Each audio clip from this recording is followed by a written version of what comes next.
There are a lot of crimes over the years that have been blamed on TV, music, movies, video games, you name it. But how often is a TV show actually mentioned by name in a high-profile criminal trial? Well, that brings us to today's story. Today we have the story of a young man named Scott Dulesky. Scott was born out in San Francisco in 1988 to his parents Kenneth Dulesky and Esther Fielding. Scott had a somewhat tumultuous life from the get-go, with his parents separating when he was only 2 years old, leaving him to be raised by his mother alone. He and his mom moved around from place to place for the next few years, mostly throughout Northern California. Once Scott got into 6th grade, he and his mom moved out to Lafayette, California, where they began living with some family friends. Scott started attending the public schools in the area. Early on, he was described by his teachers and classmates as being a nice, well-mannered kid. He played baseball and even became a Boy Scout, being a member of Troop 224. After a while, it came to be known that Scott and his mother were now living outdoors in a small shack. For years, they lived without electricity, heat, plumbing, or any running water at all. Scott was only able to shower about once a week if he was lucky, usually having to do that at his mom's friends' houses. Scott's father eventually got word of all of this. Concerned for his son's safety, he decided to call Child Protective Services on his wife. Twice, actually, once in 1994 for general neglect and once in 1995 for emotional abuse. On both occasions, CPS failed to even go out and investigate his claims at all. Eventually, Scott went on to high school, Acclanes High School in Lafayette, California to be exact. By now, Scott started dipping into conspiracy theories, and unfortunately, this would go on to damage his social life. Mainly, he held the view that the September 11 attacks were actually carried out by the US government. At the time, the situation was still fresh and his classmates didn't take too kindly to it. Scott was thrown into a full-blown tragedy in 2002 when his half-sister was the passenger of a car in a major accident, losing her life in the end along with the other passenger. After this sudden loss, Scott's personality and demeanor took a hard left turn. His family continued to change as well, with his mother marrying and divorcing twice and his father finding a new wife. Scott's personality change was pretty evident to all of those around him. He became, to put it simply, an early 2000s goth kid. As one of his classmates put it, he started wearing like dark clothes and eyeliner and stuff. He became goth, satanic. He wore a black trench coat to school every day until the school told him he couldn't anymore. As you know, after a certain incident, trench coats in schools became a bit frowned upon. A friend of Scott's said that he would often read a satanic Bible in the lunchroom. Mainly, it seems, just to get a rise out of people. This friend said, it was like a Charles Manson type thing. He shocked people in a negative way. He was an instigator. Another friend said, I always thought he was trying to get attention, but he seemed like a nice guy.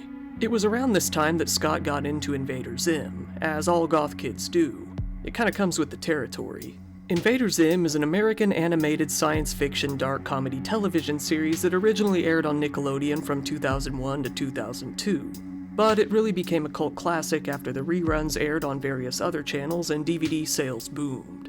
Zim, and probably more his robot partner Gurr, became a staple of goth and emo culture around the mid-2000s.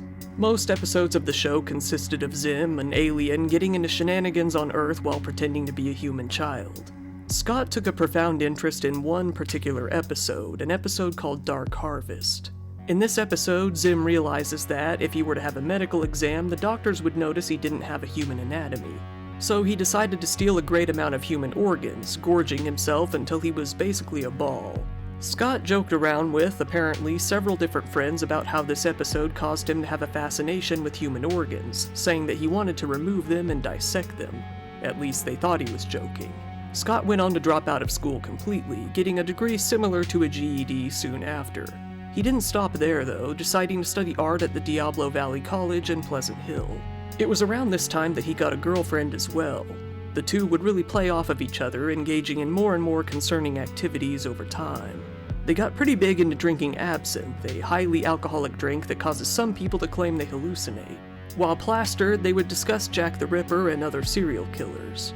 The two got really into sadomasochism and often talked about the violent things they would like to do. For example, breaking the necks of kids. They also talked about how they wondered how the human body would function if certain organs were removed. Scott truly began to experience hatred in 2005 when he was 17 years old. This was when his neighbor, actually named Karen, ran over his family's dog. The dog was rushed to the vet, where it later sadly passed away. Karen said that Scott was simply very, very angry. He flat out told her, "You won't take responsibility for this dog."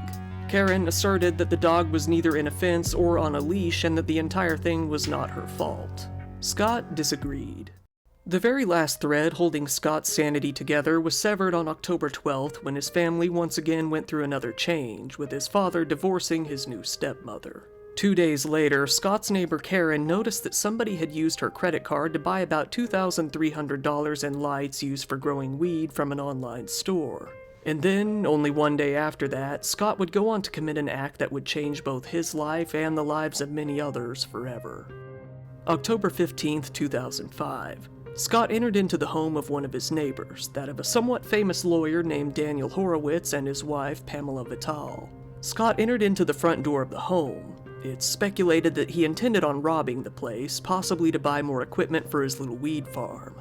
It's believed that, in the middle of the act, Pamela returned home. Scott most likely panicked at this moment as he struck her over the head multiple times with a blunt object. After she fell to the ground, he took it upon himself to carve a symbol into her back while she was still alive. This symbol has since been described as, quote, a Gothic signature. Shortly after, Scott's fascination with organs took hold over him. He stabbed her in the stomach, removing her organs while she was still alive, possibly in an attempt to see how long she could survive without vital organs, as he had discussed with his girlfriend. He then fled the scene. Pamela's husband Daniel returned home to find her body only a few steps from the front door. He then called the police.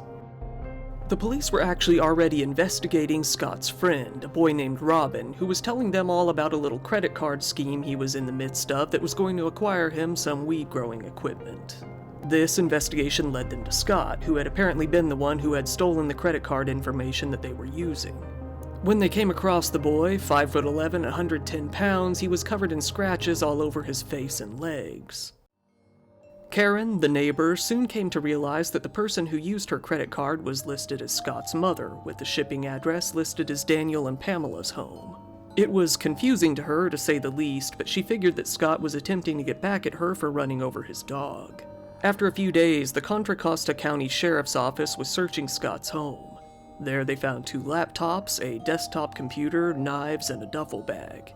The very next day, Scott was formally arrested and charged with murder, to be tried as an adult in the death of Pamela Vitale.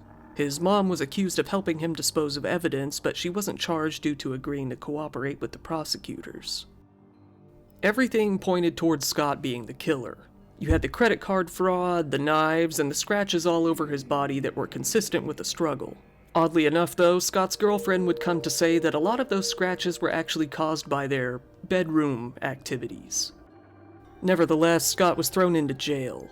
He was actually set up with an attorney who represented the driver of the car that killed his sister. Naturally, this lawyer was quickly removed from the case. After, he was given a public defender, Ellen Leonida, and went on to plead not guilty. Due to the sensationalism surrounding the case, the court issued a gag order involving anything in the trial, the first one in 40 years in this county. The investigators came to believe that Scott and his friend were looking into becoming marijuana growers, in their closet actually, with Scott being in charge of securing funding. They said that this led to the credit card fraud and eventually the murder. Scott's friend agreed to testify against him and was given immunity. He said that his role in the scheme was merely finding out what kind of equipment they needed. He dug up websites, sent the links over to Scott, and he took care of finding out how to buy them. Prosecutors think that Scott had made a mistake on the order form when he sent the equipment to Pamela's home instead of his own. He might have even thought that it was Karen's home, being that he used her card to make the purchase. Scott was slapped with an additional charge of first-degree residential burglary in addition to his murder charge. He once again pled not guilty. His lawyer stated that he was actually a gentle kid who valued both human and animal rights, claiming that people were merely prejudiced against him due to his Gothic clothing. The prosecutors went on to detail the murder to the jury, especially the symbol carved into Pamela's back, which they said resembled the letter H from the word hate on a bumper sticker that Scott had in his bedroom. The coroner described the symbol as an H-shaped figure cut into the skin of the posterior torso. and 3 intersecting superficial incisions forming an H-shaped pattern with extension. It was said that it resembled the Cross of Lorraine, which looks like this. During the trial itself, Invader Zim came up as a topic of interest. The prosecution claimed that, partially due to the Dark Harvest episode, Scott had developed an unhealthy fascination with images of body parts. They claimed that the episode may have motivated Scott to go out and take some organs himself, saying that it might actually have been a bigger motivator than the burglary. The people who defended Scott said that his comments about Invader Zim were only a joke, not something he ever meant to be taken seriously. Nevertheless, the mention of a popular cartoon in a murder trial, a cartoon associated with goth culture, threw the media and the internet into a frenzy. The prosecutor called several people up to the stands, including Scott's friends, his housemates, his mother, a forensic pathologist, a DNA expert, and perhaps most interestingly of all, Scott's girlfriend, Jenna. Jenna, visibly very uncomfortable, told the jurors that Scott didn't admit the killing to her, but didn't deny it either. She noted that, without admitting to the crime, he said he would take the fall to protect her and Robin.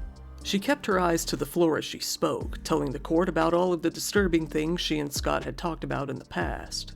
The court, and anyone following the case, took most interest in the comments involving human organs. The prosecutor began to question Jenna, asking, "Did you consider Scott to be a sadomasochist in September and October of last year?" To which she responded, "Yes." She asked if the two experimented with pain, which resulted in another yes. She continued, "Did your threshold of pain change with Scott? Did it go up or down?" To which Jenna replied, "It went up." Jenna ended by saying that all the statements they made about killing kids and stealing human organs were, in her own words, hypothetical. DNA evidence showed that Pamela's blood was found on Scott's belongings, namely the ski mask worn in the murder. His DNA was found on the bottom of her foot. Shoe prints at the scene matched Scott's shoes. A to-do list involving the credit card incidents was found in his home. It wasn't looking too good for Scott, who remained emotionless during the trial. After a little over a month of a trial, the attorneys each gave their closing arguments. At the end of the summer, Scott was found guilty of all charges against him. First-degree murder, the special circumstance of murder in the commission of a first-degree residential burglary, first-degree residential burglary, and an enhancement for using a dangerous weapon. He was later sentenced to life in prison without the possibility of parole. His lawyer begged the judge to at least give him a chance at parole after 25 years, saying, "Scott Dulesky made a terrible mistake. There is always the possibility that he can mature into a responsible, productive citizen." In 2009, the case was reevaluated, but the Court of Appeals upheld the conviction. They noted the cruelty, insanity, and senseless mutilation that took place throughout the murder. It wasn't some sort of normal burglary gone wrong. He took his time and eviscerated her while she was more than likely still alive, after all. But fast forward almost a decade to 2018. Scott's sentence was actually reduced from a full-on life sentence to 25 years to life. This was when a new bill was introduced that gave juveniles tried as adults who were sentenced to life a new chance at freedom. This will make Scott eligible for parole in 2030. Now, this has been the standard telling of the story that is most widely believed. But the truth is, a lot of people still believe that Scott is innocent. There are entire websites dedicated to providing reasons as to why. In 2023, some evidence came to light that showed that Daniel Horowitz and Pamela Vitale had somewhat of a rocky relationship. It's been said that Daniel was even prone to anger and violence. He was said to have been having an affair at the time of the murder as well. Scott's lawyers also point out that the house was thought to have been locked and that a key would have been necessary to get in. So far, nothing has come from these claims. We'll have to see if that changes. Since Scott's trial ended, several petitions have been passed around to try and free him. None of them have been successful. To this day, a rumor still circulates that Invader Zim was cancelled, either partially or in full, due to this crime.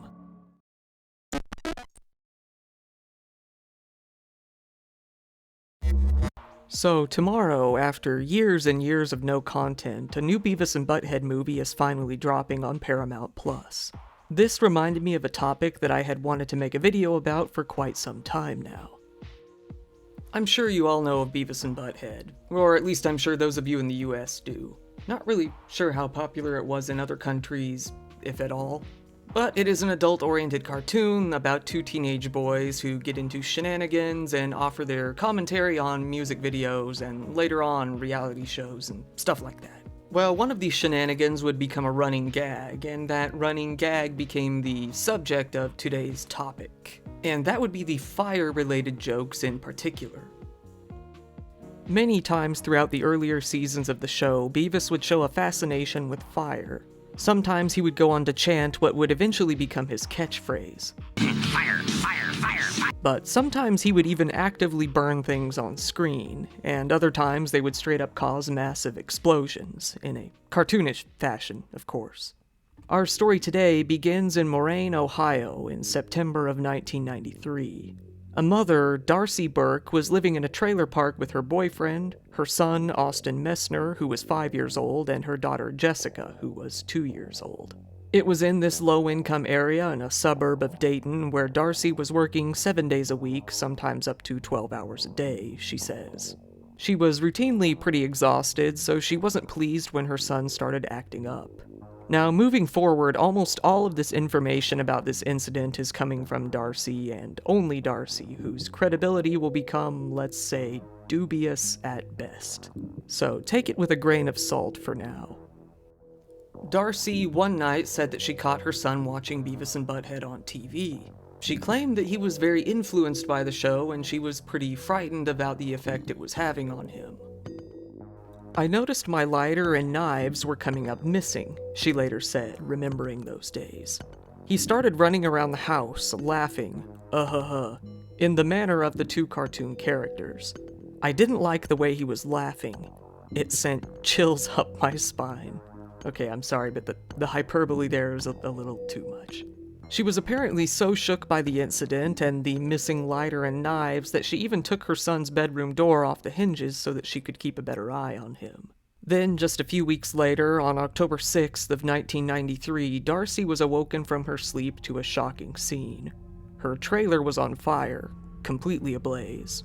It is alleged that Austin Messner, the 5-year-old son, had taken a cigarette lighter and caught the home on fire. Firefighters were immediately called, but the family had to evacuate the home as fast as possible.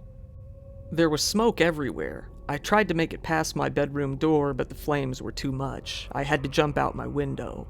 When I got out, I realized that the flames had made their way to Jessica's room, said Darcy.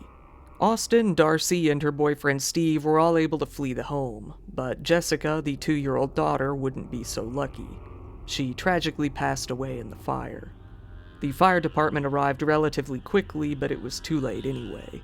It took less than 15 minutes for the entire home to completely burn to the ground.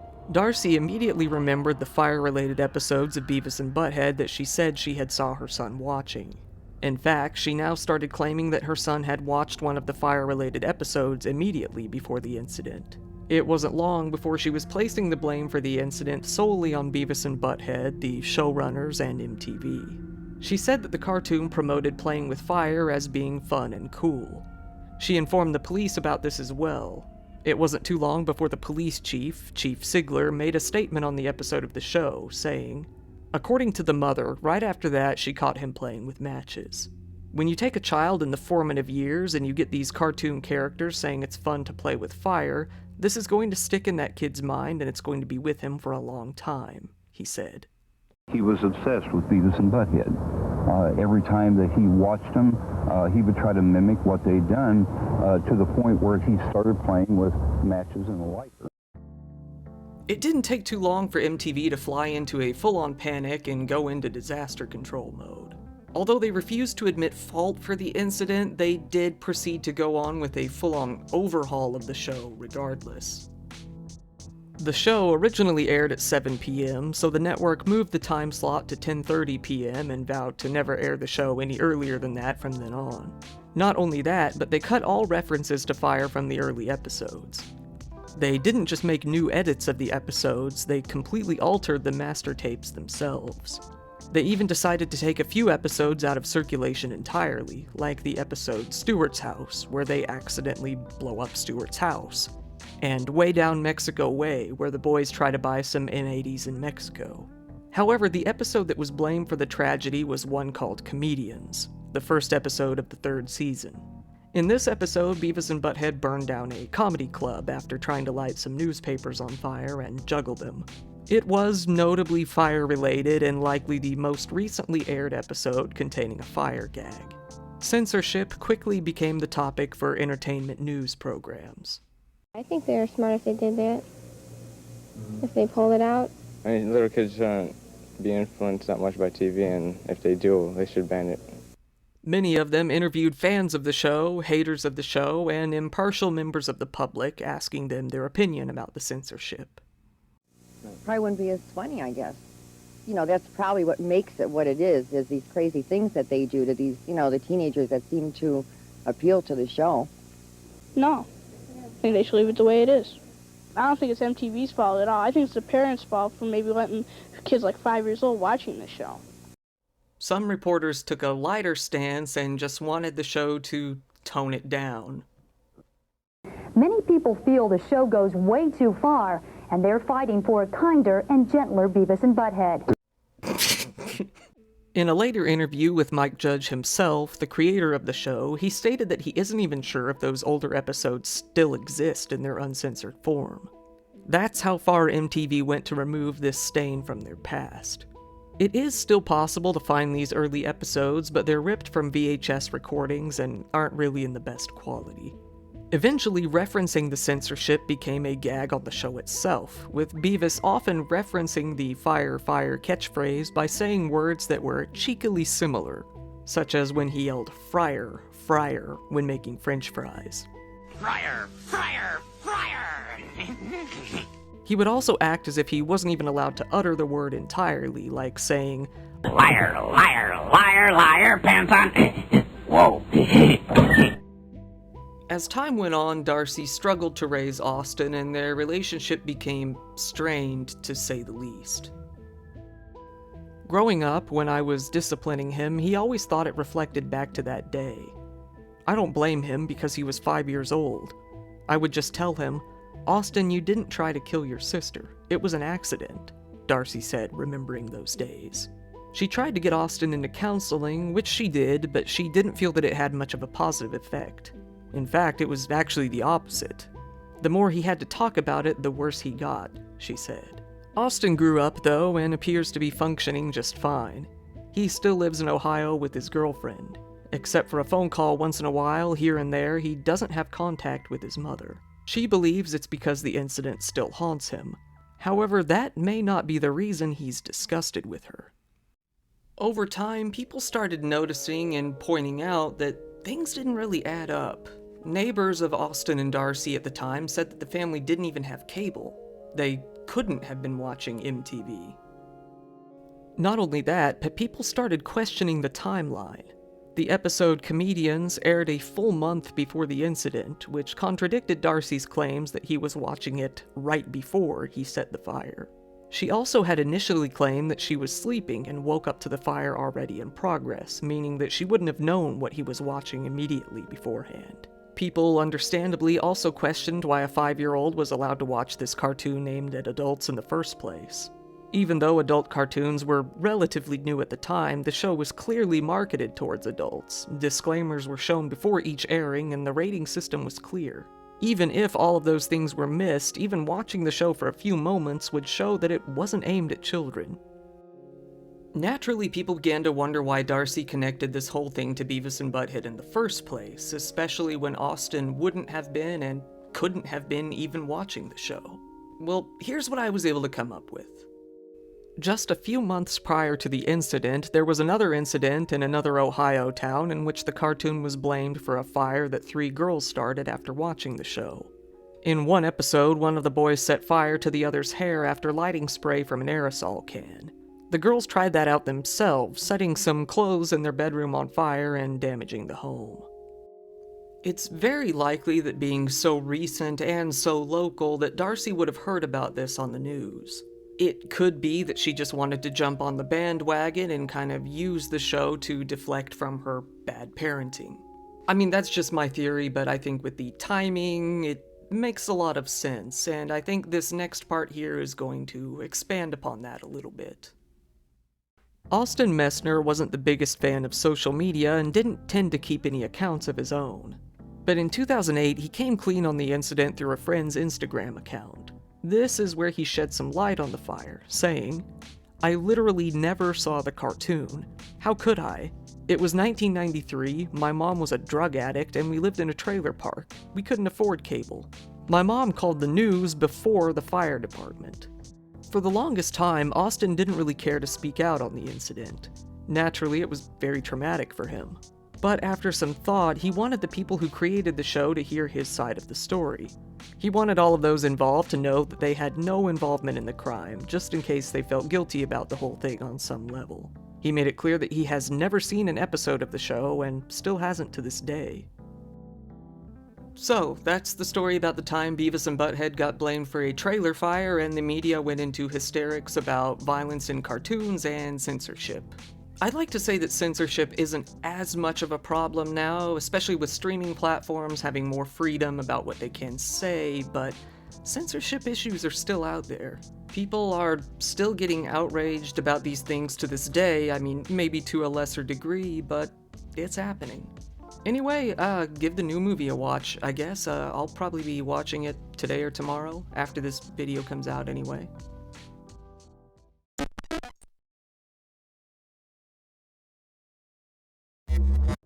Here we have the deadliest mass shooting in the history of Indiana, and it was all committed by a 19-year-old brony of all people. We've got all the telltale signs of a mass killer to be. We've got a history of violence, untreated mental health issues, and concerning behavior online, most of which went completely ignored. This is the story of Brandon Hole.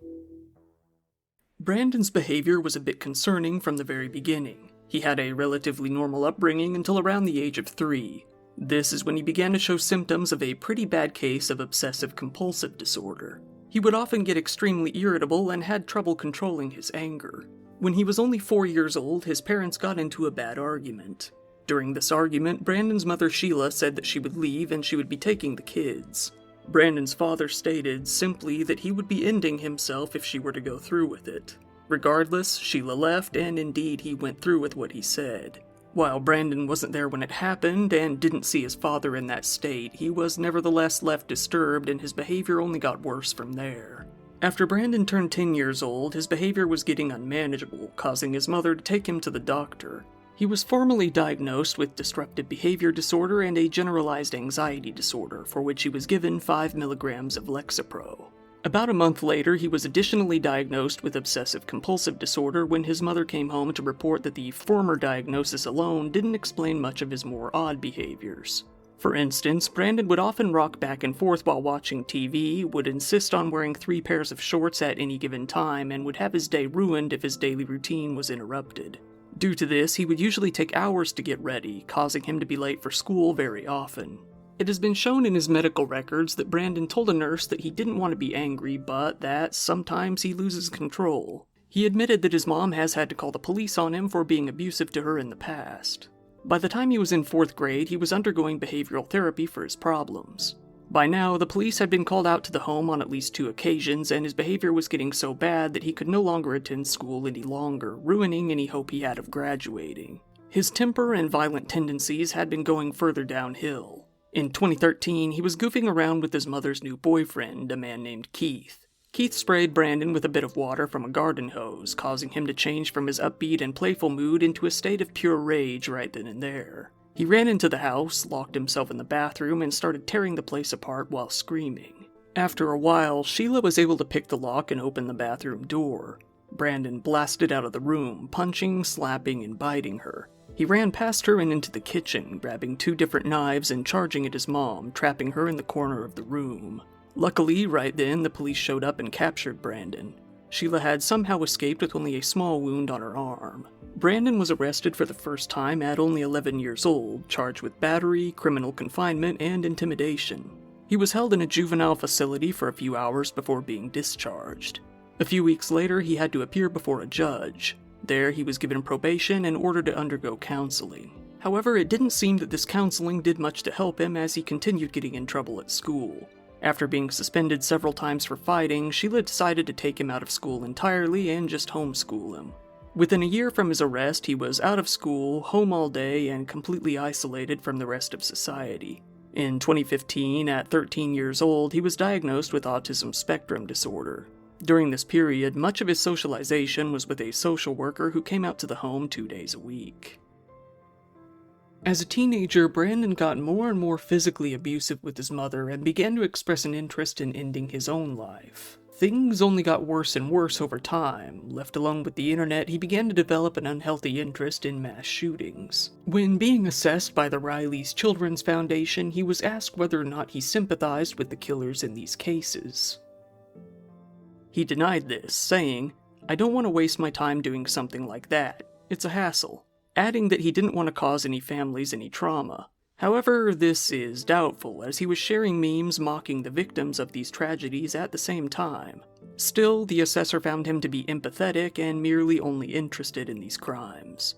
Growing up online, he ended up becoming fascinated with My Little Pony, becoming a self-proclaimed hardcore brony over time. While I'm sure most of my audience knows what a brony is, I'll go over it very briefly. Bronies are adult male fans of My Little Pony. While it started out as an ironic joke on 4chan, it ended up becoming a massive movement all over the Western world. This subculture began to develop around 2010 and quickly grew more and more over the next few years. The brony community is infamous for having a whole lot of unsavory individuals. While, as with any other subculture, not everyone is bad, the community has had a lot of problems with people who take an unhealthy interest in kids, zoophiles, and for some reason white supremacists.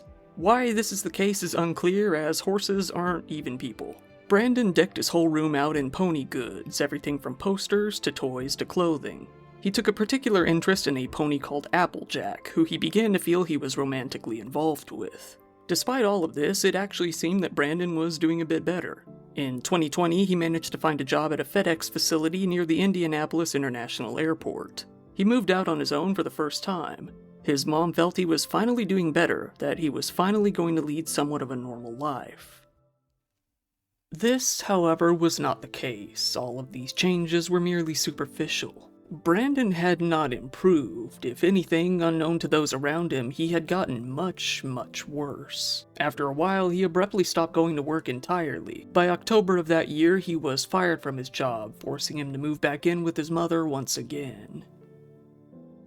Things were back to the status quo for a few months until around March 2nd. This is when Sheila went with Brandon to an army surplus store, a place that he evidently loved to visit.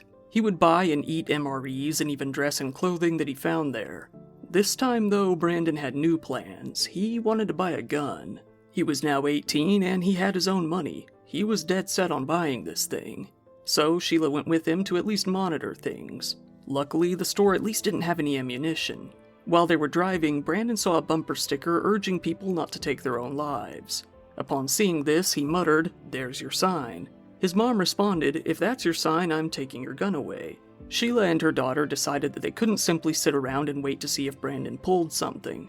They, at the time, were more concerned that he was going to follow in his father's footsteps and use the gun on himself. At this point, his mental state was in the gutter, and he hadn't been taking any sort of medication for it.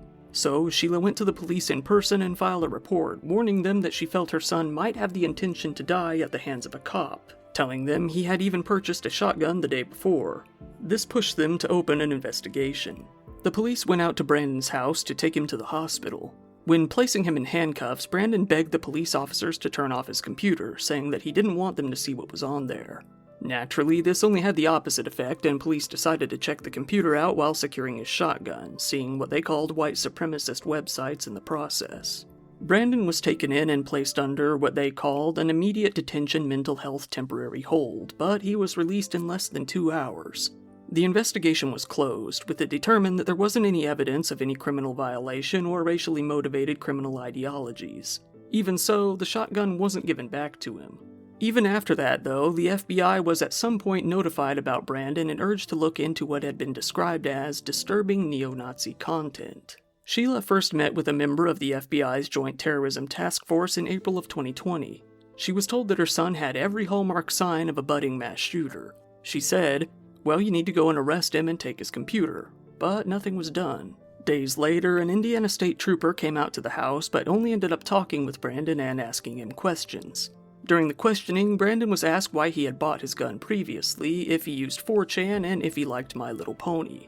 Brandon was reportedly very angry that the agent questioned him about his love for ponies. Brandon told the agent that he hadn't talked to anyone about anything extremist related and they were free to search his computer. Brandon, now 19 years old, never actually did have any sort of competency hearing after his gun was seized or even after all those talks with the police. Right around that time, the state was going into lockdown due to the pandemic and courts were closing. If the judge had found him to be dangerous or incompetent, it was likely that he would have been prevented from buying another gun. On the other hand, if he was deemed to be fine, his shotgun would have been returned. In the end, nothing at all happened either way. Soon after, Brandon got his stimulus check during the pandemic. He decided to use this money to once again go and purchase a gun. Not one gun this time, but two. Sheila was very unhappy that he was able to do this, speaking of the government, saying, "You guys gave my son over $3,000 in stimulus money. Don't give it to me where I'm helping pay his light bill and whatnot. You didn't give it to me. You gave it to a mental teenager." In July 2021, he bought one rifle and then another in September. He decked his guns out in pony stickers wherever he could. His mental state went further downhill, with Sheila becoming concerned enough to bring Brandon to a clinic to get evaluated. However, after waiting for 4.5 hours, Brandon still couldn't be seen due to the clinic being understaffed. He was then sent home. 3 days later, he would meet with a social worker sent by the clinic, telling them, "I can get very, very angry." This social worker wrote of Brandon, saying, "He doesn't have empathy, he doesn't care about the lives of others." Despite this, it was still feared that Brandon would end his own life rather than take the lives of others. 9 days later, Brandon met with another social worker and the meeting went more or less the same, with this social worker coming to the same findings. However, this time Brandon admitted that he tried to hang himself after his previous ordeal with the FBI, which was the same method his father had used. Sheila went with Brandon to one of his counseling sessions, asking for more time to help him get his problems sorted out. There was no reason to believe that there wouldn't be more time, and Brandon was given additional appointments. Little did anyone know this would be the last appointment he would attend. April 15th, 2021. Sheila got off work and came home with dinner. She and Brandon sat down to eat together, and then Brandon went off to take a bath. Afterwards, he went to bed, or so she thought.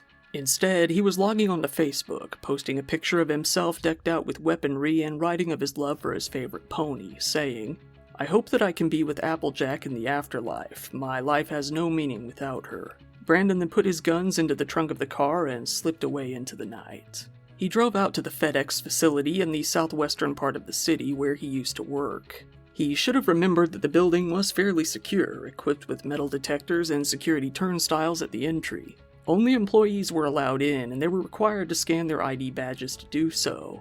However, at this time, many of the employees, over 100 of them, were changing shifts or going on their lunch breaks, and things were a bit chaotic. Brandon exited his car and walked into the facility at around 11 p.m., speaking with security. Then he pulled out one of his guns and began to open fire.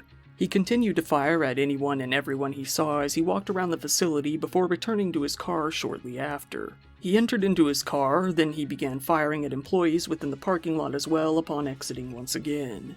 He walked back to the entrance of the facility where he resumed shooting. Around this time, 911 calls began to flood in. Understandably, many people were confused during all of the chaos, and the police were getting conflicting reports as to what was going on. Some reported one shooter, some reported multiple. They each relayed different locations as to where the shooter was. Nevertheless, operators did what they could to assist. In the end, the shooting didn't even last 4 minutes. People could hear Brandon yelling something, but they couldn't make out a word that he was saying. Due to the company's strict no-phone policy requiring them to leave their phones in lockers, most people were left helpless, unable to contact the police or anyone that might be able to help. Then they heard one final bang before all went silent. Indianapolis Metropolitan Police Department officers responded to the scene within minutes, just after 11 p.m. By the time they got there, it was already all over. Brandon had already shot himself inside the building before they even arrived. The police found him lying there with 2 rifles adorned with pony stickers at his sides. In only a few short minutes, 8 people had been killed, 9 if you count Brandon himself. Their ages ranged anywhere from as young as 19 to as old as 74. 4 of the victims had died outside the facility, while another 4 had died inside. 4 other people were taken to the hospital, all suffering gunshot wounds, with one of them being in critical condition. A 5th went to the hospital on their own, and 2 others were treated then and there at the scene and released shortly after. The victims in the tragedy were Carly Smith, age 19, Samaria Blackwell, also age 19, Matthew Alexander, 32 years old, Amarajit Sektan, 48, Jasvinder Kaur, 50, Amarjit Jahal, 66, Jaswinder Singh, 68, and John Weisert, 74. Police found that Brandon had used two AR-15s during the assault, both of which were purchased legally from licensed gun stores in the area. Brandon had two different accounts on Facebook that were removed by the website shortly following requests from law enforcement, likely worrying about either copycats within his circle or leaking information that might jeopardize the investigation. While the police hoped that Brandon's online activity might shed some sort of light on why he did what he did, they were out of luck. Most of his online activity centered around ponies and nothing more. Brandon's family soon came out to say that they are so sorry for the pain and hurt that he had caused. Given that the vast majority of the workers at the FedEx facility were Sikh American, with half the victims being Sikhs, the Sikh Coalition has called for an investigation to see whether or not race played a factor in the incident. Given Brandon's previous interest in white supremacist content, it wasn't out of the question. But with Brandon having left behind virtually no information detailing his thought process, it's impossible to know for sure. On April 16th, Joe Biden expressed his condolences to the victims' families and asked for flags to be flown at half-mast. Later on, during a conference with the Japanese Prime Minister, he called the recent string of shootings in the US a national embarrassment. On April 17th, over 200 people gathered at Indianapolis Cranard Park to hold a candlelight vigil in honor of the victims. Numerous more vigils and services were held within the next few days. FedEx established a GoFundMe page to collect donations for the survivors and victims of the families, donating the first $1 million to the fund themselves. On April 20th, Governor Eric Holcomb announced that he would push to restore full funding to mental health services and even increase it for the next few years. State Democrats called for a review in order to strengthen the red flag law, the law that would have confiscated Brandon's original shotgun and barred him from buying another gun, but the matter was put on hold. The Indiana government was soon under scrutiny for their failure to prevent any of this from happening, despite Brandon being so thoroughly investigated in the past. They were more heavily criticized for not putting the red flag law into proper use. The Indiana Fraternal Order of Police criticized Marion County Prosecutor Ryan Mears for failing to do his part in making sure it happened. Ryan Mears, however, said that the blame was on the law itself for having too many loopholes. FedEx was also heavily criticized for their strict no-phone policies that could easily become a safety issue in the future once again. In the end, without much information to go on, the FBI determined that Brandon had both the desire to end his own lives and others, saying that the killing was done to, quote, demonstrate his masculinity and capability while fulfilling a final desire to experience killing people. Most recently, on April 13th of 2023, victims and families of the victims of the tragedy filed a lawsuit with American Tactical Inc., the distributor of the high-capacity magazines used in the attack, along with the German manufacturer Schmeiser GmbH. Brandon's mother, Sheila, if given the chance to speak to her son once again, doesn't have much to say to him. She stated, simply, "I grieve those people more than I will ever grieve you."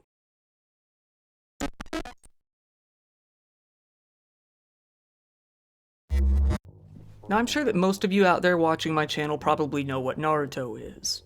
But just in case you don't know, Naruto was a Japanese manga and anime sensation that debuted in the late 90s, early 2000s. A few years later, it became a hit overseas as well, becoming massively popular in the United States. There was everything from manga and anime, of course, to games, toys, movies, even a trading card game, merch everywhere. The series was mainly targeted towards teenagers, with the TV show being PG-rated and most of the video games being T-rated, but you know how these things are.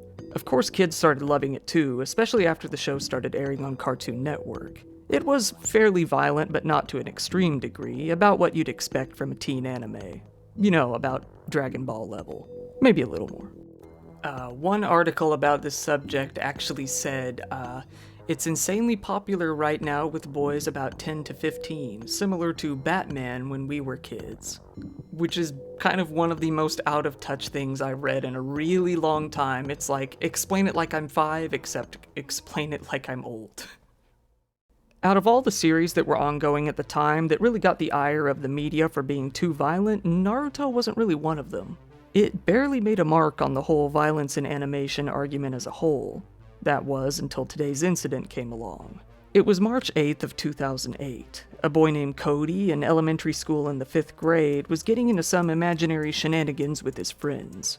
Corey was usually into action, video games, and superheroes, and a lot of his play seemed to center around that. Cody, 10 years old, was playing with some other friends outside of his friend Everett's house. It was a Saturday morning, and all the boys were gathered up. It was then that they decided to play ninjas, with a notably large Naruto influence, so fantasy ninjas. So in the series there was a character named Gaara. Gaara had all of these crazy sand-related moves, like he would lock people in tombs of sand, or he would use sand as kind of a shield to protect himself, things like that. Corey and his friends remembered these sand-related moves and decided to see how they would work in real life. Kids are no strangers to the sand, and a lot of kids have buried themselves in the sand at some point. I mean, I know I did. But Corey, however, was a little different in that he decided he would bury himself head first in the sand. This was when they really started freestyling, as just burying one's own head in the sand wasn't really something from the show. If anything, they used the show as kind of a jumping off point and then just decided to do something different and weird entirely. Cody's half-brother and 3 other boys helped to bury him in the sand. This, as you can imagine, is where things started to go wrong. After a while, Cody started thrashing around, waving his arms and legs. His friends assumed he was joking, just putting on a show, so they just stood there and laughed. However, after a while, they did start to believe that something was wrong. When they decided enough was enough, they unburied his head and pulled him out of the sand. They started yelling for help, and nearby adults ran over to give Cody CPR. They called the police and continued to try to help him breathe until they arrived. They weren't able to revive him, and eventually Cody was sent off to the Providence Everett Medical Center. They, too, were unable to do much, and he was soon flown all the way to Seattle. He remained in critical condition for 2 days until Monday, when he ultimately passed away at about 3:35 p.m., surrounded by his family. He passed peacefully with his family at his side, they said in a statement. We appreciate all the support and prayers that we have received. The family then went on to say that it was the Naruto TV show that convinced him to bury himself in the sand head first. However, the county sheriff asserted that the boy's death was merely a simple accident. It just wasn't really that deep. The other boys who were at the scene were interviewed by the police, saying that they thought he was joking when he started to flail around, but by the time they pulled him out, he had already stopped breathing. Things were somber at Cody's school, Silver First Elementary, after that. It was a lot for his young classmates to take in. Cody was a fairly popular kid with a lot of friends, so it affected a lot of people, at least on some level, even if only reminding them of their own mortality. The principal sent letters home with the students to let their parents know what had happened. A lot of the parents weren't quite ready to handle all of these questions about death. One parent said, I have a 3rd grader at home, so he's going to come home with some information.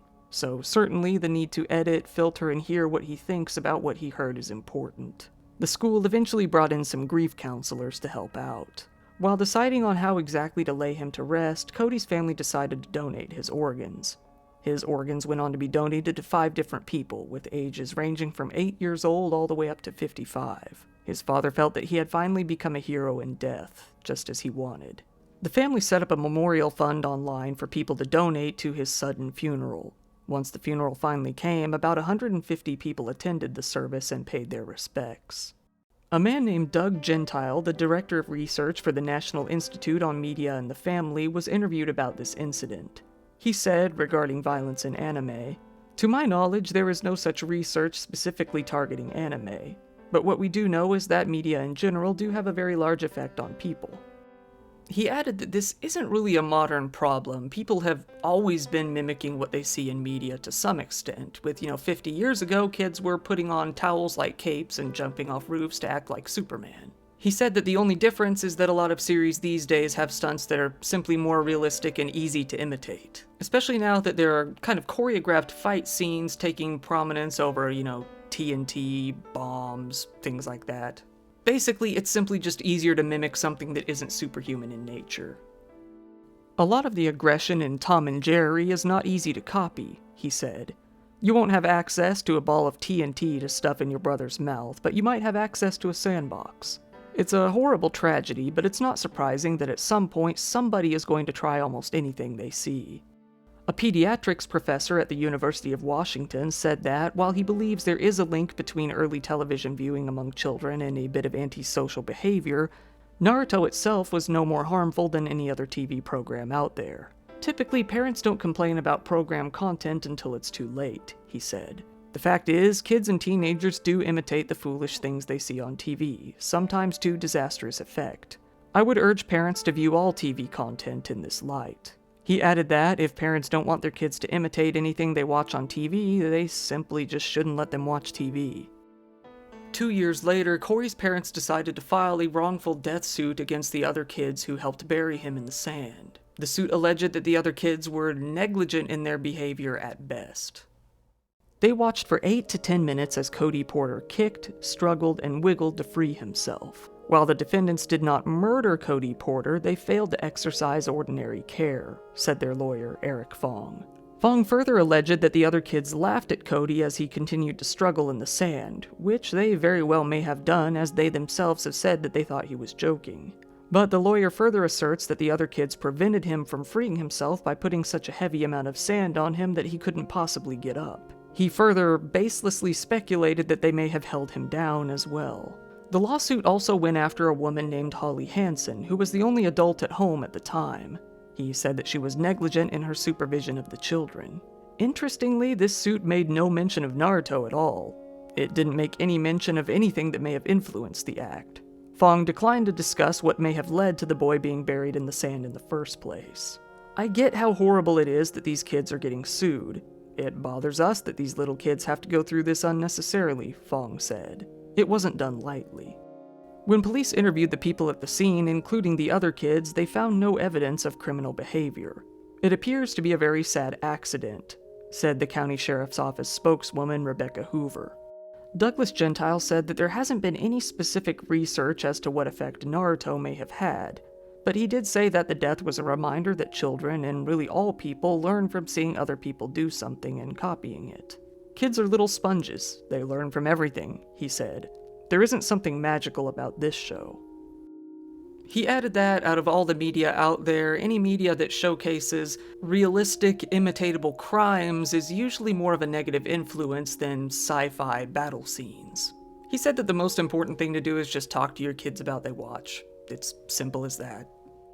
Like Gentile, Nadine Caslow, chief psychologist at Grady Memorial Hospital in Atlanta and a professor at Emory University's School of Medicine, said that, "It's important to note that, even though there are so many kids pretending to be superheroes and fantasy characters all around the world, Cody's story is extremely rare in nature. It can, however, raise a bit of awareness about what could possibly happen. You don't want to blame the show, because millions of kids watch the show and don't take it to this limit," she said. "It's not the show's fault, it's not the kids' fault, it's not the parents' fault. That's what an accident is."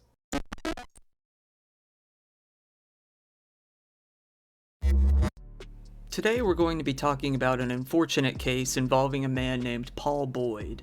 You likely haven't heard of the man, but I can almost guarantee you've at least heard of a lot of the things he's worked on, namely Ed, Edd n Eddy, as you saw in the thumbnail. Long before he ever started working in animation, Paul was born in 1967 over in Pasadena, California. However, he soon moved and ended up growing up mostly in Vancouver, up in British Columbia. He went on to attend university there at the appropriately named University of British Columbia. He also went to Concordia University in Montreal. Despite all of this schooling, he always had more of a knack for the visual arts while growing up, and this carried on into adulthood. His family says, about this time of his life, he was friendly, intelligent, gentle, humorous, and compassionate. From his youth, he showed an unusual gift for expression in the visual arts. For the past 15 years, he had a successful career as an animator, employed by a number of different animation studios in Vancouver. He was passionate about his work, and it was highly regarded. Throughout the 90s, Paul had taught a lot of fledgling animators over at the Vancouver Film School. This was where his true talent was. Paul got a career in animation and went on to work on a lot of cartoons that you might have heard of. It's the Mr. Hell Show, Gary Larson's Tales from the Far Side, and Mucha Lucha, which is personally the only one of those three that I remember. But everyone remembers Ed, Edd n Eddy. In addition to working on a bunch of episodes, I can almost guarantee that his work left some sort of impact on your developing mind, as he's the man who designed the title sequence for the show. By the time of today's incident, he was working at the Global Mechanics studio. He had just finished working on 2 animated ads for the Alberta government. This has all been very positive, but I'm pretty sure you know by now that, being this channel, this story is going to take a hard downward turn. Paul had been diagnosed with a bad case of bipolar disorder, which they mainly called manic depression back in the day, when he was in his 20s. But he treated it well, he kept up with his medications, and it all seemed pretty effective. I say pretty effective because there were still times when the medication wasn't really enough.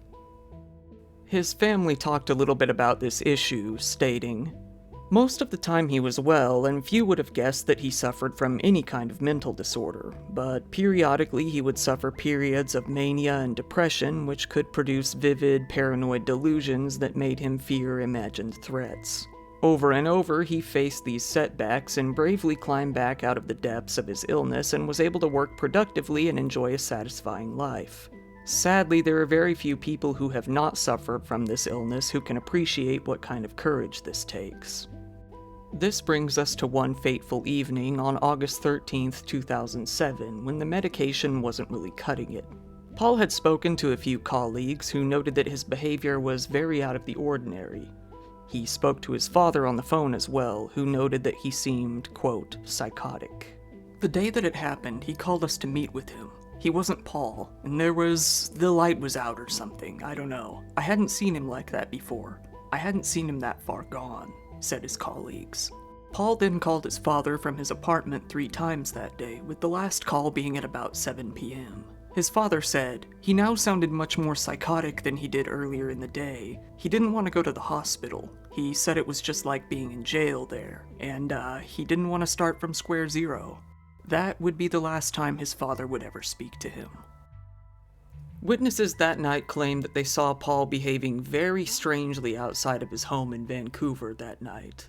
He had been taking his medication as directed, but for some reason he was just having an episode that was far worse than usual that night. He was shouting at random, behaving oddly, and addressing complete strangers as friends, trying to spark up conversations with them. Some people at a nearby sushi restaurant caught view of this. They realized that he was likely having some kind of mental struggle and called the police to come check things out. Paul continued along for the time being. He walked over to a man on a bench and started talking to him as if they were old friends. The man told Paul that he was mistaken, they did not know each other. So Paul politely apologized for using such a loud voice and sat down next to the man on top of his own backpack. Someone in a nearby apartment complex heard the screaming and peeked out to see what was going on. Being that this guy was on the 6th floor and that it was dark outside, he didn't really have the best view of what was going on. He saw that backpack that Paul was sitting on, and after hearing the commotion, he thought that it was a person lying on the ground. He called the police as well. The police responded to what they were somehow told was an assault in progress with a potentially deadly weapon. That was when 2 officers went up to Paul and confronted him. This was when everything kind of fell apart and the sequence of events kind of changes depending on who you ask. The officers initially said that Paul began assaulting them, even going as far as whipping them with a heavy chain, nearly killing one officer. This was when a 3rd officer, seeing this, fired shots at him in self-defense. Paul did not survive and collapsed right there on the street that night. Being that this was a use of deadly force on a mentally ill man, this quickly became quite the controversy. This controversy in turn led to a more in-depth investigation.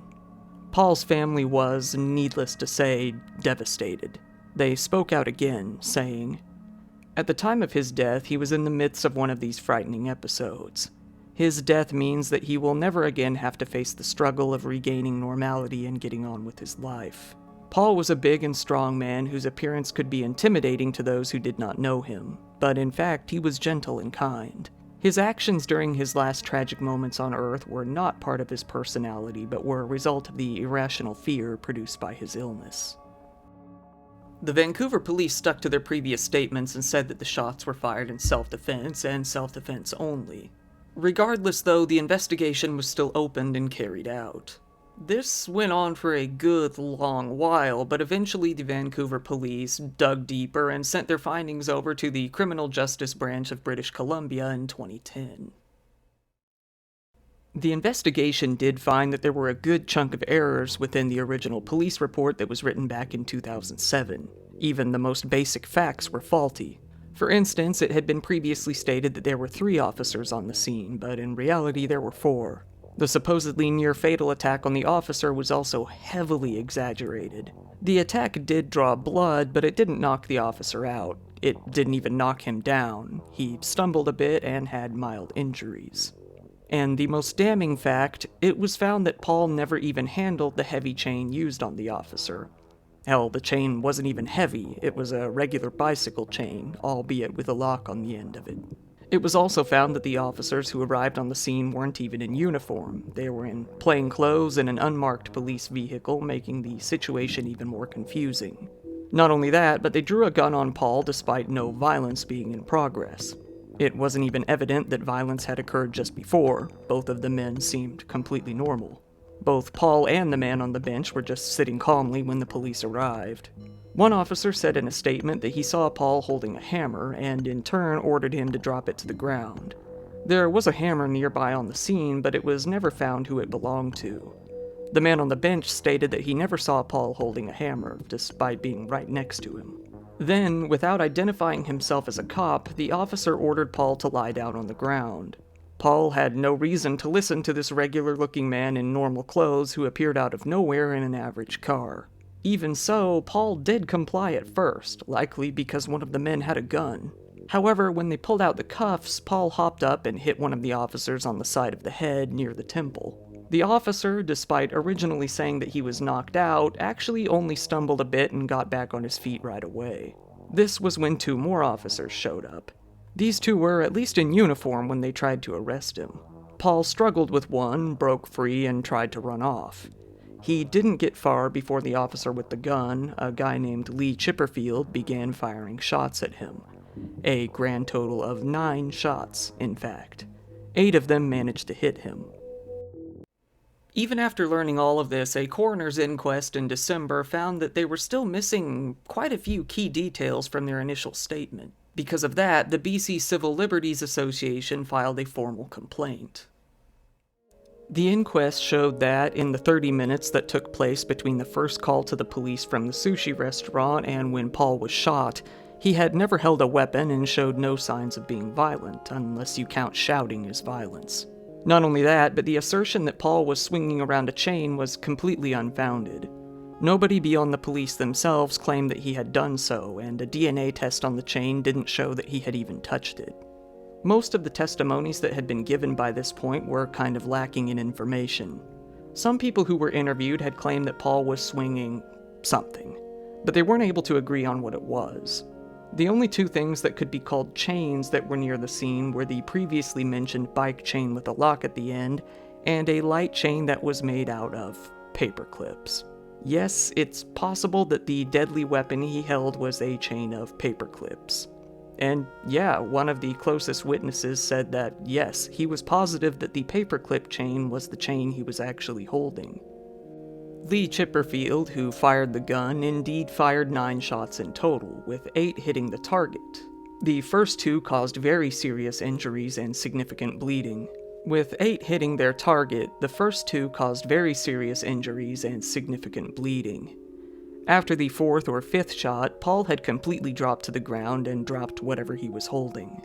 By the time shot number 8 was fired off, Paul was already on the ground, completely helpless, unarmed, and not posing any sort of threat to anyone. The officer says that he didn't realize that when he fired that 9th shot. Despite all of this, in March of 2012, the Police Complaint Commission filed a formal statement stating that no excessive force had been used. The case was closed. Or was it? What the police didn't know was that a tourist was filming the entire incident. This would be a major blow to their credibility. In the video, it was plain to see that Paul was indeed on the ground, crawling, completely unarmed when the final shot was fired. The executive director of the BC Civil Liberties Association said that the video made it very clear that Paul wasn't a threat to anyone at the time the fatal shot was fired. Because of the new findings, a private investigative agency was hired to look into the case, the Alberta Serious Incident Response Team. More specifically, they were asked to review the case with the newly surfaced video as a guide. But despite the case being thrown back and forth between all sorts of departments, it was still, in the end, decided that no charges would be placed against the officer who shot Paul Boyd. The Alberta Serious Incident Response Team and the Criminal Justice Branch of British Columbia, along with a special prosecutor, all decided that the only appropriate charge that could be filed in this situation would be second-degree murder. But they felt that the likelihood of conviction was very low, given that there was still a bit of reasonable doubt that the officer didn't know that Paul was unarmed at the time.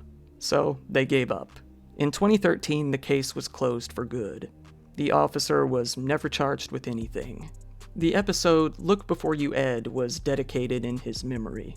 3 times a year, there's a prize given to the top student in classical animation at the Vancouver Film School in his honor, all funded by his family.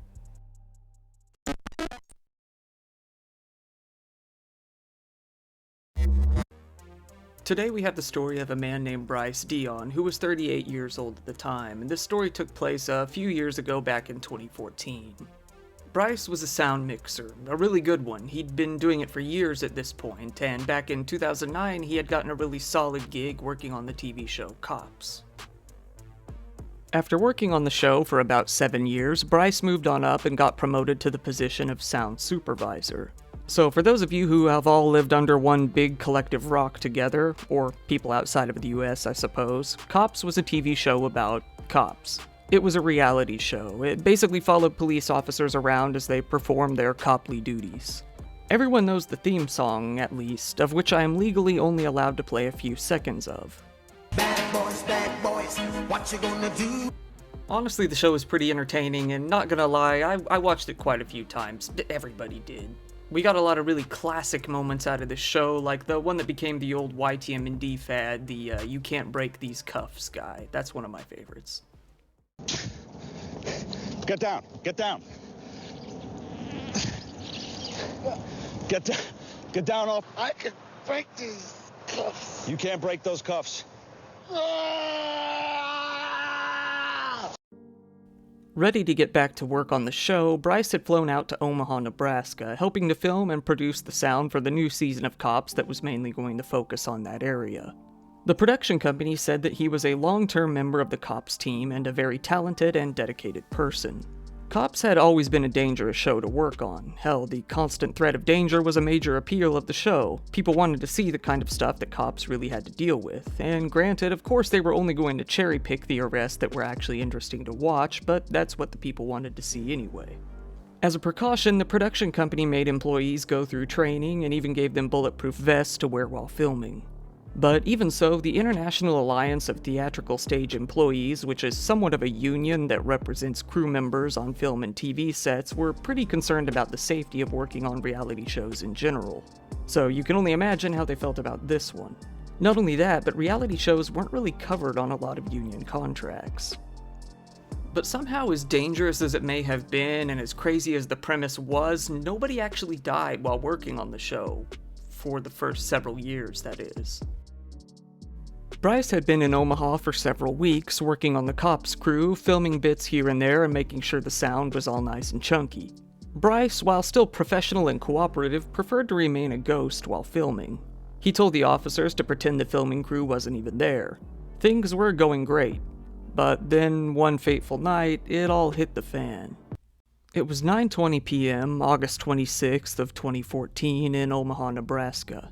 There was a call to the police about a robbery taking place at a Wendy's store at the intersection of Dodge Street and North 43rd Street. A detective on scene requested backup, and that's where Bryce Dion's crew came in. Within 15 seconds, they were there on scene, ready to deal with the Hamburglar. 3 officers rushed into the restaurant, ready to apprehend the suspect. Officers Cunningham and Riley rushed in through the east door, and Officer Wilhelm went in through the west entrance. Bryce, along with the cameraman Lee, followed Officer Cunningham in through the east. The suspect was standing there in plain sight, holding up a handgun. The man was 32-year-old Cortez Washington, who was in the middle of trying to rob the place. Cortez turned around and pointed his gun at the police. They were stunned and they had to act quick. He immediately started firing at them. 3 individuals inside of Wendy's witnessed Mr. Washington holding a handgun and discharged the handgun directly at Detective Cunningham and Officer Riley, the Omaha Police Chief Todd Schmaderer said. The witnesses described hearing the suspect's handgun being fired and seeing the slide recoil with the shots. The first 2 audible shots were from Mr. Washington. Cortez fired 2 shots at the officers, who responded with a barrage of gunfire, to say the least. Cortez tried to bail out of the Wendy's despite being riddled with bullets by this point and made it as far as the parking lot when the officers shot him. He died there on the scene. However, Cortez wasn't the only victim of this gunfight. Bryce, while operating the microphone, had positioned himself against the eastern doorway of the restaurant, one of those entrances that kind of juts out and mainly consists of windows. Cortez ran right past him while trying to flee. This was when one of the bullets from the police hit him in the armpit, going into his chest. He just happened to get hit only once, right where the vest didn't cover him. So how did they immediately know that the bullet wasn't from the police? Well, here's the thing. Cortez didn't even have a real gun. He had a very realistic-looking airsoft pistol, which was said to look and sound like a real gun, at least. Whether or not it really sounded like one, I can't say for sure. I mean, you wouldn't think so, but that is what they said. Either way, you get the idea. It wasn't firing any real bullets. Bryce collapsed right there in the doorway. He was rushed to the University of Nebraska Medical Center, where he sadly passed away shortly after. Police examined Cortez's weapon and were horrified to see that it wasn't even a real gun this whole time. At the time, they had no way of knowing. All they knew was that someone was shooting at them. The media was soon all over this case, and eventually the police had to speak out. One of those to speak first was the police chief himself, Todd Schmaderer. He said that Bryce was a dear friend to the officers, someone that they'd really gotten along with. "This is as if we lost one of our own," he said. "This is the grieving process we're going through right now." Naturally, an investigation took place. Lee's own footage, meant to be for the show, ended up becoming a major piece of evidence. The most major piece of evidence, perhaps. The police chief commented on it after reviewing it, saying, "Based on our viewing of the footage, the officers had no choice other than to respond the way that they did." He had been under a lot of scrutiny since information got out about the incident. People were mainly interested in why so many bullets had been fired. People started to question whether the cops were showing off for the cameras, trying to look more badass for the show. The chief said that those assertions were absolutely ridiculous. This was a very harrowing situation, he said. The production company, Langley Productions, was pretty quick to speak out as well, saying that they were deeply saddened and shocked by this tragedy and that their main concern was helping out his family in any way that they could. They flew out to Omaha shortly after, but they weren't really sure what to do about the situation. Up until that point, the only crew injury on the show was related to a minor car accident back in 2009, but even that crew member was able to return to work shortly after. This was major. They went from basically nothing to an actual death. Mr. Dion paid the ultimate price for his service, to provide the footage of the real-life dangers that law enforcement officers face on a daily basis to television viewers around the world, said the police chief. The crew wrapped up production for the time being. People were curious as to whether or not cops would continue filming in that area. The police chief responded, "We haven't gotten that far." It was pretty likely that that was the last thing on their mind as the investigation continued. Bryce's family, needless to say, was not happy about any of this. After a while, they went on to file a wrongful death suit against the city of Omaha. They had a lot to say. For instance, 1. Omaha police should have provided Bryce with a special duty of care and protection, and that shooting him was pure negligence. And 2. The police failed to identify their target before firing their weapons. They used excessive force, and they acted unreasonably around innocent bystanders. The city of Omaha argued back, saying that the use of force was objectively reasonable and that Bryce knew the risks when taking the job. They added that he voluntarily, without any urging from anyone, put himself in between the police and the robber during the act of robbery. The lower court wasn't really having it. The family continued to argue their case, saying that it wasn't appropriate of the officers to fire 36 shots during the robbery. Officers responded by saying that they didn't see Bryce in their line of fire. If they did, they would have absolutely lowered their weapons. One officer said that they did avoid aiming at employees who they could see. Failing to see Bryce was simply a mistake. A horrible mistake, but a mistake. The officers continued to discharge their firearms at Washington after he lowered his firearm, exited the restaurant, and ran through the parking lot because they believed that he continued to pose a threat to their lives and the lives of others as he was fleeing, said the court. The court dismissed the case, much to the dismay of the Dion family. However, this calculation does not make Bryce Dion's death any less tragic, said the judge, speaking of his conclusion. In addition to being a loving son and brother, Bryce Dion was undoubtedly courageous and a credit to his profession. The Dion's lawyers were ready to start discussing an appeal, and eventually it was decided that they'd give it a shot, at least. The appeal went all the way up to the Nebraska Supreme Court. However, it didn't really progress much farther than that at all. The Supreme Court pretty much just agreed with the lower court's decision on the case, and a couple of months ago, back in May of 2022, they just fully dismissed it. It seems that this case is really good and done, and that's probably all that's ever going to come of it.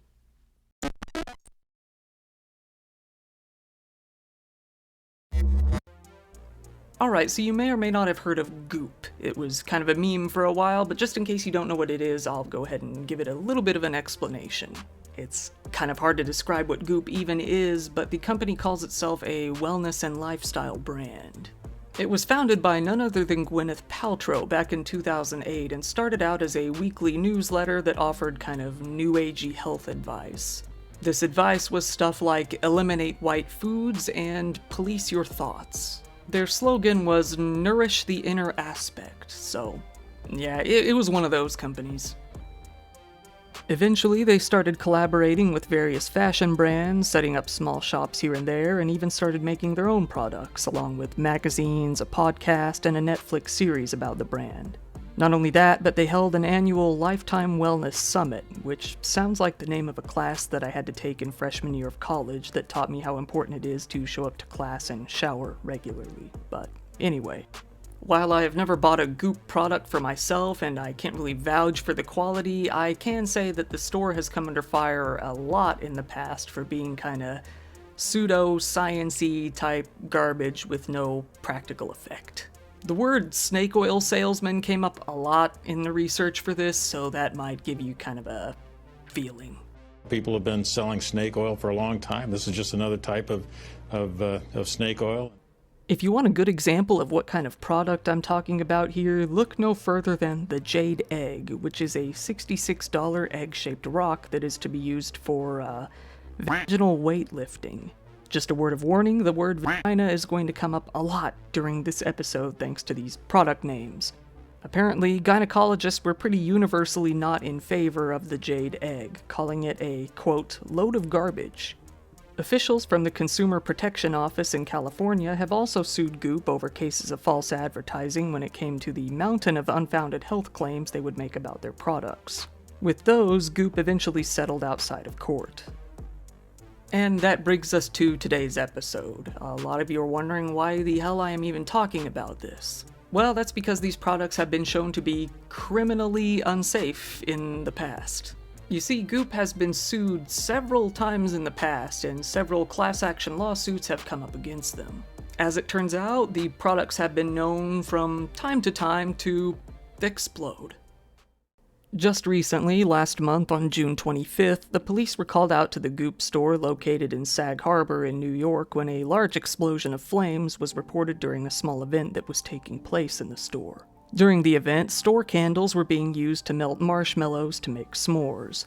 One of the event managers had apparently seen this sort of thing trending on TikTok recently and decided it was worth a shot. However, someone decided that the candles weren't heating the marshmallows enough, so it was decided to pour rubbing alcohol on them in order to enhance the flame. As you can imagine, they straight up f***ing exploded.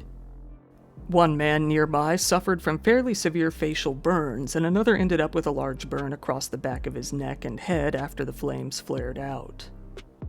They said that the injuries occurred after too much alcohol was added to the flames, kind of implying that they thought any alcohol should have been added, but yeah.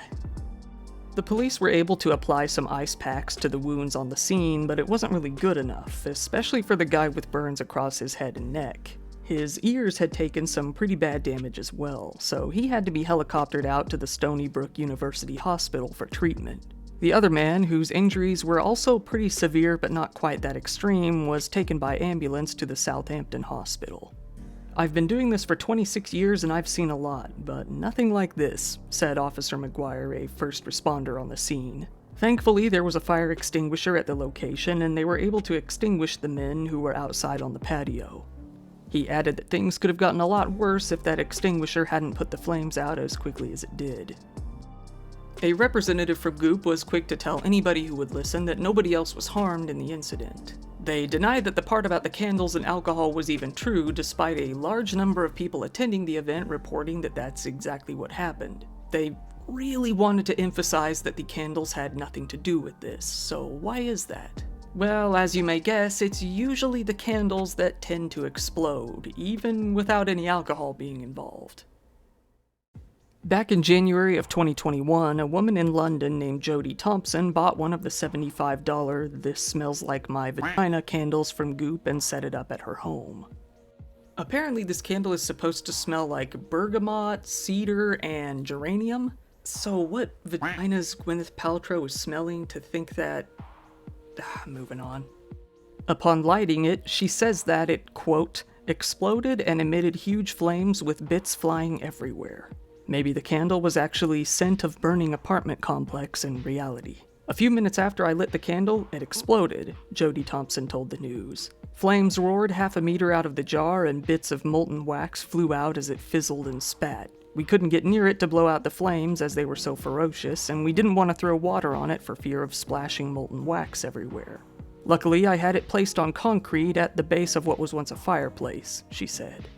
At least it seems that Jodie and her partner were able to put the fire out before it got too bad, saying, "We eventually got it under control and threw it out the front door. It could have burned the place down. It was scary at the time, but funny looking back that Gwyneth's vagina candle exploded in my living room." This was just a few months later after another woman in the area had reported that exact same thing happening to her. Jodie ended her story with, "Thankfully, after what seemed like an age, but was probably no more than 5 minutes, the flames subsided and I could blow the candle out. The charred jar and melted label were a testament to how hot it had become." When she spoke to Goop about this, they reportedly offered her more candles as compensation, which... time out.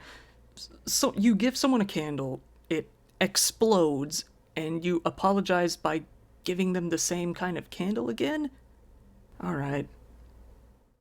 Just a few months later in May, a man in Texas named Colby Watson ended up going through a similar situation after his vagina candle burned for a few hours only to become engulfed in flames. Also, being a "This Smells Like My Vagina" candle, he noted that it lasted for about 3 hours before it finally exploded. Luckily, the flames didn't really spread, instead leaving his table with a circular burn mark and charring the candle itself. Nothing too horrible, all things considered. Either way, he geared up to sue. His representatives are trying to bring the case to trial and are looking for up to $5 million in damages for both him and other clients who, quote, "through no fault of their own, bought defective and dangerous vagina-scented candles." I can't believe I'm saying these words. In the end, though, Goop battled both of these claims in court, even saying that they hadn't sold Thompson a candle in the first place, claiming that he was simply trying to ride the bad press and make a buck off the company. So, back in the present day, talking about this incident, the Goop representative has simply said, "We are wishing a speedy recovery to the 2 injured parties and are grateful there were no additional injuries. No candles were in use at the time of the accidental fire." So, all in all, in the end, I don't know why you would buy a vagina candle from a woman trying to get you to shove jade eggs into your orifices and be happy about it in the first place, but those are just my 2 cents.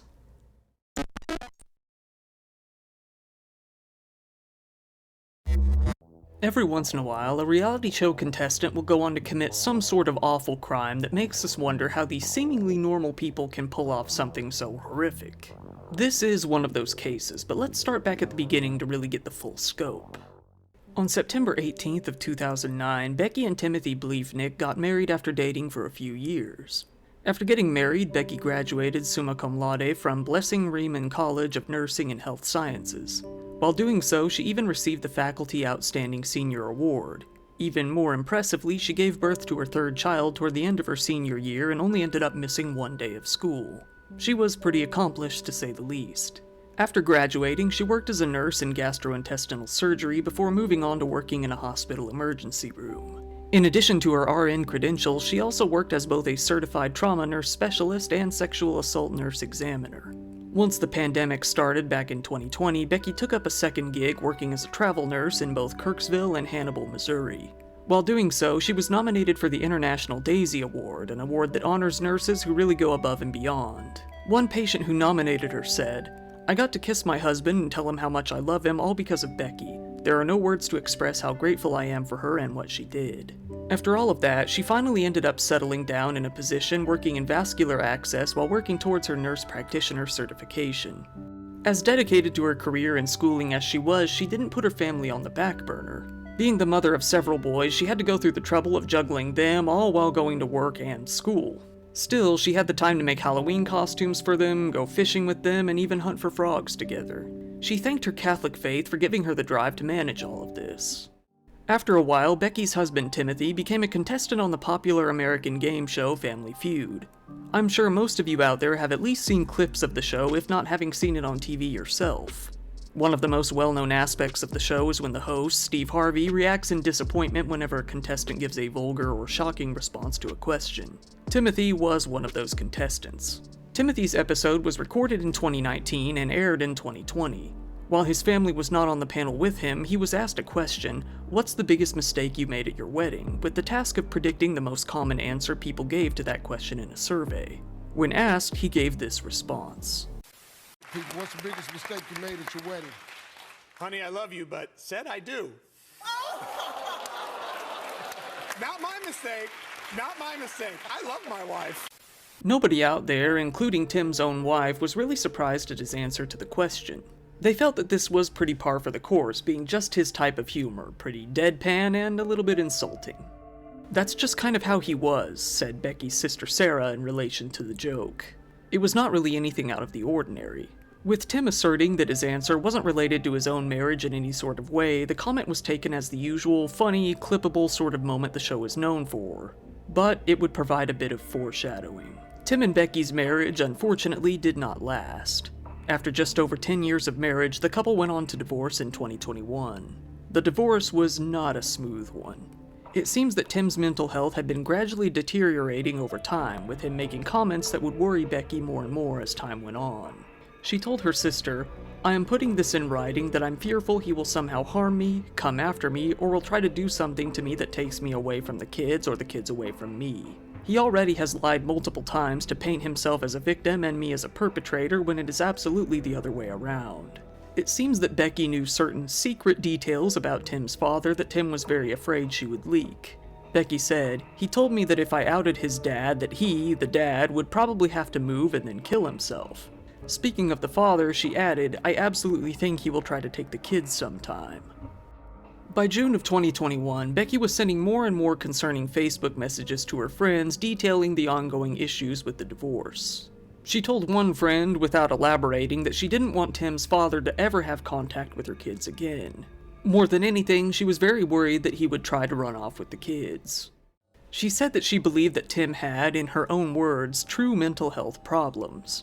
This was to the extent that she wanted to get an order of protection but was scared to go through the process. Becky's sister said, "So I received the text message that I testified to in court in September of 2021, and we knew that the divorce was contentious before that. But that was the first time where she illuminated or she made clear that, something is dramatically wrong. She says she wanted to put it in writing that if something ever happened to her, we should first think of him." Shortly after, Becky started to tell her friends about Tim's behavior that had been growing gradually more concerning. She feared what he might do if he didn't end up with custody of the kids. "He scraped at my face. He has shoved me across the room where the kids and I are standing. He's punched a hole in the wall. If things really didn't go his way, I feel he can be very unstable and unpredictable." By November, Becky had a new attorney. According to this man, Becky had been requesting that Tim return a 9mm handgun that she owned, and he, time and time again, refused to do so. Then she couldn't wait any longer. The very next month, she went ahead and started going through the process of getting an order of protection against, well, not Tim, but his father for the time being. That brings us to the year 2022. The divorce had been going on for almost a year now, and it wasn't getting any easier. Becky, confiding in her friends once again, said, if he doesn't get his way, he may literally lose his mind. It had gotten to the point where Tim's behavior was so erratic and unpredictable that the court had to come up with a plan as to how the couple would exchange kids for visitation, saying that both Tim and Becky must stay within 3 feet of their own cars while trading the kids. Things remained in that pattern all the way up to the next year. In early 2023, Becky ran into one of her friends while shopping at a TJ Maxx store. Her friend noted that she appeared mentally exhausted, losing that bright optimism she once had. They talked about the divorce and how Becky lived in fear of Tim snapping and doing something crazy at any moment. Apparently, Tim had told her, "You'll be dead before you get any of my money." Sometime that month, Tim ventured back to the family home and asked a neighbor if he happened to have any security cameras pointed toward the family's backyard. After, Tim called the police and asked if they would mind returning the 9mm handgun back to Becky because he didn't want to give it to her in person himself. The police didn't go along with it. Shortly after, Tim began plotting.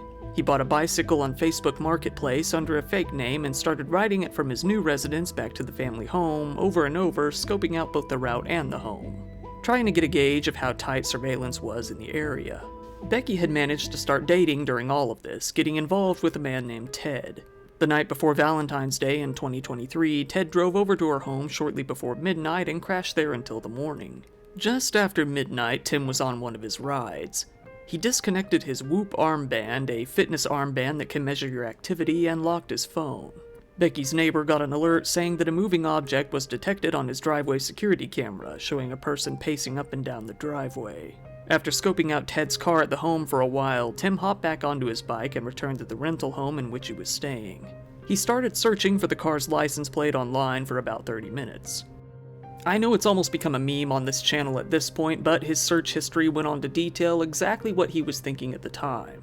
He searched for license plate lookup, title registration lookup, VIN number lookup, and license plate lookup, all while searching for Ted's specific license plate number and vehicle identification number. Shortly after, he reconnected his Whoop armband and called up the Missouri Department of Revenue, looking for whoever handled vehicle registrations, further trying to see who owned the vehicle. After these Google adventures, it seems he finally found Ted's name. With the stress of the apparent new lover and the upcoming March 3rd divorce trial, Tim started to snap. Becky was due to get some abdominal surgery. To prep for that, she stayed with a good friend for a few days and for a while after. Waiting for her to return home, Tim continued his nightly bike rides. On February 21st, Becky finally returned home. Surveillance footage from a nearby barn showed a man on a bicycle riding southbound toward her home. Becky talked with Ted, asking if he could keep the kids for the next 2 days while she recovered from surgery. He agreed, but this would be the last time he would ever see her alive. 2 nights later, February 23rd, 12:30 a.m. Tim's Whoop armband disconnected from his phone once again, and the usual video footage showed a bicycle rider heading off toward the house. Their kids had returned home by this point, and the family had gone to bed. Tim broke into the home and searched for Becky, holding the very 9mm handgun that he had refused to return to her, complete with a homemade silencer attached. Becky began to call 911, but dropped her phone and it bounced behind the bedroom door. Timothy looked her in the eyes and shot her multiple times. She fell to the ground and he continued to shoot her even more, all while the children were upstairs in bed. In total, he shot her 14 times from various angles at close, near point-blank range. Then Tim fled. At 2 a.m., he had returned home, reconnecting his armband. He felt that he had hidden his tracks perfectly. Now, here's a bit of confusion. It seems that the kids woke up and went to school on their own, thinking that their mother was asleep, as later statements have confirmed that they were in the house at the time of the shooting. Either way, the kids went on to school, and Tim called up the place, telling the school not to let them walk home to Becky's house that night. Arriving to the school to pick them up himself an hour before school even let out, Tim waited outside. He texted Becky's father, Bill, asking if he can call her and find out when she's going to pick up the kids, saying that the school had called him and told him that nobody came to pick them up. Bill went out to Becky's house to check on her, only to find her shot to death inside the home. He ran to the neighbor's house in a panic to use their phone and dial 911. Becky's mom called Tim, telling him about the discovery. He responded with a seemingly shocked, "What?" pretending he was just as surprised as they were. The police came out to question him and he was given a DNA swab test. About a week later, the police found Tim's bike abandoned by a public school bus depot. Then they went on to search his home. There, the police found what they called damning evidence, including his internet search history, which had now expanded to include such queries as how to break into a window with a crowbar, how to create a homemade gun silencer, and average police response time. Not exactly subtle. On March 13th, Tim was officially arrested and charged with Becky's murder. By May, he was on trial. His charges were 1 count of first-degree murder and 1 count of home invasion. During the week-long trial, he told the police that he felt his wife was merely the victim of a random, violent home invasion. The prosecutors felt that this was obviously not the case, laying the evidence out in front of him for all to see. It didn't leave much doubt. Prosecutors believed that he broke into her home and killed her in a jealous rage after seeing Ted's car in the driveway. Becky's family made their own statements. Becky's death was gruesome, painful, and senseless. You wanted her to suffer. You have ripped Becky away from my parents, the same people that welcomed you into our family, the same people you once called Mom and Dad, the same people you called on February 23rd, knowing Becky was already dead, feigning concern that she had not shown up to pick up the boys. How many times did you practice your reaction, knowing they would soon call to tell you that she was dead? Your children's future will be forever impacted by your crime. They are already suffering. Jurors convicted him of first-degree murder after a week-long trial, only deliberating for about 4 hours total before returning a verdict. The Adams County judge, Robert Adrian, said, "Mr. Bleefneck, you researched this murder. You planned this murder." You researched this murder, you planned this murder, you practiced this murder, you broke into her house, and you shot her 1, 2, 3, 4, 5, 6, 7, 8, 9, 10, 11, 12, 13, 14 times. I don't know how long it took you to do that. Some of those shots were fired while she was lying on the ground.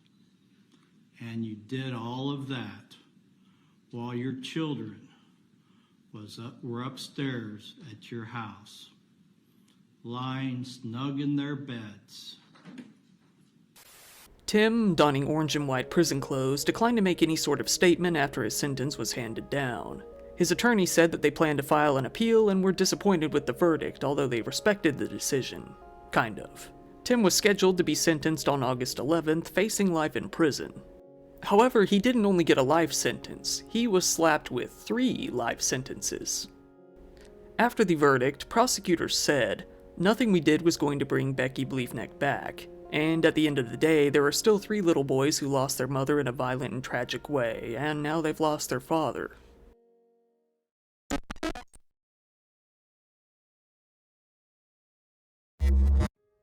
In preparation for making this video, I read the autobiography written by the killer Joshua Cook himself. In this book, he details a lot of aspects in his childhood that can't really be confirmed. So a lot of details about his life leading up to college are mainly coming from his own memory and very well may be exaggerated or misremembered. None of them are really that outlandish, but please keep that in mind when watching this video. Joshua Cook and his sister Tiffany were 2 very young kids when their father was diagnosed with bipolar disorder and paranoia, while their mother and uncle both had been diagnosed with paranoid schizophrenia. Their home life suffered as a result. Their father would often beat their mother so badly that she would end up in the hospital, happening multiple times over the course of only a few years. As a result, their mother decided that she needed to get them out of that environment, opting to put the 2 into foster care. Joshua and Tiffany soon became wards of the Ohio State foster care system. They would go on to be a part of that system for the next 5 years, facing all manner of hardships along the way. Joshua's first memories would be that of being beaten by his foster mother out in their Dayton, Ohio home. The 2 lived in constant fear of getting the belt, never knowing when they would be punished for the most minor indiscretion. Their life felt like a prison. Joshua was now 6 years old.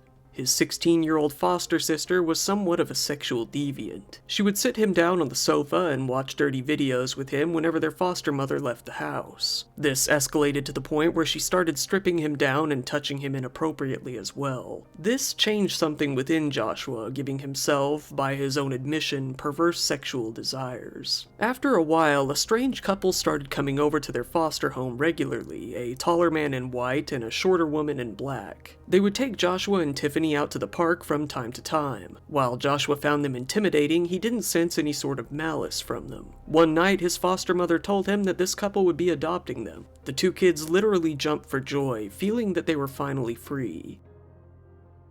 The couple drove out to Dayton, Ohio to pick up the two kids, excited about finally being able to raise a family. The two were formally adopted on August 11th, 1989. They were driven out to their new home, both elated and excited. They jumped out of the car and ran up to their home in their raggedy, hole-ridden clothes, barely able to run from the malnutrition they had suffered at their previous home.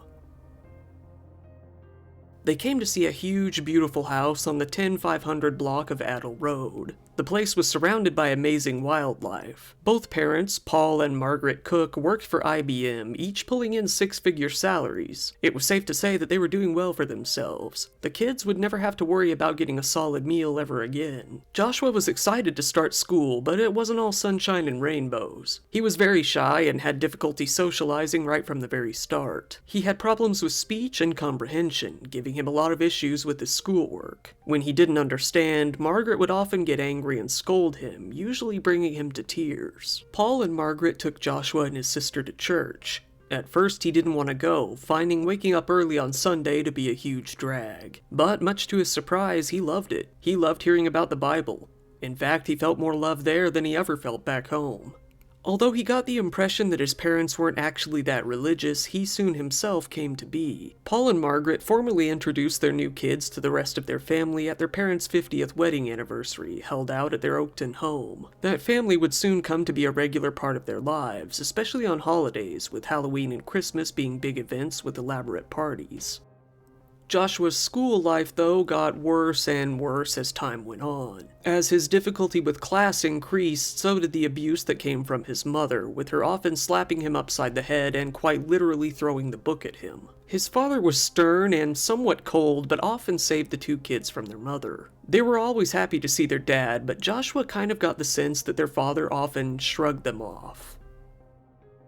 Joshua started wetting the bed, frequently. He didn't know why, there didn't really seem to be a cause. This made his mother very angry, causing her to go as far as rubbing his face in it like a dog, yelling, "Smell it, you're disgusting." To avoid this treatment, Joshua began hiding his sheets in the closet. He began to dream of getting back at her one day. By the end of elementary school, Joshua had a few friends, but not many. He was seen as a very nerdy kid, sporting dorky clothes and huge Coke bottle glasses. He was often called Urkel wherever he went. He was eager to go on to middle school, but it wasn't that much different. He noticed that the other boys were much more social, even getting girlfriends. He wanted to be like them. He wanted cool clothes like them, but his mom wouldn't allow it. He started getting bullied each and every year of school, even going as far as getting beaten. On one occasion, he was even choked until he nearly passed out before the bully finally relented. Then he'd go home and get slapped around by his mother even more. Not long after, he voiced to his sister that he wished their mom were dead. Joshua got his hands on some old-school softcore VHS pornography. He watched it so many times that he wore out the tape. He was addicted. He then discovered that you could get this stuff on the internet too. He even stole his dad's credit card to get into the paid websites.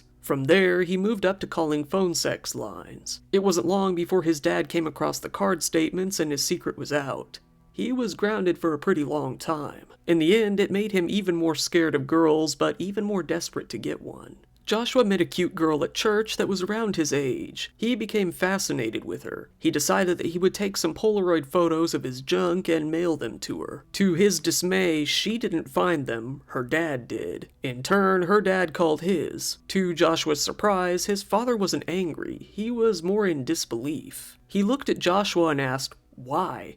But all he could respond with was, "I don't know." He really didn't know why he did it. He soon got a pretty lengthy lecture. Joshua started getting really into music. He loved the harder music with violent lyrics the most. That and porn became the main outlet for his slowly bubbling rage. Around that time, a kid in his French class introduced him to a game, Doom. He was quickly fascinated and begged to take his friend's copy home. He played it all day and night, only stopping to go to the bathroom or eat. This became the new major outlet for his rage. It soon came time for Joshua to head off to Oakton High School. He had no friends, struggling all the way. He was bullied pretty severely and rejected by any girl he talked to. His parents decided to pull him out of his current high school and put him into his sister's private school. It wasn't any better. He started getting called Urkel again pretty quickly. It was nostalgic in the worst way possible. In 9th grade, he upgraded from Doom. Now he had his eyes set on a PlayStation. After much begging, he finally convinced his parents to let him get one. After a lot of yard work to get some cash, he finally got his hands on one. He wanted the violent games. The more gore, the better. He played this system even more than he played Doom, often playing for 12 hours straight, not even stopping. He stashed food in his closet and urinated into water bottles. He was fascinated. He wished that he could kill people so effortlessly in real life. His mom stopped hitting him, but continued insulting him. She had retired to be a housewife, so now he never even got a break from her. She made him sick and angry. That, combined with the bullying at school and the rejection from girls, he wanted to die. He began to suffer from severe night terrors. His screaming would wake everyone up. He even jumped out the window one night while sleepwalking, getting injured by the broken glass. Finally done with it all, he took a whole bottle of sleeping pills. Much to his dismay, he only woke up more groggy than usual the next day. Joshua was put into summer camp one year. He really came to like a girl there. In his fascination, he wrote her love letter after love letter. He was overjoyed to get a letter back from her one day. He noticed that the envelope was pretty bulky and pretty heavy for a letter. He opened it up only for a bunch of scraps of torn up paper to come spilling out. She had torn up his letters and mailed them back. Now he wanted to die even more. Joshua came home from school one fateful day in April of 1999. A huge news story was breaking, that of the Columbine massacre. He couldn't believe it. Someone had actually done what he had always dreamed of doing. It all seemed more real now, even more possible. While watching the news, he saw the families of the victims standing there, completely in shock, asking, why? How could this happen? Joshua found the question to be stupid. Are you fucking kidding me? What do you mean, why? He thought. He felt that all the warning signs were there, the reasoning was there. He didn't know how the parents couldn't have noticed. He quickly came to admire the two killers, Eric and Dylan. He wanted to get revenge against the bullies just like they had done. He began seeing them as his peers, but then started to see them as martyrs, and eventually as gods. Now Joshua was 16 years old. Everyone was talking about a cool new movie, The Matrix. Joshua said, "The Matrix impacted me a lot. When I would watch The Matrix, I would see myself in that role. I would see myself shooting the bullies and the people who had hurt me in my life. And this movie was a type of a release of aggression. It made me feel better when I would watch it. So I watched this movie hundreds of times." Continuing, he added, "The video games were the same, played the same part. Video games like Grand Theft Auto, Blood Rain, Resident Evil, Doom, Quake, shooter games. When I would play these games, it did a lot for me mentally, for I could release my aggression with these games. I could almost bring my fantasies to fruition. The way I would immerse myself in these games, sometimes I would play them 12 to 15 hours a day without leaving my room. I would have food and all kinds of things stashed in my room so I wouldn't have to leave." When an old bully from middle school taunted him in class one day, Joshua completely lost it. He was now a good-sized kid, being 6 foot and 200 pounds. He flipped his heavy desk over, grabbing that kid by the collar until the teacher broke them up. That kid never did bother him again. Joshua started dressing in all black with a trench coat just like his idols, Neo, Eric, and Dylan. He decided that he was done with everyone and everything. He ran away one cold night, taking the train and fleeing to Washington, D.C. Gazing over the Lincoln Monument, he realized how insignificant he was. He came to see that his life had no meaning. Not only that, he wouldn't be able to take the homeless life. He worried about leaving his sister alone. He hated his parents, but he had to go back. He needed the security, if anything. He came back home to find everyone worried. They had even called the police. To his surprise, they weren't angry, they were just scared. They lectured him in the kitchen, with his father telling him, "You need more help than I can give you." High school finally came to an end. Joshua applied to various colleges, although truthfully he didn't want to go.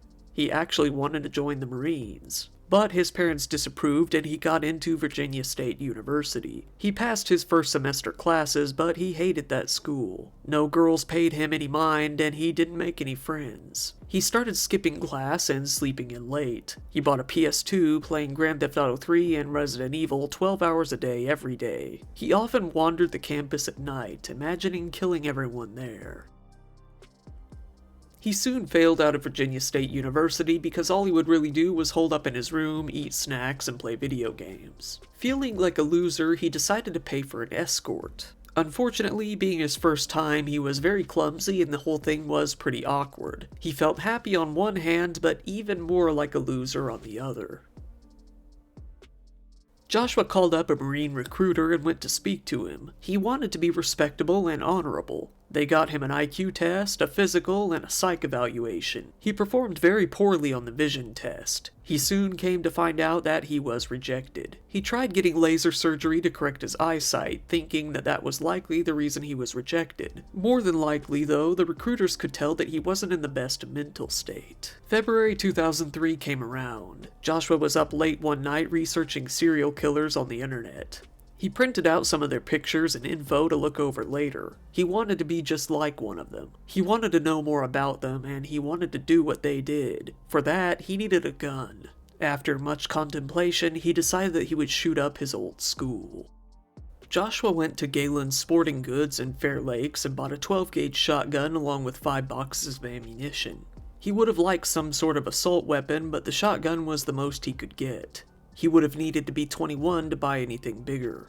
He bought some more clothes and sunglasses to look just like Neo from The Matrix and even walked around in full costume while listening to the soundtrack from the movie when his parents were out. And then, Monday, February 17th, 2003. More than 2 feet of snow blanketed Oakton and the surrounding metropolitan area. Joshua woke up to see all the snow outside, but he felt hollow. He felt depressed. He felt negative. He looked out the window to see his 51-year-old father shoveling the snow, so he decided to suit up and go outside to help. His now 56-year-old mother marveled at all the snow that had fallen so quickly. He was shocked to see that she actually helped them outside with a smile. They all watched TV and sat down to eat pizza together afterwards. Paul and Margaret decided to go down to the basement to do some work. Joshua went up to his room and stared at his Matrix poster, contemplating for quite some time. He changed into the black trench coat and glasses that he had bought, grabbed his gun, and put on his headphones. He vividly remembers listening to the Drowning Pool song, Bodies, as he descended the staircase down to the basement. He decided that this was it. He wanted to end their lives and his own. Joshua first came across his mother, sitting at her computer desk. She swiveled the chair around, looking at him with a smile. That was until she saw the gun barrel in her face. She tried to move out of the way as Joshua fired, causing a bullet to graze her chest. He thought it did more damage than it actually did, moving on to his father. His dad, who had been on the phone with his sister Tiffany, dove and took cover under his desk. Joshua just walked around, firing at him over and over again, 7 times in total. Tiffany could do nothing but listen as the carnage took place. Joshua was emotionless. He felt like a zombie. He went back upstairs to reload his gun. Once he came back downstairs, his mom confronted him, saying, "What are you doing, Joshua? Why did you do this?" He picked up the gun and pointed it at her face. She said, "You wouldn't," cut short by the point-blank blast. She fell down to the ground. Joshua then shot his father one more time for good measure. Tiffany was stuck there, hearing her mother scream, followed by a number of popping sounds. Joshua picked up the phone hanging off the desk. She said, "What are you doing? Let me talk to Daddy." Joshua responded, "I have to call somebody," before hanging up on her. He then called the police himself, saying, "I just shot my parents. I just blew them away with a shotgun." He told the police that he didn't want to get shot, so he'd be waiting outside unarmed. He then went back up to his room and grabbed a Coke before they arrived. The police arrived to find Joshua standing out in the driveway drinking his Coke. They stared at him in disbelief. Going inside, they found the bodies along with all of the serial killer information Joshua had printed out earlier. Everything from biographies to research on the death penalty. He was swiftly arrested and eagerly awaited his execution. Bail was set at $1 million, but he couldn't care less. He didn't plan on leaving. Joshua soon came to a sudden realization. How was his sister going to feel? She was going to hate him now for sure, and now she was going to be without a brother, mother, or father. He soon met up with his court-appointed attorneys. He told them, bluntly, it went down just like The Matrix. They were confused, asking him what he meant by that. He soon got some new lawyers who continued questioning him about that statement. To his shock, he was offered a plea bargain. He definitely had wanted to die before, but he was fascinated at the thought of a possible release someday. After a while, Joshua was formally diagnosed in jail with simple schizophrenia. The doctors described him as compliant, well-behaved, and somewhat naive, feeling he had trouble understanding the gravity of the situation. They said he acted as if he had merely gotten a low grade on an English test. Soon enough, Joshua was appearing in Fairfax County Circuit Court. This is where his lawyers presented an idea that would soon shake the country, an idea called the Matrix defense. They said that he was not guilty by reason of insanity, claiming that his reality seemed unreal to him due to his schizophrenia. They said that he felt like he really was in some kind of real-life Matrix situation, feeling that nothing that was happening was actually real. His lawyer said, Defendant Cook harbored a bona fide belief that he was living in the virtual reality of the Matrix at the time of the alleged offenses and thus could not distinguish right from wrong. Joshua soon came to be dubbed in the media as the Matrix Murderer. Now, 20 years old, he was surprised to hear this. He was schizophrenic, yes, but he didn't actually believe he was in the Matrix. However, he kept quiet. His lawyer called forth an expert, Dr. Brad Bushman, a University of Michigan professor, to testify on the effects of violent movies and video games. He said, people who commit violent crimes are more heavy consumers of violent media. They pointed out how often Joshua had played Grand Theft Auto 3, which was already under heavy scrutiny within the media at the time. It was being blamed for all manner of crimes. During Bushman's cross-examination, he was told that there haven't been any studies by the scientific community that could corroborate his claims. He was told that the Matrix had nothing to do with this. The prosecution said, I guess 1 million people have seen the Matrix, maybe 3 have committed crimes. The Matrix doesn't make you do it. Whatever his motive was, he killed them in cold blood. Joshua's lawyers went on to claim that his parents, mainly Margaret, had abused him. Tiffany, though, had written a letter to the court to dispute this claim. She wrote, Naturally, as any other family, we had our disagreements, but we always made it a point to stay as a family. We did not express our disagreements with violence or physical abuse. The prosecution said, one would think if her brother was being physically abused through those years, she would know it. That was not so. When asked why Joshua actually shot his parents, his lawyer said, it's a combination of a lot of different factors. Joshua scoffed at the Matrix defense, opting to plead guilty on his own accord. His attorney requested another psychiatric evaluation, but it was denied given that Joshua had decided to take responsibility himself. He pleaded guilty to 2 counts of first-degree murder in the shooting of his parents, saying, I've asked the Lord to forgive me and I accept the consequences of my actions. I wish I could turn back time. Every day I see that Monday night and I feel terrible about what happened to my parents. He was sentenced to 32 years for each of the 2 counts of murder. They were to be served concurrently. In addition to those 2 charges, he also pled guilty to 2 counts of using a firearm in a felony. This added 3 years to his sentence for one of those charges and 5 for the other. Are these just convenient excuses, or is there real science to back up the fact that these can be a link to what these shooters do?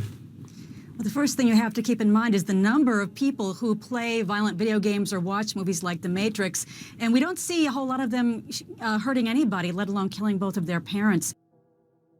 Time passed, and eventually Tiffany came to visit Joshua in prison. To his surprise, she was smiling. After some small talk, she asked him why he did it, asking if he really was crazy. He responded with an emphatic no, but in reality, he didn't know the answer to that question himself. Tiffany told him that their aunts were waiting in the car, so he asked why they hadn't come in. Then she dropped a bombshell.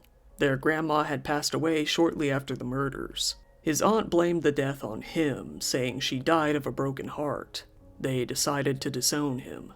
He continued communication with Tiffany for a while, but the letters and visits eventually came to a stop.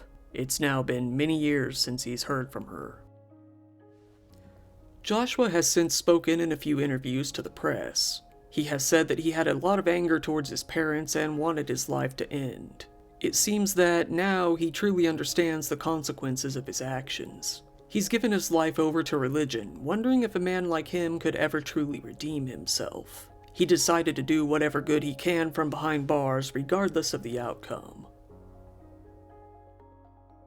"It messed me up really bad," he said. "It wasn't anything like I had seen in The Matrix. Real life was so much more horrific." He now breathes a sigh of relief at the fact that he wasn't able to buy some sort of rifle back then. He feels like if he could, he actually would have gone on to kill much more people. He now reaches out to other people who have the same thoughts that he had, urging them to seek help. He even openly encourages letters from parents who have kids that they feel are in a similar boat to him, ready to give out any sort of insight that he can. To all of the kids who feel the same way that he did, he has one thing to say: "I've been where you are. You don't know the pain you'll cause."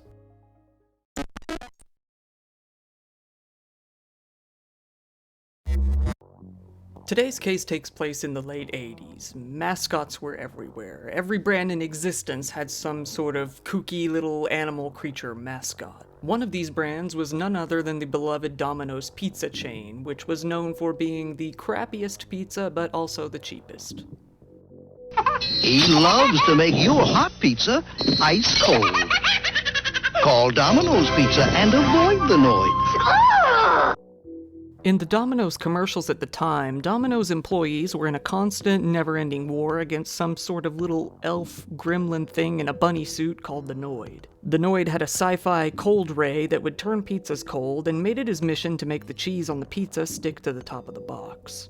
This character was strange and notably ugly as hell, but somehow managed to capture enough of an audience to become quite a hit and even a household name. With animations made by Will Vinton Studios, the studio that made the California Raisins animations, he was set to become a success for quite some time. He even got his own merch, his own toys, and even starred in 2 different video games, neither of which are good. However, the Noid wasn't going to be around much longer, and it wasn't even really his design or the idea of associating pizza with being cold and sticky. It was something much more unexpected. A lot of people loved the Noid very deeply, maybe even as much as their own children, but one man took it a lot more seriously and sinisterly. This is where we had a man named Kenneth Lamar Noid, a 23-year-old man with paranoid schizophrenia who happened to share his last name with the titular character. He believed that the ads were a personal attack against him, and the character was a caricature made simply to mock him. Who did he feel was behind all of this? Well, none other than the owner of the Domino's franchise, of course, he thought. After reaching his limit with these ads, he completely lost it one cool January Monday morning in 1989. He grabbed a revolver and headed out to a local Domino's restaurant in Chamblee, Georgia, a suburb of Atlanta, where he planned to exact his revenge. Armed with his .357 Magnum revolver, he went rushing into the restaurant at around 11 in the morning.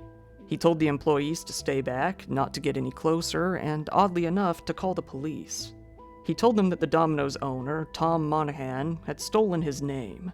He forced the 2 employees to call the Domino's headquarters to convey his demands. He wanted $100,000 in cash and a white limousine to use as a getaway car.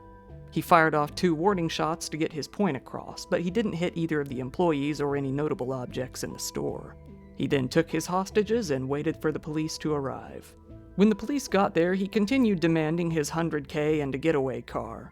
However, now he also wanted a book, a copy of a book called The Widow's Son, a 1985 novel about secret societies in prison. He then fired 4 more warning shots out into the ceiling. Officers, however, did not return fire. The police noted that Noid was acting very irrationally and that they were having a lot of problems communicating with him. They offered to give him a copy of The Widow's Son in exchange for one of the hostages. However, he refused this offer once they did bring him the book. So he ended up with neither the book or the money or, of course, the big white limousine. After a while, Noid started getting really hungry and decided that he'd have some of those good old Domino's pizzas, ordering them to make 2 pizzas to his exact specifications. He He sat down and started eating the pizzas, and for the first time, he took his gun out of his hand and put it down on his lap. It was at this point that the hostages used this chance to escape. They ran out of the store shortly after 5 p.m. By this point, the SWAT team had been negotiating with Noid as he held the 2 hostages for over 5 hours. He turned his back for a minute and one ran out the door, said one of the officers. The second one then ran for the door, and fortunately he was not shot at. Realizing he just lost all of his leverage, Noid surrendered to the police just a few minutes later. Luckily, the hostages were completely unharmed and the police were able to arrest Noid without further incident. He was taken into custody shortly after. After the whole ordeal was over, the police chief at the time, Reed Miller, told local reporters, "He's paranoid. He is very irrational. He is very hard to talk to." According to some detectives who were working on the case, Noid had psychological problems, and they said, "He is having an ongoing feud in his mind with the owner of Domino's Pizza about the Noid commercials. Apparently, he thinks they're aimed at him." After interrogating Noid and talking to him for a while, police learned of his internal feud with Tom S. Monahan, the owner of Domino's Pizza, who was living in Ann Arbor, Michigan at the time. Despite being so far away, Noid felt that Tom would often break into his apartment, look around, and watch him.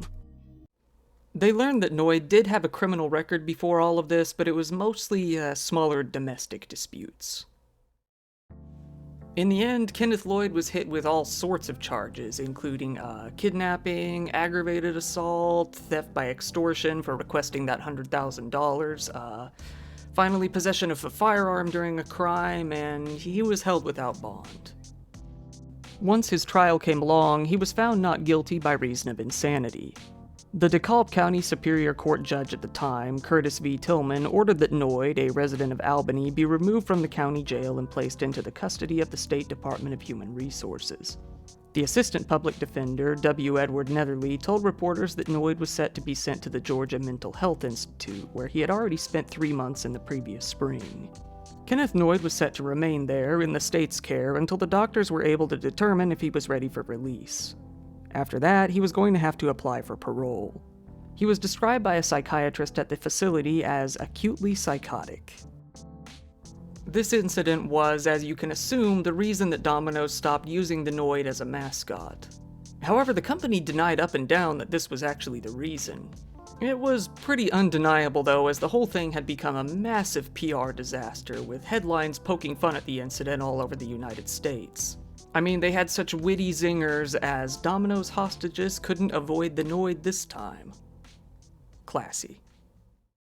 Kenneth Noid spent the next 3 months in a mental institution and was eventually released under certain terms, but then unfortunately he went on to end his own life just a few years later in 1995. After almost 15 years, Domino's started testing the waters when it came to bringing the Noid character back. It had been long enough that a lot of people had nostalgic memories of the character, but very few remembered the hostage incident. Domino's released a limited run of about 1,000 Noid-themed t-shirts in December of 2009, and it seemed to go pretty well. Then, in 2011, the character was brought back in an ad campaign that mainly appeared on the Domino's Facebook page. And in May of 2011, he officially reappeared on TV again for the first time in stuffed animal form at the end of a commercial promoting a new one-topping pizza deal. On the 25th birthday of the character, he was given yet another video game, the Noid Super Pizza Shootout. After that point, the Noid appeared from time to time in smaller roles related to the company here and there. In 2016, he was featured on the Domino's Spectacular Pinball Adventure pinball machine, was in even more commercials, and was even tattooed onto the arm of a contest winner. He even got a spot in a Crash Bandicoot mobile game, of all things. Then, in 2021, the character finally returned to TV in a very odd form, with his face appearing in a glitchy fashion over a shot of meals introduced in a coupon promotion. He was then officially announced to return as their mascot. It seems that after 15 years or so, enough time has finally passed, and we don't have to avoid the Noid any longer.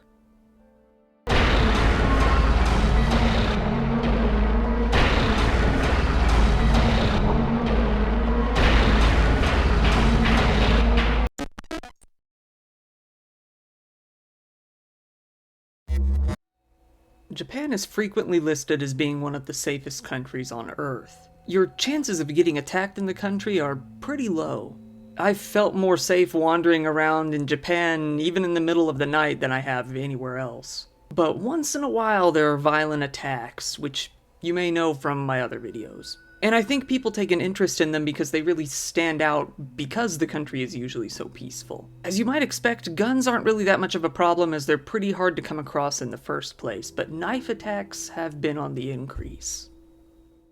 For example, back in 2019, there was a guy who attacked a bunch of school kids that were waiting for a bus in Kawasaki. It resulted in 2 deaths and at least 18 others being injured. Then again, in August of 2021, just a few months before today's incident, a 36-year-old man named Yusuke Tsushima started stabbing people willy-nilly throughout a train in Setagaya, which ended up injuring 9 people in total. The 2019 Joker movie, the one starring Joaquin Phoenix, ended up becoming a bit of a hit even in Japan. The movie includes a scene where the Joker is harassed by several people on a train and he turns the tables and fights back, shooting and killing them. It's a pretty impactful scene and undoubtedly left an impression on those who viewed it. People idolizing the Joker and wanting to be as cool as him isn't really anything new. It's been happening for a while now. I'm sure you've all seen the memes. His character tends to resonate with a certain kind of people, such as James Holmes, who dyed his hair red and shot up a movie theater in Colorado during a screening of The Dark Knight Rises. However, the man we're going to be talking about today was a 24-year-old man named Kyota Hattori. Hattori was born in Fukuoka in 1996, where he spent most of his life living with his mother and sister. Most of the people who knew him claimed that he was a very average guy, even going as far to say as he was fairly cheerful. He was bullied a lot throughout his time in school, but he had a decent social life and ended up dating a nice girl that he knew. He decided not to go on to college after graduating high school and instead took a job working at a manga cafe. Things didn't go too well, though. He was eventually fired after he was caught taking photos of female customers, and it's a little worse than you might think. He had installed a hidden camera in the bathroom of the cafe, and a customer had come across it one day. It is believed that this is where his relationship ended. His girlfriend ended up dumping him and went on to marry someone else. This shattered Hattori. He started getting worse and worse socially. He got a few new jobs, but he never really performed too well and had a lot of trouble getting along with anybody. He eventually got a job at a big call center in Fukuoka and worked there for a solid 3 years, but eventually was fired in June of 2022 after a mountain of customer complaints. It seemed that his superiors tolerated these to a point, but after a while it just became too much to ignore. He felt that this was the last straw, that his life was over. This is where his hatred towards society really began to fester. In July, he decided to give everything up and leave Fukuoka behind. In his head, he had bigger fish to fry.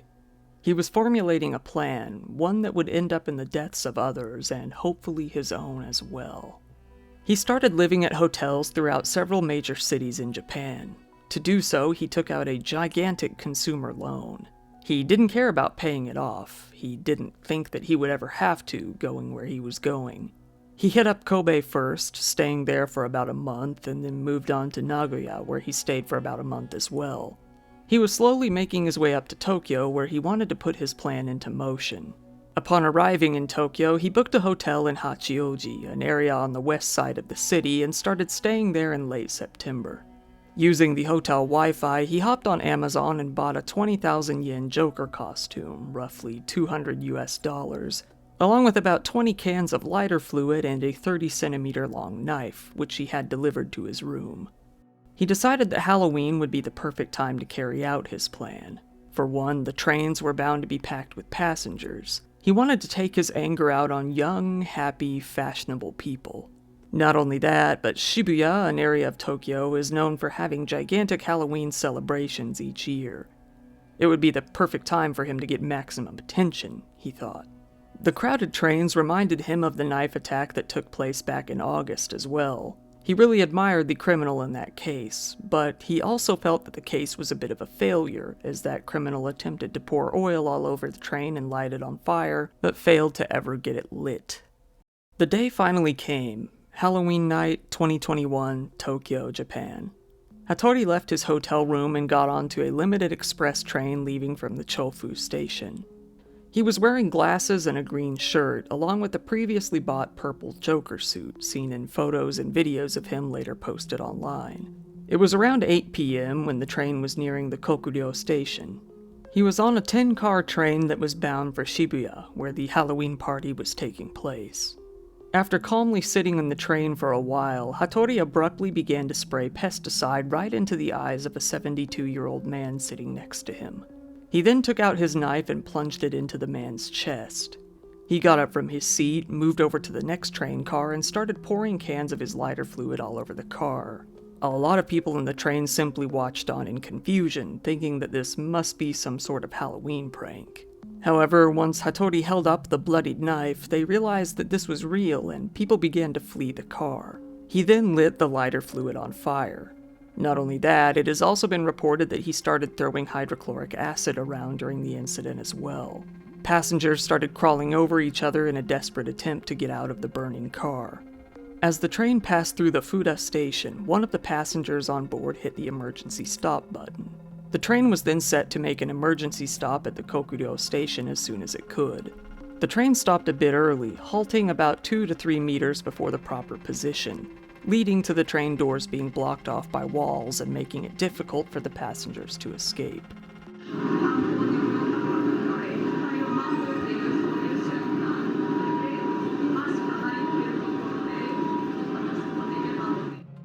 In a desperate attempt to get out of the burning train and flee from the knife-wielding attacker, passengers started pouring out of the windows on the train in order to get out into the station. Some of them got out through the connecting door between trains as well. 自分先頭車両いてどんどん血がついた人とかがやってきてタオルとか持ってる人とか医者の人いませんかって声が聞こえてきたり The guy who filmed what is probably the most well-known video of the incident said in an interview that the scene was terrifying. A lot of people on the train didn't even know what was going on, but they realized that something was definitely happening and they needed to get out as soon as possible. I was just listening to music when it happened, said another passenger on the train. Then I saw a man walking this way, slowly waving a long knife. I thought it was some sort of Halloween prank. It wasn't until I saw the other passengers running away that I thought, oh, this is bad. The fire on the train started getting worse, spreading all over the seats. Hattori had planned to set the fire in such a way that it would force all the passengers into the front car of the train. He had even practiced spraying the oil around in his hotel room, wanting to get his technique down perfectly so that everything would go according to plan. Witnesses later described to news outlets how Hattori stabbed 10 people on the train. His knife was covered in blood, said one witness. 17 were injured in total, with many being sent to the hospital over smoke inhalation-related issues, including some middle school students. The old man who was originally stabbed was left unresponsive. Feeling that his attack was finished, Hattori sat down on the train and lit up a cigarette while he politely waited for the police to arrive and arrest him. Police poured into the train when they ran into the suspect. "Drop the knife," they shouted, and he calmly complied. Police arrested him right there on the spot and suspended train services while they started an investigation of the crime scene. The Tokyo Fire Department later stated that 3 of the people who were injured had serious wounds. The man who was originally stabbed in the chest was still unconscious. Hattori happily told the police that he really admired the Joker character, even going as far as saying that he looked up to him, but it appears that he didn't really explain why. Looking at the Odaku Line train case in August, I targeted an express train which would have more passengers and use cigarette lighter fluid, he told the police, explaining his plan. Hattori went on to explain to a news agency that he had wanted to kill someone since June, ever since he was fired from his job and all of his personal relationships fell apart. He confessed that he had fully intended to kill the man that he stabbed, along with many others. He told the authorities that his main goal in all of this was to get the death penalty and end his life. He stated, "I thought that you were supposed to get the death penalty if you killed 2 or more people. I used the attack on the Oda Express in August as a reference." Luckily, the old man who was in critical condition later recovered from his wounds. This attack, the Joker incident, clever title I know, had left a lot of citizens wondering if it was even safe to ride on the public trains anymore. The authorities struggled to convince the public that this was an anomaly, it wasn't the norm when riding on public transport. They told the people of Tokyo that, rest assured, they would do whatever they could to ensure that people would be safe. The media quickly began to speculate if any more knife-related incidents were going to spark up, especially if people started idolizing the previous criminals in these knife attacks like Hattori did. Needless to say, the whole Joker costume quickly became the main focus of this incident, quickly getting news attention all over the world. Some wondered if he was somewhat acting out the scene from the Joker movie, blaming the movie itself, at least partially, for what had went down, as usually happens in cases like this. This wasn't helped by the fact that Hattori both flat out admitted to admiring the character and wanting to kill as many people as possible. However, a criminal psychologist who worked on this case said that rather than mimicking the character, Hattori was likely just trying to draw as much attention to himself as he possibly could. "I think he wanted to stand out," said Professor Yasuyuki Deguchi, who is a criminal psychologist at Tokyo Mirai University. He is a distorted attention seeker. By dressing up as the Joker on Halloween night, he thought he would stand out more. By acting like the Joker and saying he wanted to look up to him, he can get more attention from the people. I don't think he decided to copy the Joker because he saw the movie. In late November, while he was still being held in custody, Hattori was served up a big fat arrest warrant for his attack on Halloween night. The charges were attempted murder and arson. Those who knew him growing up were shocked upon hearing about the crime. The Hattori they knew was a very different man, at least when they knew him.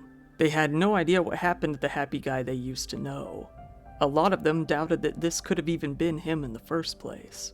One previous classmate speculated to the news that Hattori had likely snapped upon losing his ex-girlfriend and seeing her marry another man, which began to bring his past into the spotlight.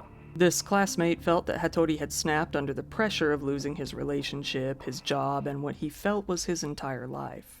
The transport minister, a man named Tetsuo Saito, attended a news conference in which he said that the government had informed train companies that they were to increase security in order to hopefully prevent any possible future attacks from happening. Trains are essential to the life of society, and it's extremely important to be able to feel safe as you ride them, he said.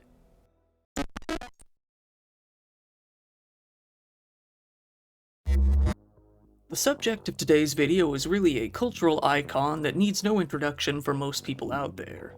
But just for context, and for those who haven't heard about him, let's get into the early life of Andy Kaufman. Andy Kaufman, known later in life as a great American entertainer, was born in 1949 in New York City, the oldest of 3 siblings. He was born into a middle-class Jewish family in Long Island to a mother who was a fashion model and a father who was a jewelry salesman. Andy grew up as a fairly normal kid during the beginning. He had a grandpa that he really loved who he called Papu. It was Papu that would sing songs with him and carry on like a performer. However, it was when Papu died that things got dark. Instead of telling Andy the honest truth, his family told him that Papu had moved away to a far-off country and was never coming back. So instead of learning to face a harsh reality, Andy was instead left feeling abandoned. This was a feeling that would never quite leave him. For a while, he really withdrew from the world, locking himself in his room. It took a while to come out of his shell, and when he did, the song and dance routine from before was what would breathe life back into him. Andy took to the role of entertainer early on in life, performing at his friends' birthday parties, playing records and cartoons for them. He also wrote poetry and stories during his childhood, writing an entire novel that went unpublished at age 16. After graduating from high school in 1967, he enrolled in college where he came to study TV production. There he started his own show on the school network called Uncle Andy's Funhouse. 2 years later, Andy would hitchhike out to Las Vegas to meet Elvis Presley, showing up unannounced at his hotel. This seemed to boost his motivation as he soon started performing at coffee shops and writing his first one-man show. Things got a little rough once again when Andy ended up having a child out of wedlock with his old high school girlfriend. Unable to take care of the daughter, the two decided to give her up for adoption in 1969. This was something that would go on to haunt both Andy and his family for quite some time, feeling as if his daughter had just vanished. Feeling as if he himself were abandoned as a child, it's likely he felt that he had now done the same thing to his very own kid. Later that year, Andy decided to learn transcendental meditation at college. For the rest of his life, Andy would meditate and perform yoga for a whole 3 hours every single day. Later on, he would even travel to Spain to teach these techniques himself. He said that he utilized these techniques he learned to build up confidence and take his act to comedy clubs. After graduating, he took to performing stand-up at various clubs all throughout the East Coast, and this was how things would remain for the next few years. After building up a name for himself, he was invited to appear on Saturday Night Live in 1975 to perform some parts of his act on stage. One of the characters he would be best known for was his foreign man persona, which always went over well with audiences. While getting more and more famous, he continued to hit up comedy clubs and theaters all over the country. Andy soon came up with a character called Tony Clifton, a character he treated as if he were a person all on his own. Tony was an obnoxious lounge singer who would often abuse the audience and get laughs for being a bit of a scumbag. Tony would open for Andy at comedy clubs and even perform some of his own shows. While Andy would usually play Tony, sometimes it was actually either his brother Michael or his best friend Bob Smuda who took the role. Andy got so serious with the Tony character that when it came time to act on a show called Taxi, one of Andy's only conditions was that Tony Clifton would be able to act on the show as a guest star as well. However, after he made a huge scene on set, Tony was fired from the show and thrown out by security. Just as Andy hoped, this was highly publicized and appeared in the local news. Andy began to often guest star on various comedy and late-night shows, especially with David Letterman. He began to incorporate more fourth-wall-breaking pranks into his shows, such as having an altercation with a professional wrestler on the late-night set, something that people didn't even know was planned for over 10 years. In another incident, he got into an argument and even a bit of a physical fight with a few of the other actors on Saturday Night Live, something that only those involved in the fight knew to be planned. Andy kind of grew to like deceiving the audience as a joke, and he did it often. Even when it came to seemingly mundane topics, like questions about his personal life, he would like to troll the audience by giving answers that were just flat out not true. For example, when he was asked if he had any kids, he said that he had adopted 3 sons, which was simply just a lie. Before the days of the internet, people couldn't really look these things up to see if they were true and just kind of took it at face value. Down the road, this would create a lot of confusion as to how many kids Andy actually had and would leave a lot of people confused about his family life. Behind the scenes, Andy still had no children aside from the daughter he had given up for adoption years back. He wasn't married, but he was in a close relationship with a woman named Lynn Margulies, who he met while filming in 1982. The two soon grew very close, with Lynn usually being at his side. While everything seemed to be going well for Andy, he soon developed a persistent cough. This cough grew more and more out of control until his family began to take notice at Thanksgiving dinner in 1983. This cough hadn't gone away for over a month, but he assured his family that his doctor told him that nothing was wrong. Just to make sure, when he went back home to LA afterwards, he went to the Cedars-Sinai Medical Center in order to get some tests run. In just a few days, he was diagnosed with large cell carcinoma of the lung, a form of lung cancer usually associated with smoking. Throughout his next appearances, Andy would grow more frail, something the audience took notice of. He did say that he had a certain illness that he was hoping to cure with natural medicine, like going on an all-fruit and vegetable diet. In reality, he was undertaking radiation therapy, but it was too late. The cancer had already spread to his brain. His last public appearance was in 1984, where he showed up looking very thin and sporting a mohawk, likely due to losing his hair from the radiation therapy. The next day after that final appearance, Andy decided to try one final option. He flew out to the Philippines to try his shot at a new therapy called psychic surgery. This was pseudoscience at best, and technically a fraudulent practice, but Andy felt that he had nothing left to do but try everything. Likely due to a bit of the placebo effect, he did feel better for a while after returning to the US, but it wouldn't last long. In May of 1984, he was admitted into the Cedars-Sinai Medical Center once again. This time, though, he wouldn't be coming out. He died on May 16, 1984, at only 36 years old. He was surrounded by his family and his girlfriend during his final moments. He had a funeral in Long Island before being buried in the Beth David Cemetery in Elmont, New York. Andy Kaufman had often talked about faking his own death throughout his life. His best friend, Bob Zamuda, felt that his grandfather's supposed disappearance and death gave him somewhat of a fascination with having control over life and death. There were times he discussed with friends how he would pull off such a stunt and how long he would wait before he finally revealed that he was really alive down the road. Knowledge of these conversations began to spread around to people he knew and eventually leaked out to the wider public. A lot of Andy's friends believed wholeheartedly that he really had faked the whole thing, especially those who hadn't been around in the days leading up to his death. How sure they seemed, they were able to convince a lot of other people that this must be true as well. This belief led to a large underground rumor that continued to spread all throughout the 80s and 90s and even up to today. In fact, about 5 years prior, Andy and his friend and writing partner Bob Zamuda were writing the script for a movie they would call The Tony Clifton Story, a documentary-style movie about the character's life. At the end of the movie, it was to say, on June 12, 1980, Tony Clifton, at the age of 45, died of cancer at Cedars-Sinai Hospital in Hollywood, California. Oddly enough, this was the same hospital and same cause of death that Andy would go on to have himself. These rumors were only fueled by the appearances of Tony Clifton continuing at various comedy clubs after his death. During the early 1990s, Tony would often appear in particular throughout nightclubs in Los Angeles.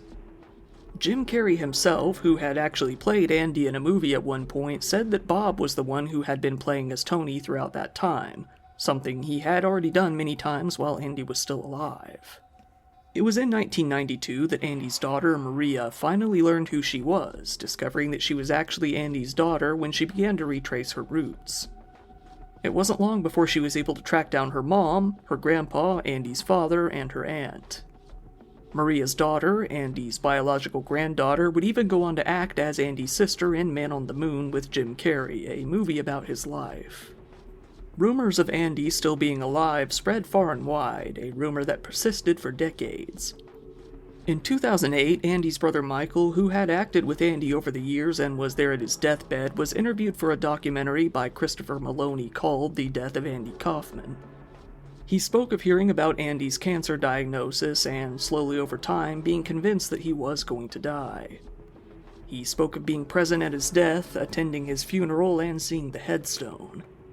He felt that Andy could have possibly used his very skilled meditation techniques in order to slow down his heartbeat, making others believe he was dead. However, while acknowledging that this was technically possible, he said that he did not believe that Andy was alive, ending by saying that the rumors were not true. However, Michael would appear to have changed his mind in 2013. This was when he took to the stage in a New York comedy club to inform the audience that he had received a letter from his brother who he thought was dead. He told the audience that he had first come to believe that Andy may still be alive when he came across some of his writings many years back, finding references to him faking his death, including a line that said, "I will reappear." Not too long, he was exiting a restaurant on Christmas Eve in 1999 when a random parking attendant would hand him a letter. This letter was said to have been from none other than his brother. Keep in mind, he did the interview in 2008 in which he said that his brother was dead. Despite this, Michael read this letter to the crowd, saying, "It was too much pressure to be Andy Kaufman. I just wanted to be Andy. I think that's why I got sick. I had to change completely and quickly. I'm extremely, very happily married with the most wonderful wife in the whole wide world and with the two greatest kids, a 10-year-old daughter and a son who is 8. As if this wasn't enough to shock the audience, that wasn't all they were going to hear.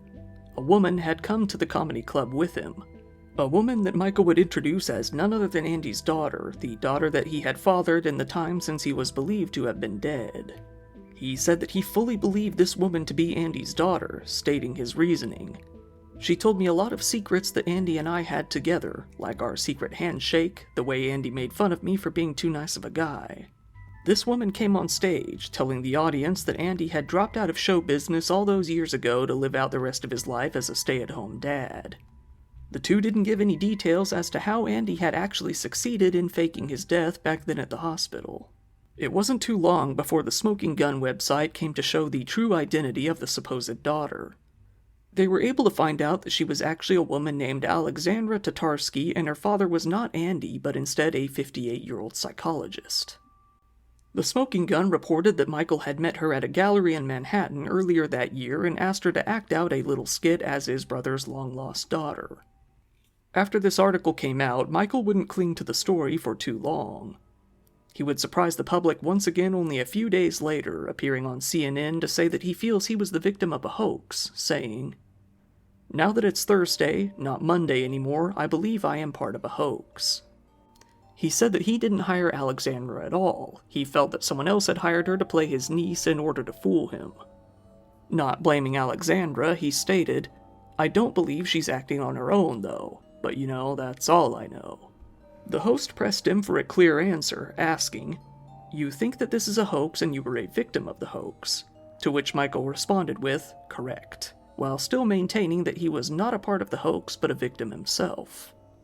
He was asked about the Smoking Gun article, which stated that he had hired Alexandra, to which he responded with, "That is not true."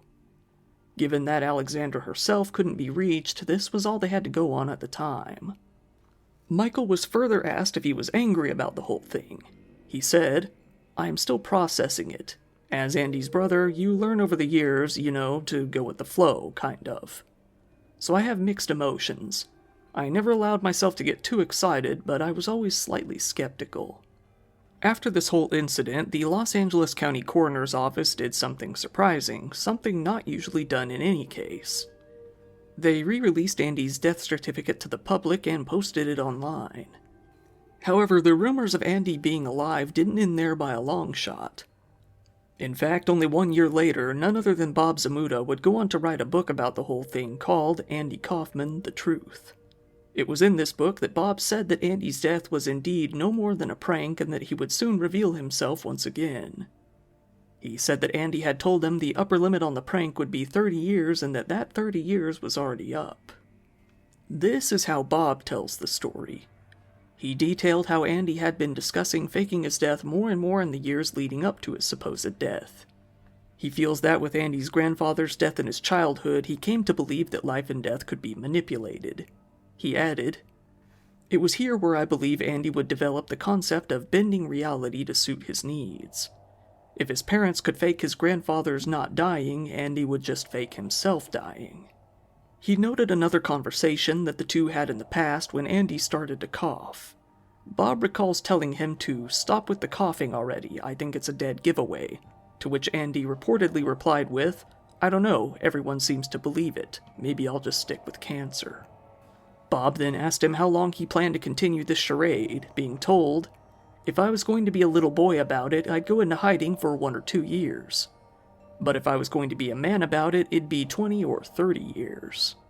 When it comes to how Andy actually managed such a feat with his friends and family all around, Bob believes that he found a body double with a near-identical appearance who was already dying of cancer. Then Andy continued to change his appearance to match this man, such as gradually losing weight and shaving his hair.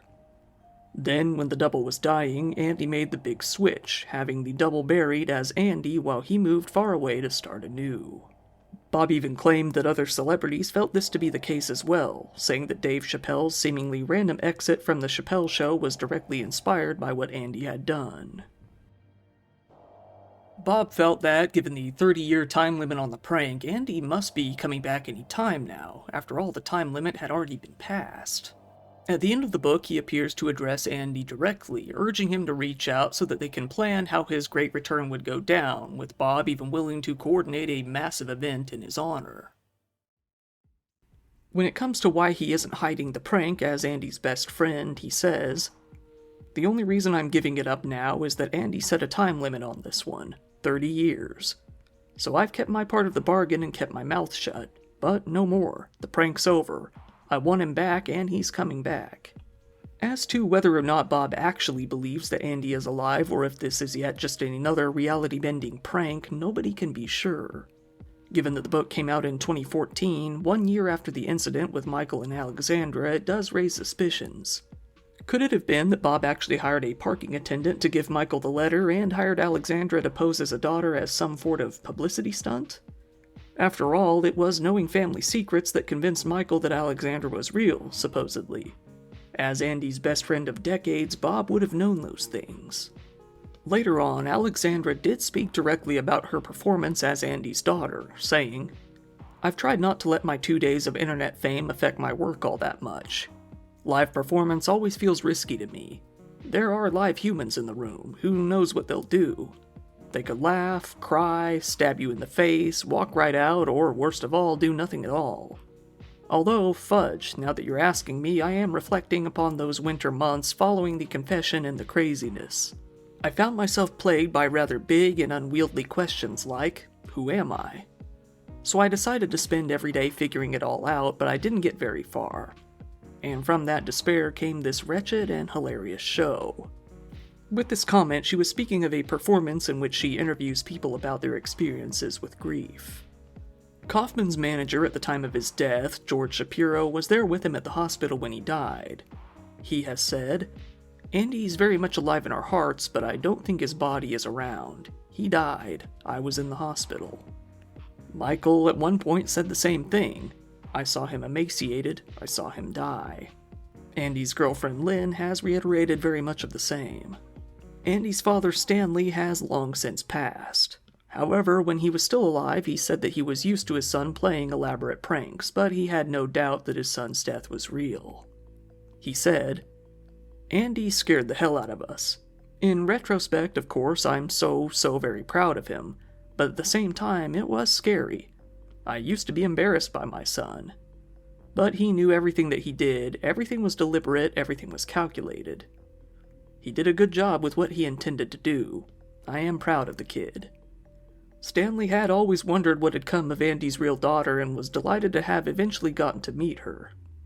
Stanley himself came to suffer a fate from cancer much like his sons, and during that time, he and Maria became very close. He said, "She's the greatest gift my son ever gave me." Rumors of Andy having lived through his supposed death still spread to this day. Many online accounts are dedicated to proving that the prank was indeed real, giving their various evidence in the process. They feel that he might have gone to Aruba, which is where he would tell Lynn that he would go after the performance. Whether or not this is true is nearly impossible to prove, as technically he could have faked his death. Anything is possible. Whether or not you feel it's likely is up to you.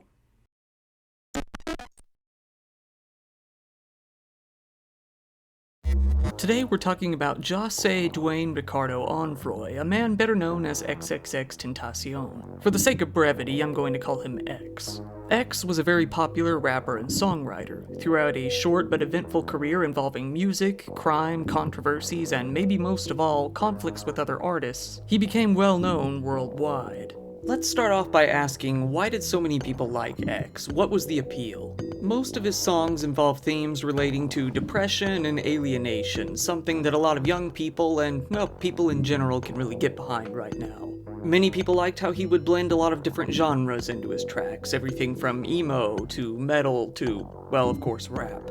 A good number of people immediately imagine X as soon as they hear the word SoundCloud, which was where he got famous originally. However, X's story often comes down to the question we often ask ourselves: can you separate the art from the artist? This is because X's character was questionable, debatable, controversial.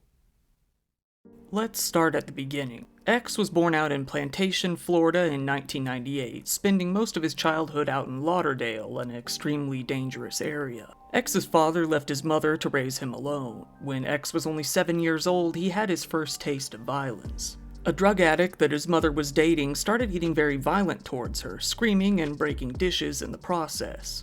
In an attempt to protect his mother, X grabbed some of the broken plate shards and jumped on the man, biting him and scratching him with the plates as hard as he could.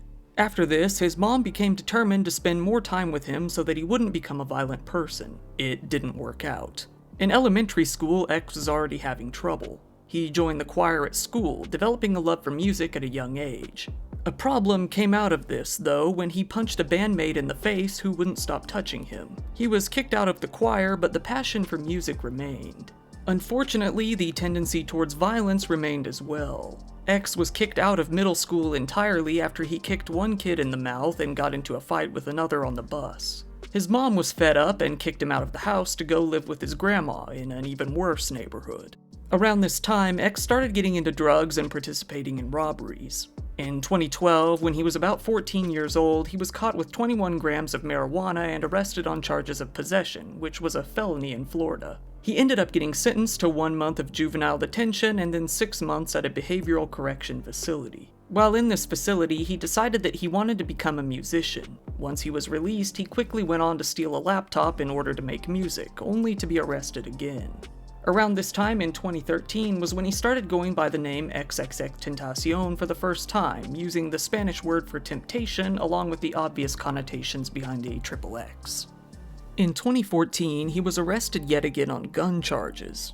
These charges could have gotten him up to 10 years in prison, so he was lucky to get off by serving less than 1. In one of these detention centers, he became better friends with Stokely Clivon Goulbourne, aka Ski Mask the Slump God. This is where his fascination with rap really began. Ski Mask's friend owned a computer and some recording equipment, so upon his release, they decided to start making some tracks together. After recording a good variety of songs, they started uploading them to SoundCloud.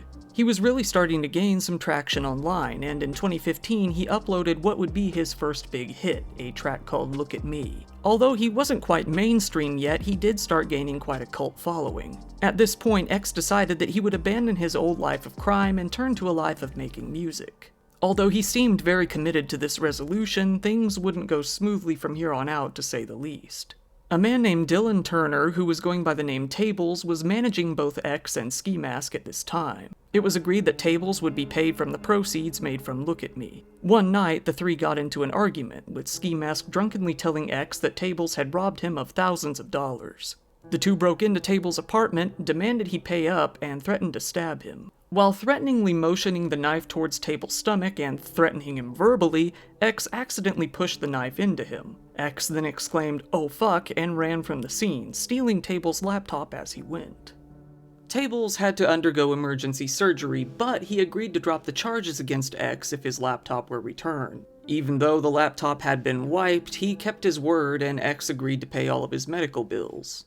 X apologized to Tables, saying, "As fucked up as the situation is, I am forever in your debt." By 2016, X was able to quit his job as a call center operator once his music career started bringing in enough money. But he couldn't escape his past. Only days after this incident with Tables, X was once again arrested and charged with robbery in relation to a home invasion that took place a year prior. One in which he had pistol-whipped a man in the face and stole a few electronics and $20 from him. He posted his $10,000 bail, got 6 years of probation, and went right back to making music. This time on his first independent album, Bad Vibes Forever. But when the album was supposed to release in October, it had to be delayed when X would be arrested in what would become one of his most infamous crimes/scandals, the abuse of his girlfriend. He was hit with multiple charges, including false imprisonment, witness tampering, and aggravated battery of a pregnant woman. The trial for this case was delayed when his then-girlfriend herself asked for the charges to be dropped, even declining to testify. She said that she just wanted to move on and that she didn't want him to see prison time. X posted to Instagram listing his court date and apologizing to his fans for letting them down. Eventually, after a long process and many delays, X was given house arrest for his crime in 2018. While locked up, Look at Me had gone completely viral while X wasn't even there to enjoy the success. It had been rumored that Drake became aware of X at this time, and even told X that he would reach out to his manager about him at some point in the future. This never came to be. In fact, despite high hopes, this would play out in a much more negative way than X would have imagined. Drake dropped a song that many felt was very reminiscent of Look at Me, a song called KMT in 2017. Many people online posted videos in which they noted the similarities between the beats in the two songs.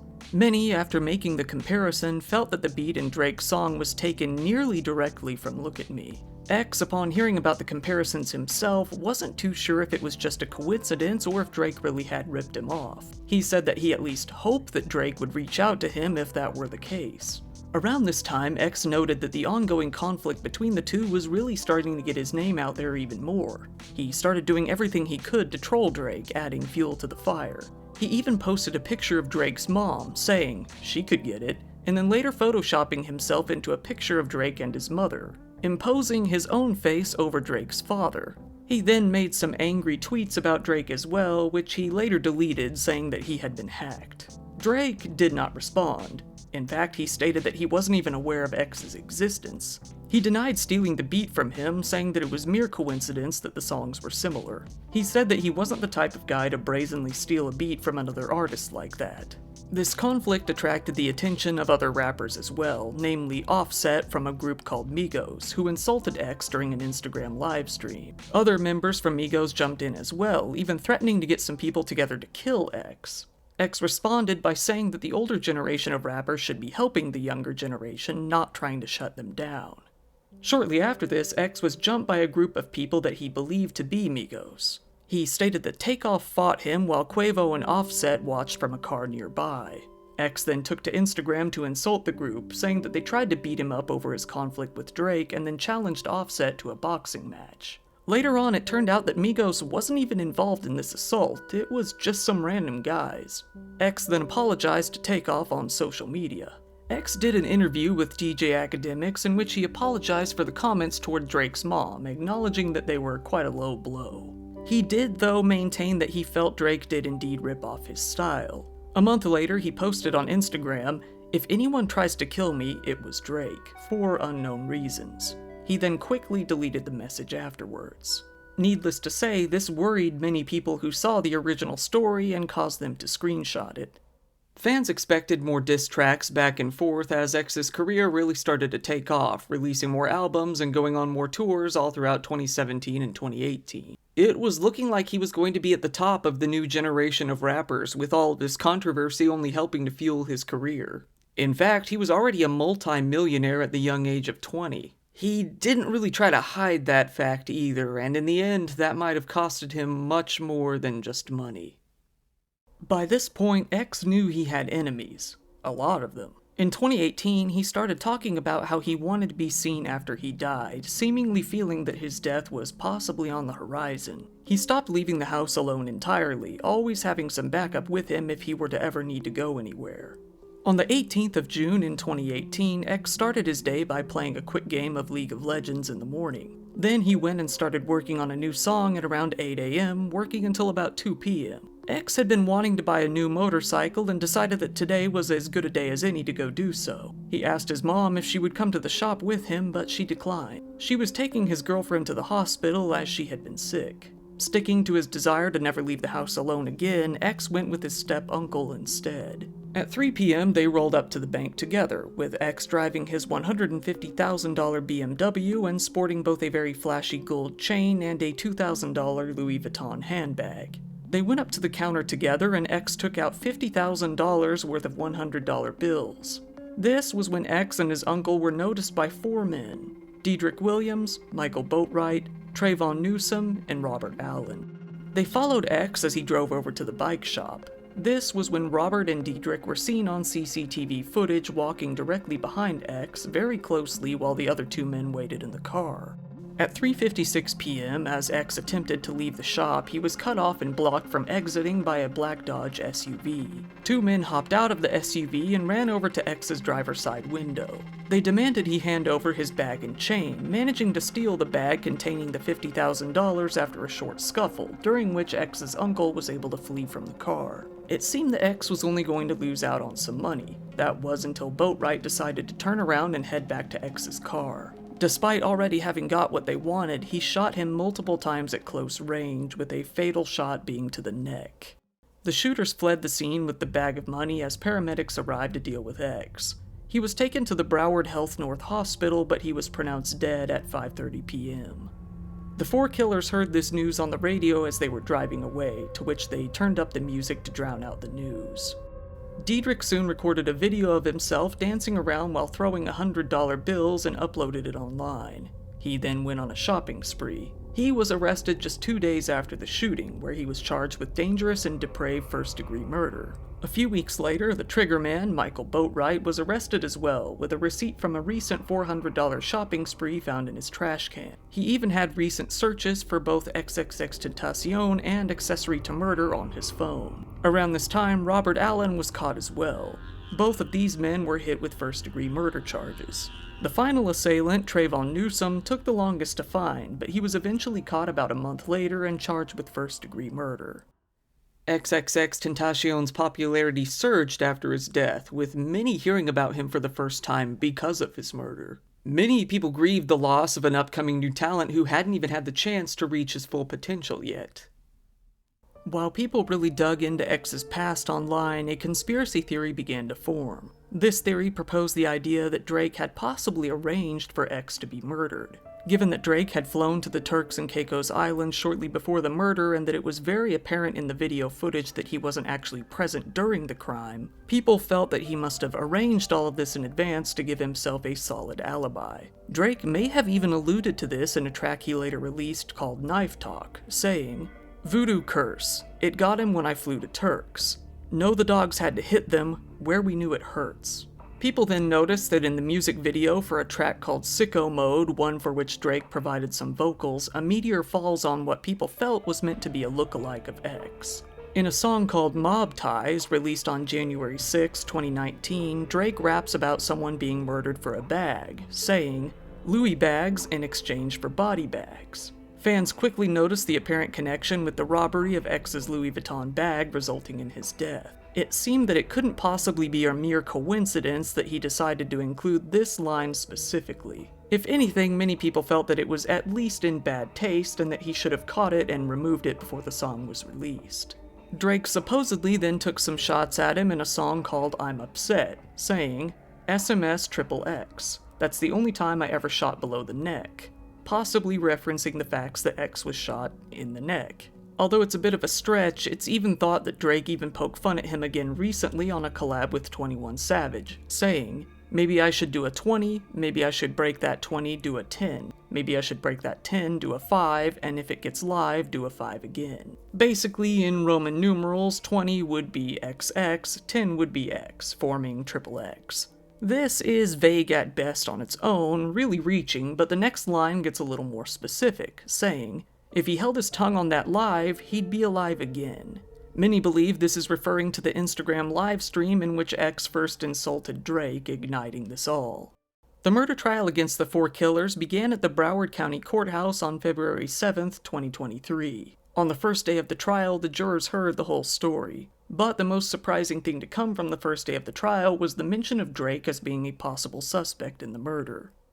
Of course, the evidence against the four known killers was undeniable. With the video evidence, the cell phone searches, the GPS data, the social media posts, there was no doubt that these four men had been the ones to physically kill X that day. However, many people out there, even the defense in this trial, argued that some other rappers might be linked to the crime. Drake was probably the one to be mentioned the most, but the three in the group Migos were also mentioned as well due to their previous conflicts with X in the past. The defense argued that the prosecution never did their due diligence in investigating Drake as a suspect. With the amount of conflict between X and Drake and the Instagram post saying, "Clearly, if anyone kills me, it was Drake," he felt that it was ridiculous that no investigation into him was ever done, especially given that the conflict between the two never actually ended. Drake was not on trial, but it was requested that he appear in court in January. However, he didn't show up. A judge then ordered him to give a deposition, basically a written statement about his many past conflicts with X the next month in February. But before he had to, the judge changed his mind, dismissing the order. Drake was no longer obligated to have any sort of relation to the trial. One prosecutor and many people following the trial felt that placing the blame on other rappers was only a ploy to deflect the blame from the known killers. The prosecutor claimed that this was a simple, premeditated robbery. They said that the four men saw X withdraw a huge amount of cash and put it in an expensive bank. They said that the four men simply saw X remove a large amount of money from the bank and decided to steal it from him. Cut and dry, plain and simple. In August of 2022, one of the men, Robert Allen, decided to turn on his friends and take a plea deal to testify against the other three, who were all looking at life sentences for first-degree murder if they were convicted. In exchange, Robert pled guilty to a lesser conviction of second-degree murder. If anyone else were involved, he'd be a guy who would know. Robert said that the murder was indeed planned, but the main man behind the plan was Diedrich. It was his idea to rent the car they used that day and pull off the heist in the manner they did. Robert insisted that he told the others that the robbery was a bad idea from the very beginning. Trayvon Newsome and Michael Boatwright also apparently got cold feet early on, but Diedrich Williams peer pressured the two into proceeding. Diedrich even laughed as the video evidence against him was presented in court. Both the defense and the prosecution decided to rest their cases on March 3rd of 2023. On March 20th, all of the other three men were found guilty on all counts. They were all facing mandatory life sentences without the possibility of parole. And on April 6th, the judge sentenced the three men to life in prison without the possibility of parole. Robert Allen, who took the plea deal, has not yet been sentenced. Many people still feel that Drake was somehow involved with XXXTentacion's death. They don't feel that Robert's failure to mention him in the trial is anything. They don't feel that Robert's failure to mention him during the trial is really that much of a smoking gun. They argue that if a rich and powerful celebrity hired you to kill somebody, you probably wouldn't snitch on them. It's not really a good look, and you could very well be risking your life. In the end, we may never know who, if anyone, was involved in this case besides the four men we know of.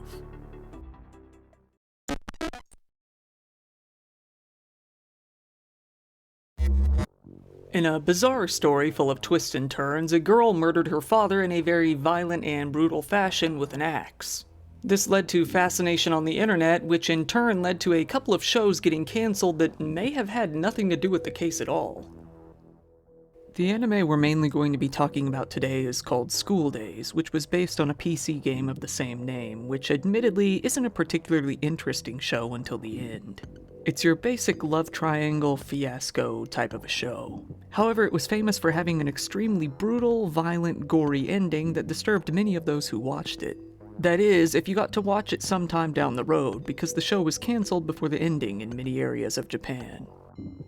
In the beginning, although the anime was very tame, if not boring, it was very well known that the show was based on a very violent dating sim game. This game was famous for featuring about 20 different endings, a lot of which ended very violently. Many of these endings included all fashions of murders, along with all sorts of ways of people ending their own lives. Along with some other raunchy stuff too. I mean, just to briefly go over some of them, you had people jumping off buildings, people stabbing each other, people jumping in front of trains, people falling in front of trains, people getting pushed in front of trains. I think the last boss was a train. Instead of the finale, viewers who tuned in to watch the show were instead treated to, oddly enough, a bunch of panning landscape shots. Mainly those of mountains, castles, and a boat. A notably nice boat that would go on to become a meme throughout the country and abroad. This sudden, bizarrely handled cancellation led to memes, all sorts of artwork, weird stories, and even conspiracy theories. But let's get back to the beginning. Throughout Japan, 5 different TV stations were all geared up to air the School Days final episode. The final episode, vague spoilers, involves one character going on a violent, vengeful rampage against another character. Everything was all good to go until a particularly violent crime occurred in the prefecture of Kyoto, a crime committed by a high school girl roughly the same age as the characters in the show. A 16-year-old girl was living with her family out in Kyoto. To those around them, they seemed like an absolutely normal nuclear family, typical, if anything. The family consisted of the girl, who has never been named, her sister, her mother, and her father, who was a 45-year-old police sergeant at the Minami police station in Kyoto. When it came to the relationship between the girl and her father, things were not going too well, to say the least. They did not get along, arguing pretty often. Her father and mother also argued a concerning amount as well. Not only that, but the father started to get physically abusive with the girl too, further straining their already tarnished relationship. This was all made even worse when the girl found that her father had been regularly communicating with another woman, and those communications hadn't been innocent. Her mother and sister seemed to ignore this as well, which made the girl feel all the more isolated, ignored, and above all angry. This was the final straw in her mind. Her father was an evil man, and he had to go by any means necessary. She went out to a nearby hardware store and bought an axe. A fairly big one, I might add, with a 30-centimeter blade. One night, September 18th of 2007, the unnamed girl changed into a black one-piece dress. She walked into her parents' bedroom as the rest of her family slept, brandishing the axe, and went to town on the right side of her father's neck as he slept, hitting him again and again and again until her dress was covered in blood spatter. Needless to say, he did not survive the surprise assault. The mother awoke to the scene in horror. However, regardless of what happened, she still had a desire to protect her daughter. She didn't want her to see prison time over this. So she called the police at around 4:40 a.m., but didn't tell them the truth, instead telling them, "My husband ended his own life by cutting his neck with an axe." But once officers arrived at the scene, they were quick to notice that this simply couldn't have been the case. It was clear by the way his body was positioned and from the angle of the cuts that it couldn't have went down that way. They found the blood-stained axe in the middle of the living room on the first floor. The daughter was also very noticeably completely covered with bloodstains. She seemed very absent-minded, distant, even dazed, according to some officers. She was sitting in the living room along with her mother and sister as if nothing was amiss. The girl, upon a short bit of questioning, admitted to the crime very openly and easily. She was arrested on the spot without a warrant.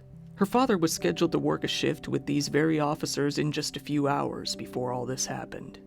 Once news got out about the incident, the names of the entire family were withheld to protect the identity of the daughter, who was still a minor. As we've seen with a lot of other Japanese cases on this channel, protecting the identities of minors, criminals, or otherwise is a lot more strict within Japan than it is compared to a lot of the other countries we go over.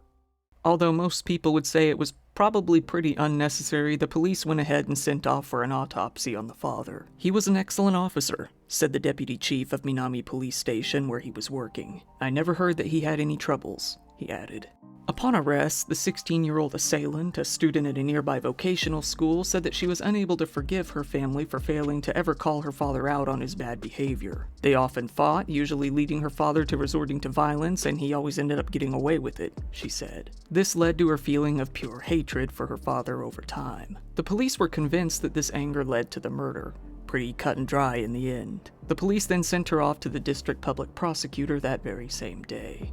Police later quoted the girl directly, saying that she told them, "I killed my dad because I did not like him. I hated my father. I didn't need him. I couldn't stand the atmosphere in this family."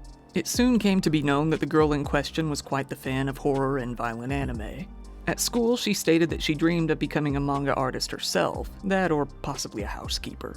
However, as it usually goes, it was this interest in violent anime that would go on to pique the interest of the media.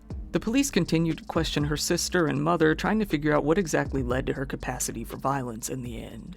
However, before they ever came to a conclusion, people on the website 2channel, basically the Japanese version of 4chan, began to joke and meme about the murder. They started comparing it to an anime called Higurashi, which was notably violent. Many commented in jest that she must have been influenced by the show in the end. "Come on, there's no way I'm the only person who thought about Higurashi," wrote one of them. This was when the news site JCast picked up on the threads. They saw all the anonymous users memeing about the murder being related to anime and didn't pick up on the fact that it was all a joke. They ran the story as a news article online, stating factually that the murder was influenced by these recent ongoing violent anime series that were currently airing on TV. Then afterwards, a TV show called Move picked up on that article and blasted it on TV, taking the information as fact. They held up a card, plainly stating that the anime Higurashi led to some trauma within the murderer that caused her to commit the murder. They didn't really back it up with much hard evidence, mainly just circumstantial conjecture about the case. Before School Days even became a victim of this crime, a TV station called Tokai TV made the decision to get rid of the upcoming 12th episode of Higurashi, playing some random cooking show in its place. Preceding the cooking show, some text on screen simply read, "Tonight's episode of Higurashi will be changed to Pole Effect King Gourmet First Star. We apologize for the inconvenience." This led to the average viewer being very confused as to what happened to the next episode of the show they were waiting for. Was it canceled? Was it delayed? Did they have to wait until the next week? Or was the episode being skipped entirely? They had no idea. It wasn't too long before TV stations started to make note that the upcoming episode of School Days was to feature that previously mentioned violent gore-fest of an ending. The one that involved kids aged roughly the same as the girl in this crime. Many networks decided not to air the final episode at all, starting with TVK. TVK had originally planned to air the episode as intended, but with the red blood changed to black, but realizing that this was kind of pointless, they just axed the whole thing entirely. Wow, pun not intended, but I'm gonna leave that in there. The official website for the anime addressed this, simply stating that the final decision on whether or not the anime would be aired would be announced on the page at a later date. Afterwards, nearly all other channels followed suit, with TV Chiba, TV Aichi, TV Tama, and TV Osaka all canceling the episode as well. TVK, though, handled the sudden cancellation very strangely. This was when they decided to instead broadcast a bunch of unrelated images of background scenery with a text overlay that stated, "This programming has changed due to certain circumstances."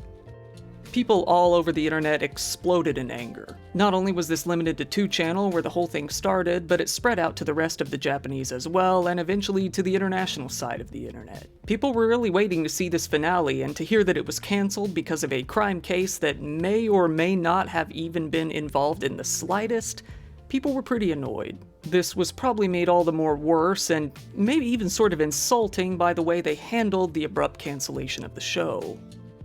This landscape scenery was blasted all over the internet, namely the shots of the boat. With a text overlay that comically included the text "nice boat" in English, it was prime meme material. It's now thought that this text was added by foreign users at the time, but nevertheless it was hilarious. Many people started commenting on how cool, awesome, and perfect this boat was. It was then that the phrase "nice boat" came into the spotlight. On Nico Nico Doga, which is a Japanese video hosting site similar to YouTube that shows comments on screen in real time, the video of the landscape scenery absolutely exploded in "nice boat" comments as soon as the boat appeared on screen. Text art of a boat featuring the "nice boat" text appeared all over image boards for quite some time. The week after, it was announced on the official website for the anime that the production company had arranged to screen a censored version of the final episode at a theater in Akihabara in late September. But to be able to attend, you would have to register by email, provide a photo ID showing that you were at least 18, and bring your copy of the original computer game or its spin-off. That same day, news got out that the channel ATX would air the unedited version in October, finally giving the internet their much-needed finale.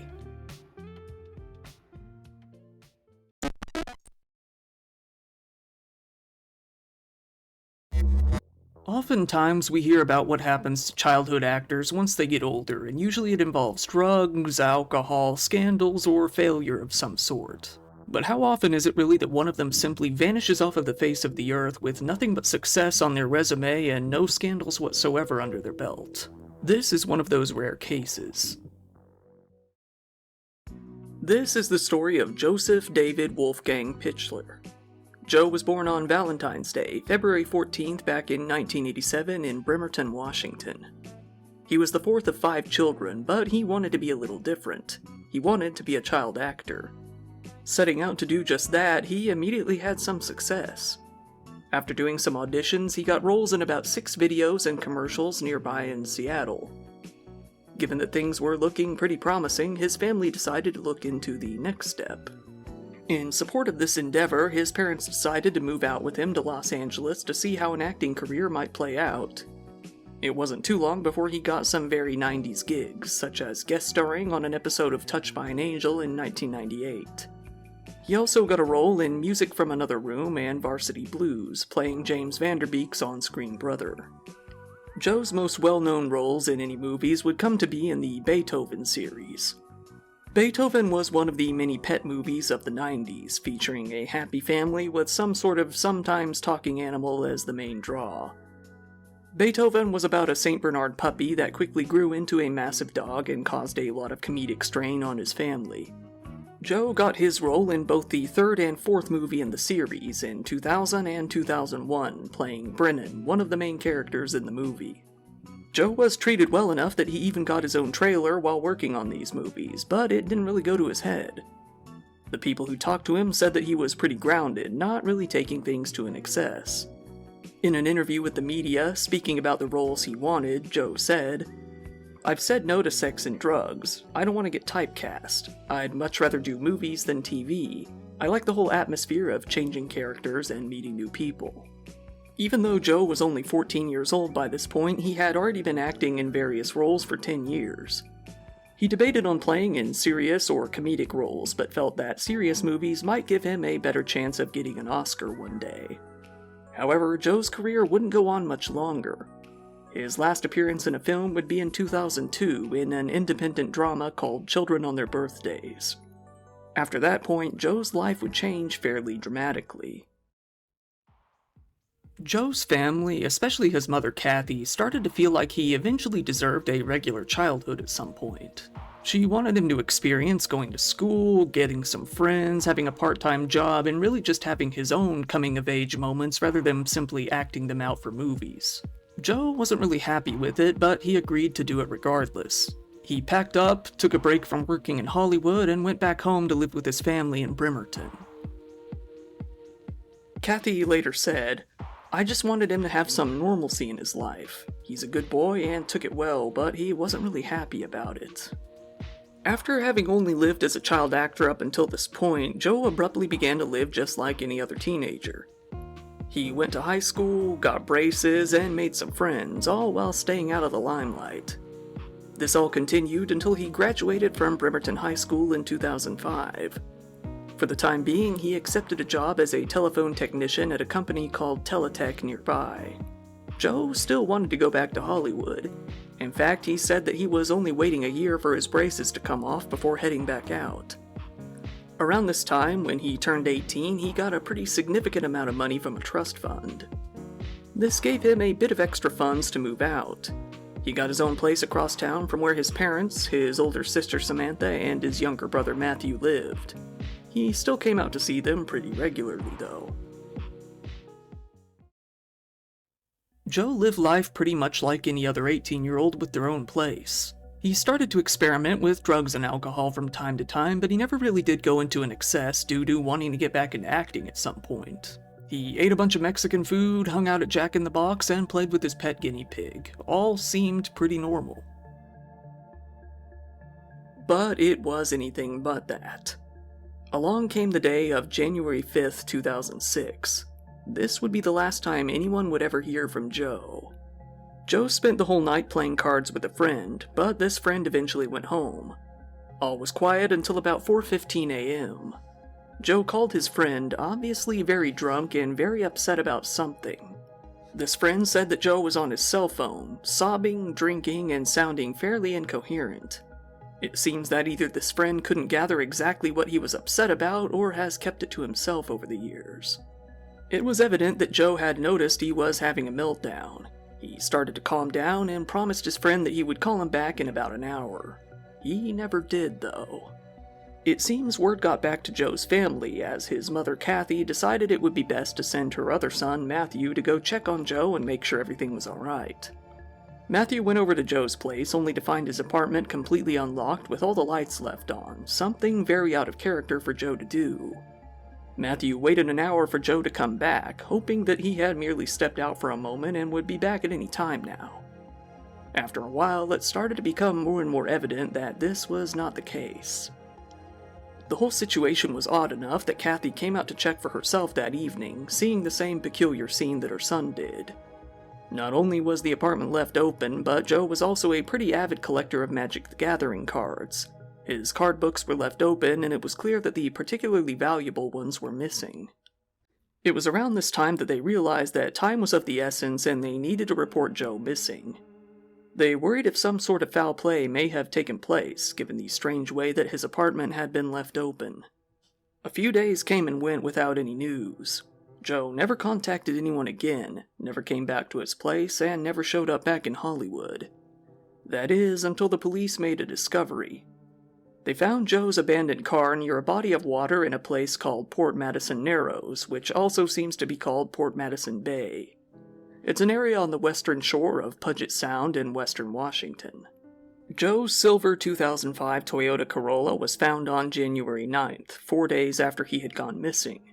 It was near the intersection of Wheaton Way and Sheridan Road in Bremerton. It seemed that all of his belongings were still in the car, including the cell phone that he had last used to call his friend. The only things missing were his wallet and his car keys. It's notable that his missing magic cards were nowhere to be found either. The police came across a strange, ominous-sounding note within his car. The note consisted of poetry, but also contained a note saying that he wanted his younger brother, Matthew, to have his belongings. While this reads like he might have intended on ending his life at first, the note also ended with Joe saying that he wanted to become a stronger brother for the sake of his siblings and that he wanted to start all over, making everything all the more confusing. The police themselves felt that the whole situation was fairly cut and dry. They assumed that Joe had ended his life by jumping off of the bridge and into the Port Madison Narrows. However, when they brought out some search dogs, none of them traced his scent over to any of the areas where one could jump off. His family added that they didn't feel he was suffering from depression or any sort of dark ideations. To them, he never showed any signs of having mental health problems and often spoke optimistically of getting back into acting very soon.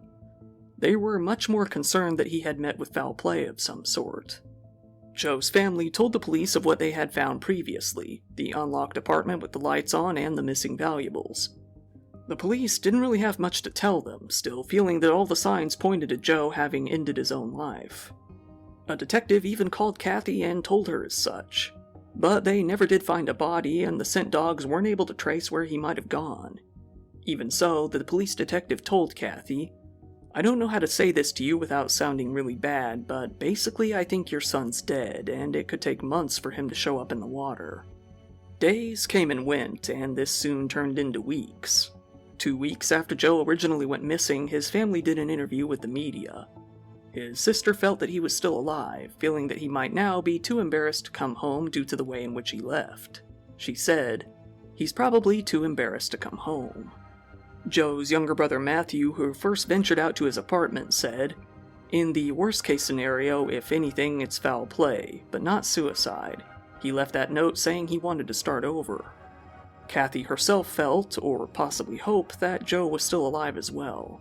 She said, "There was no goodbye," as she spoke of the note he left behind. Contradicting their previous statements, the police came out to say that they weren't entirely sold on the idea that Joe had ended his own life, saying they were actually considering a wide array of possible scenarios that could have led to his disappearance. The Bremerton police detective Robbie Davis, though, said that he didn't believe Joe met with foul play, saying, "I have not found one person that has said anything bad about Joe." Hundreds of people came out from Bremerton and the surrounding areas to help search for Joe, but in the end they didn't turn up even a single clue as to where he might have gone. Joe's family really started to get frustrated and lose hope as time went on, and they came to get a little irritated with the police, feeling they weren't really doing all that they could to help find their son. Kathy told the media, "They haven't fingerprinted his car. They sifted through it. They were in his apartment for about 3 minutes. They've done nothing." There was a black glove sitting on the ground next to the driver door. We never did grab it. We didn't think anything of it to grab it. Joe's family has even come to say that vomit was found in the back seat of Joe's car, but the police neglected to ever mention it, test it, or really do anything about it. And as it seems, there wasn't much more the police would or could do at this point. While it had already been weeks since Joe had gone missing, those weeks would turn into months, and those months would turn into years. All the while, not a single trace of Joe would ever come to surface. His body was never found, despite all of the other bodies of people who had jumped into the Narrows usually coming to wash up on the shore somewhere down the line, leading many people who were on the side of Joe ending his life to wonder if he really wasn't dead at all. The problem is, there never has been one single clue otherwise. This left people with nothing to do but come up with their own theories as to what might have happened. One theory was that Joe did jump off the bridge and end his own life after all. However, people have a hard time coming up with a reason for it. If he really wasn't depressed and did have optimism about returning to Hollywood, it wouldn't make sense to end things now. He had no breakups, no legal trouble, no career-ending scandals, or anything else that might factor in either. But he did call his friends sobbing on the morning he went missing, which means he must have been upset about something at the least. Some have theorized that he was simply deeply unhappy since having to move back to his hometown and hit it well, or maybe felt like he wouldn't be able to land another acting job after being out of the game for so long. Of course, none of this can be confirmed, though. Another theory was that Joe did meet with foul play. However, like the previous theory, this one also has holes. Mainly, Joe didn't have any enemies, and there has never been a clue pointing towards foul play, only suspicions that it may have been a possibility. The only things that might point to this theory would be the missing magic cards and the vomit being found in the back seat of his car. The last theory is that Joe is still alive out there and simply doesn't want to be found. Some people believe this theory due to the fact that Joe left behind the note specifically stating that he wanted to start over and become a stronger brother. However, if he really did want to start over, wouldn't it be in the acting world that he wanted to return to so badly? It didn't seem like there was any reason for Joe to consider himself to be so weak, and most of all, it seems like someone really would have seen him in all of these years. Sadly, there have been no developments whatsoever since Joe went missing back in 2006. Years after the fact, his family are still searching for him. They still speak to the media from time to time, and they have even uploaded videos to YouTube in order to hopefully assist with the search. Joe's sister, Shauna, has said, "I know somebody knows something. People say it gets easier with time. I guess that's true when you know where the person is. The worst feeling out of all of this is the alone feeling. After time goes by, the press stops, people move on. But for us, it doesn't stop, it just keeps going." Joe's mother, Kathy, has also continued to express her frustration with the Bremerton police, still believing that they didn't do enough to find out what happened to her son when the scene was still fresh.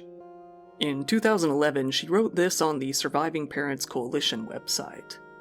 "My son, Joseph Pichler, went missing 5.5 years ago. His case was handled so poorly by police and most of the evidence was lost.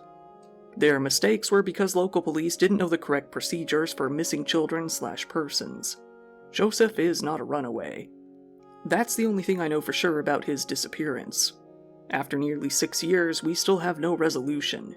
I also struggle to get through each day without answers as to the whereabouts of my missing son." Just recently, the 25th anniversary of the release of Varsity Blues really brought this whole missing persons case back into the spotlight, as many fans were shocked to hear that the younger brother in the movie had been missing for years. It led to fans trying to track him down, hoping to maybe find him if he really was still out there somewhere. But as of this point at least, they haven't had any luck. Joe would be about 37 years old now. His family is still looking for him, hoping that one day they might find him out there somewhere. Various organizations have published age progression photos of what he may look like and posted them online. Joe is still missing, and it very well may stay that way. This case will likely be remembered as one of the strangest outcomes for a child actor that we have ever seen.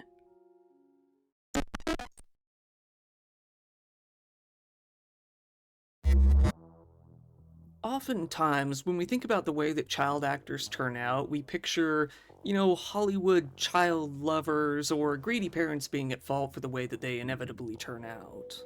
This case, while it does involve a child actor going down a very dark path, actually involves a very different sort of outside influence.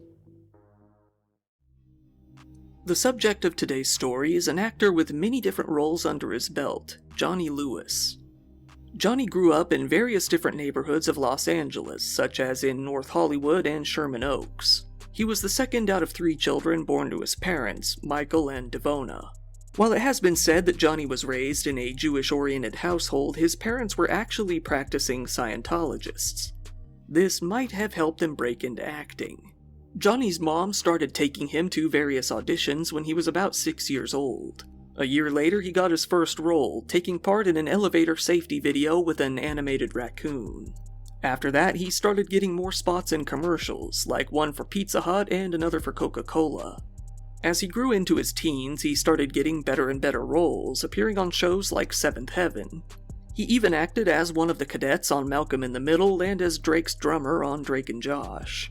Johnny got himself roles in more and more shows as he got into his later teens. He was in so many things that it's likely everyone out there has seen at least one presentation that he was a part of.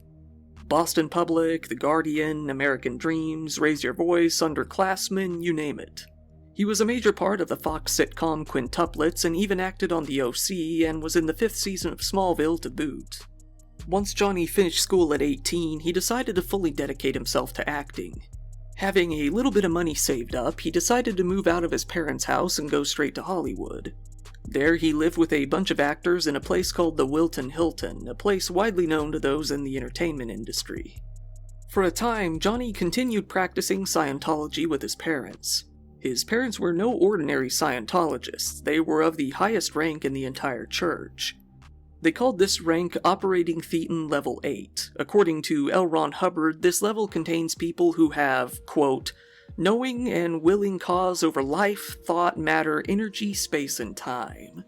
It's basically the stage that everyone knows from South Park, where you come to learn that Lord Xenu dumped a bunch of aliens into volcanoes that died and became ghosts and latched onto humans and caused all of our problems. Johnny was pretty active in the church himself, even starring in some Scientology training films and acting as a sort of representative for their drug rehabilitation program called Narcocon. However, Johnny decided to finally leave the religion in his early 20s, disillusioned with the whole thing. Since then, most of the evidence of his connection to the church was purged from the internet by the rest of the church. In the mid-2000s, Johnny really struck gold when he came to start dating Katy Perry. The two really hit it off after leaving their parents' strict religions and getting out on their own. The two dated for a few years from 2005 to around 2006, being seen at various events together. Johnny got what is probably his most well-known role when he scored a role on Sons of Anarchy. This was where he played a young biker named Half-Sack, called as such due to losing a ball in Iraq. He was the more subdued and soft character of the show, acting as a good foil to all of the more aggressive characters on set. Johnny felt that his character offered a bit of relief from the tension on the show and portrayed him as such, winning over a lot of fans along the way. Johnny really wanted to be more than just an actor, though. He always kind of saw himself as more of the artist/writer type. He started writing a lot in journals and even began a couple of novels that he never quite finished. While on this journey, he heard from a photographer taking his headshots about a place called the Writer's Villa. The Writer's Villa was a large house in the hills where creatives would live, run by an eccentric older lady named Kathy Davis. Johnny decided to call her up and see if he could get himself a room. In April of 2009, he ended up moving into a room called the Red Suite on the second floor. The rent was steep, nearly $3,000 at a time when rent was quite a bit cheaper in general, but he thought it would be worth it. Kathy, the owner of the villa, loved to open up her place to different artists and eccentrics. She had many famous Hollywood stars living out there at one point or another. She was a Texan who had moved out to California in the 50s. She went to UCLA and worked all sorts of jobs in the publishing field before marrying her husband. Together, they purchased the massive home together and had a daughter. By the 80s, though, the two had divorced and their daughter had grown up and moved out. So Kathy decided to use the massive home as an incubator of sorts for aspiring artists who showed promise. Through word of mouth, the villa's reputation only grew. Whenever someone moved in, they would usually give the place and the vibe a whole lot of praise, leading to a lot of demand from others in high positions. It was fairly common to rent a room in the house and use the common areas to mingle with other young artists and writers. As much as Johnny enjoyed his time there, he wouldn't be able to stay for much longer. He had started dating an actress named Diane Gita and gotten her pregnant on accident. While she was pregnant, the two actually split up, but Johnny was still very excited to have a kid. In April of 2010, their daughter, Culla May, was born. The two decided to live together and co-parent nonetheless, moving into an apartment together in Hollywood. This didn't work out for too long, though, as you might expect. Soon after, Johnny ended up moving out and found himself in a long, bitter custody battle, a battle that he did not come to win. This was when Johnny's life really began to crumble. He found himself no longer enjoying acting on Sons of Anarchy, feeling that the show was leaning too much toward violence and not enough on plot. He told the creator of the show, Kurt Sutter, that he didn't really want the role anymore. So the decision was made to kill him off in the second season finale. It was now 2011, and one of Johnny's only pleasures left in life was his motorcycle, a Triumph bike. He would ride it around pretty often, simply enjoying the ride. However, this bike would be the crux for his downfall. On October 30th, one day before Halloween, Johnny was driving his Triumph through 29 Palms where he ended up losing control and crashing. He was rushed to the hospital where they checked him for signs of a concussion or other damage to his head. After it seemed that he was fine, they decided to let him leave and go home.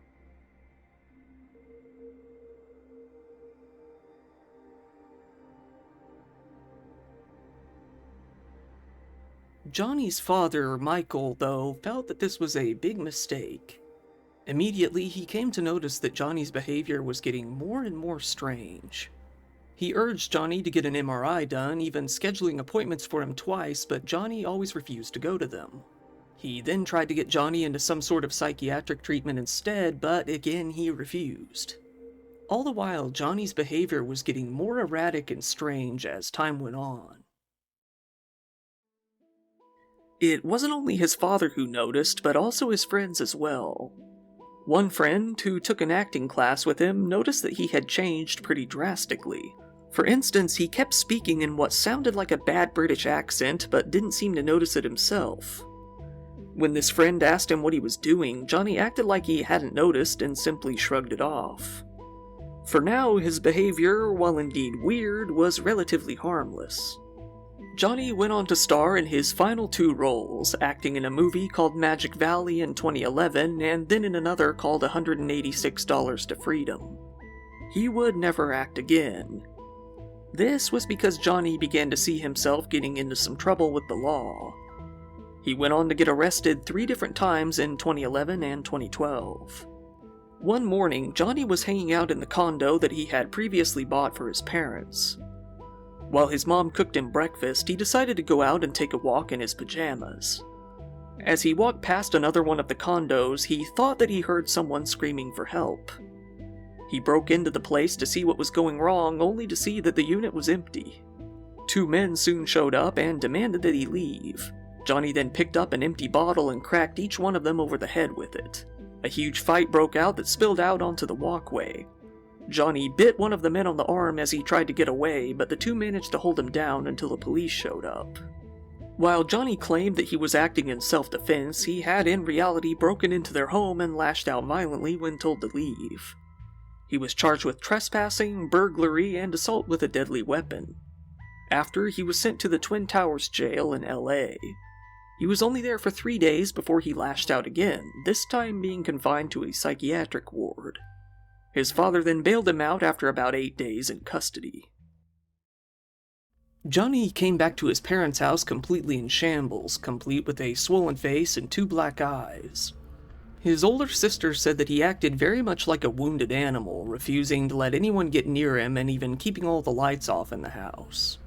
He actually got so frustrated at people turning the lights back on that he went out to the fuse box and turned off the electricity entirely, something that would become sort of a habit over time. For the next few weeks, he continued to act out, going as far as cutting his wrists in an attempt to end it all. So his father and some family friends decided to stay around and watch him at all times whenever possible. After a while, this seemed to work and Johnny's mental state evened out. So his dad decided to let him live on his own once again. This didn't work though, as Johnny got back into trouble immediately.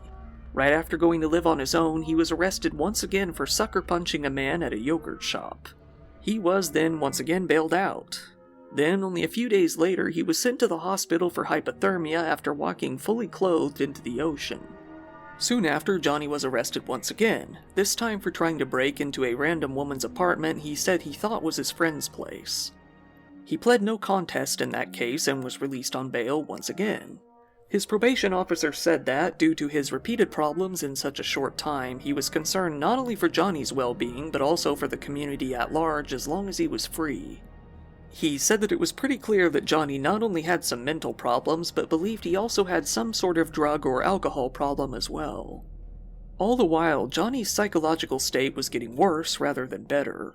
When a friend picked him up for one of his many court appearances, he said that he seemed to be another person entirely, saying, "He had a look I've only seen on disturbed veterans of war.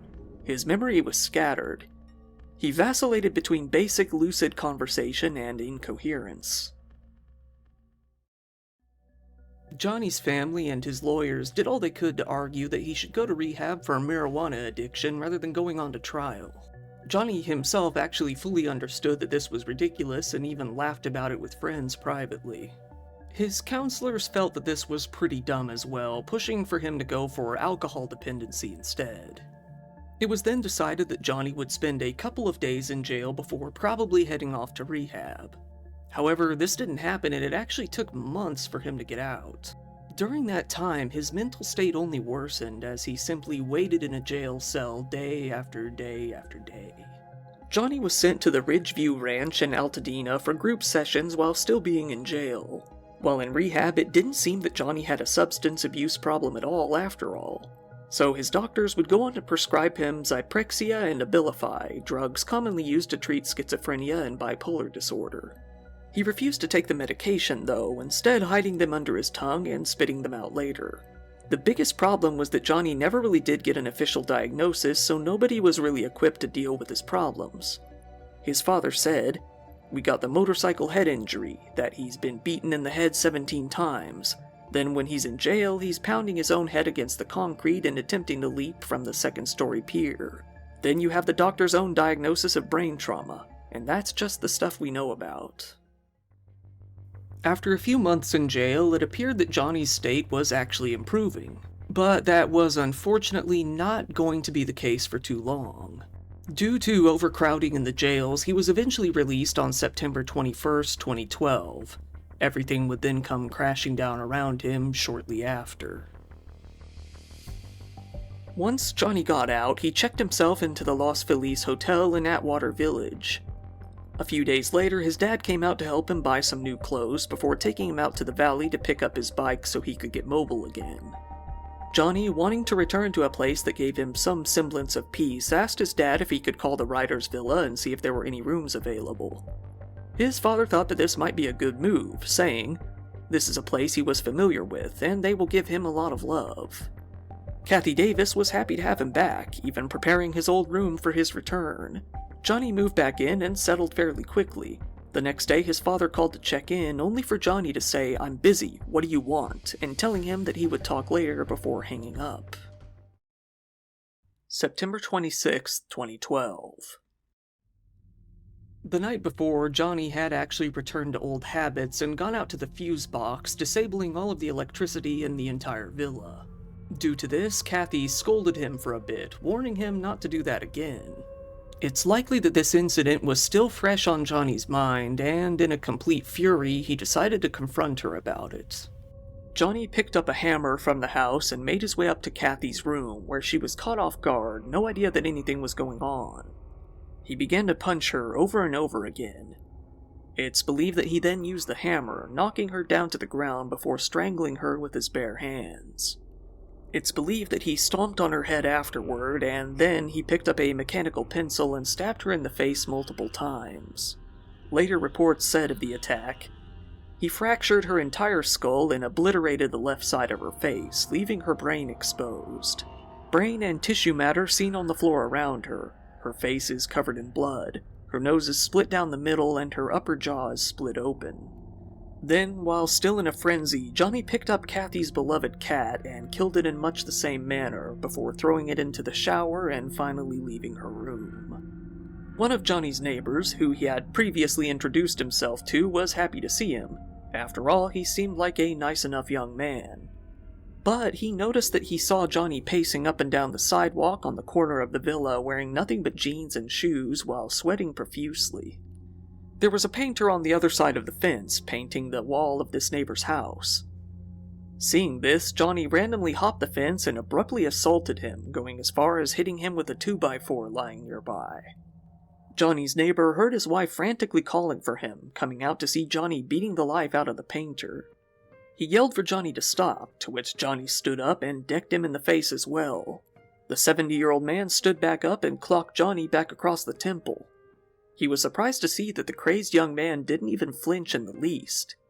He said that he seemed to have superhuman strength, all while sporting a blank expression.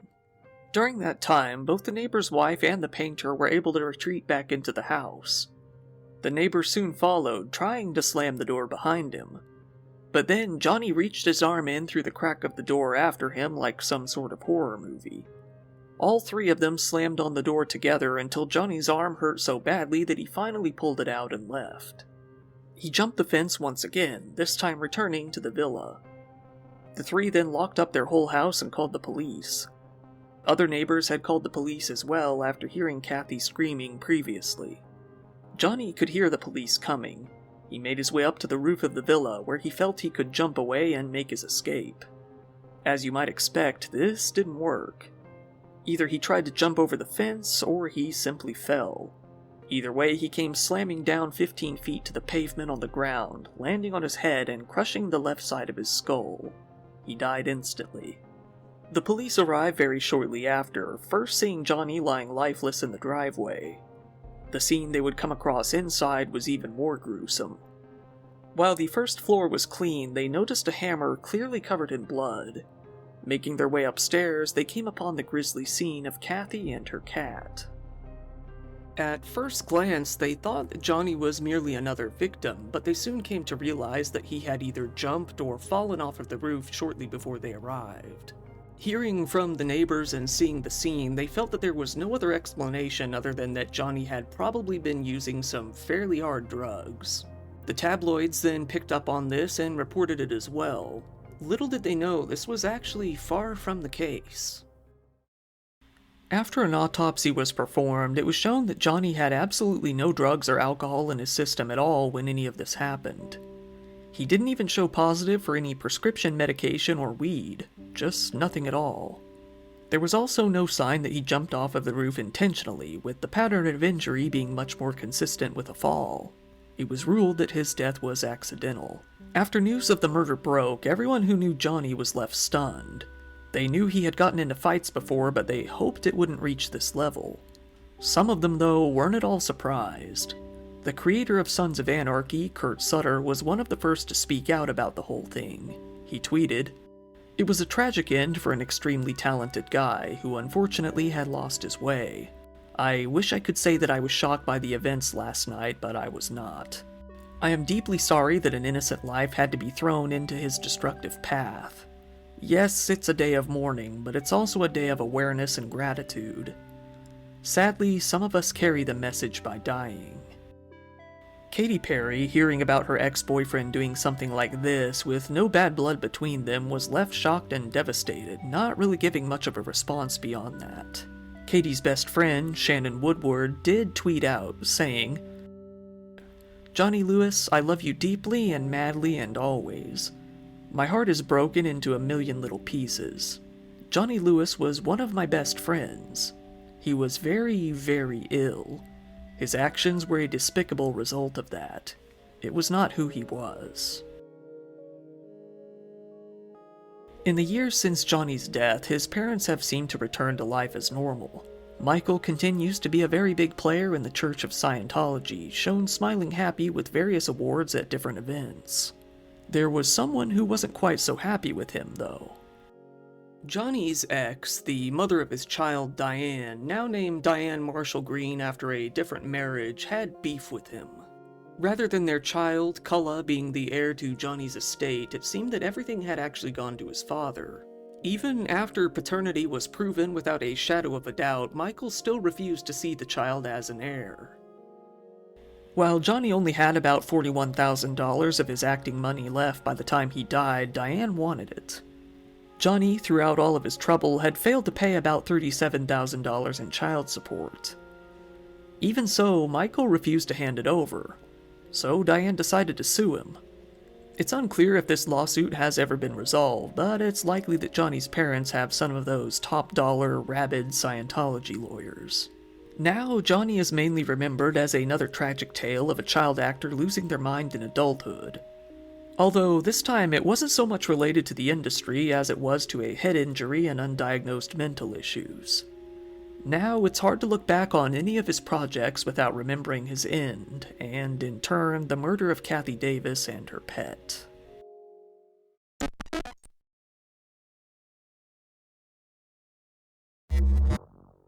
When it comes to the entertainment world, not many people out there brazenly claim to have multiple personalities, as if they have their own internal evil twin, but that's exactly what the subject of today's video did, and he had been marketing himself that way for years.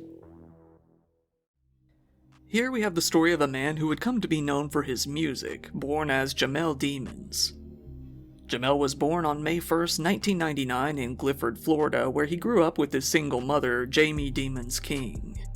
While a rapper named The Gift has claimed to be his father, he doesn't actually know who his father was for sure. His mother was only 14 years old when she got pregnant with him, giving birth in her first year of high school.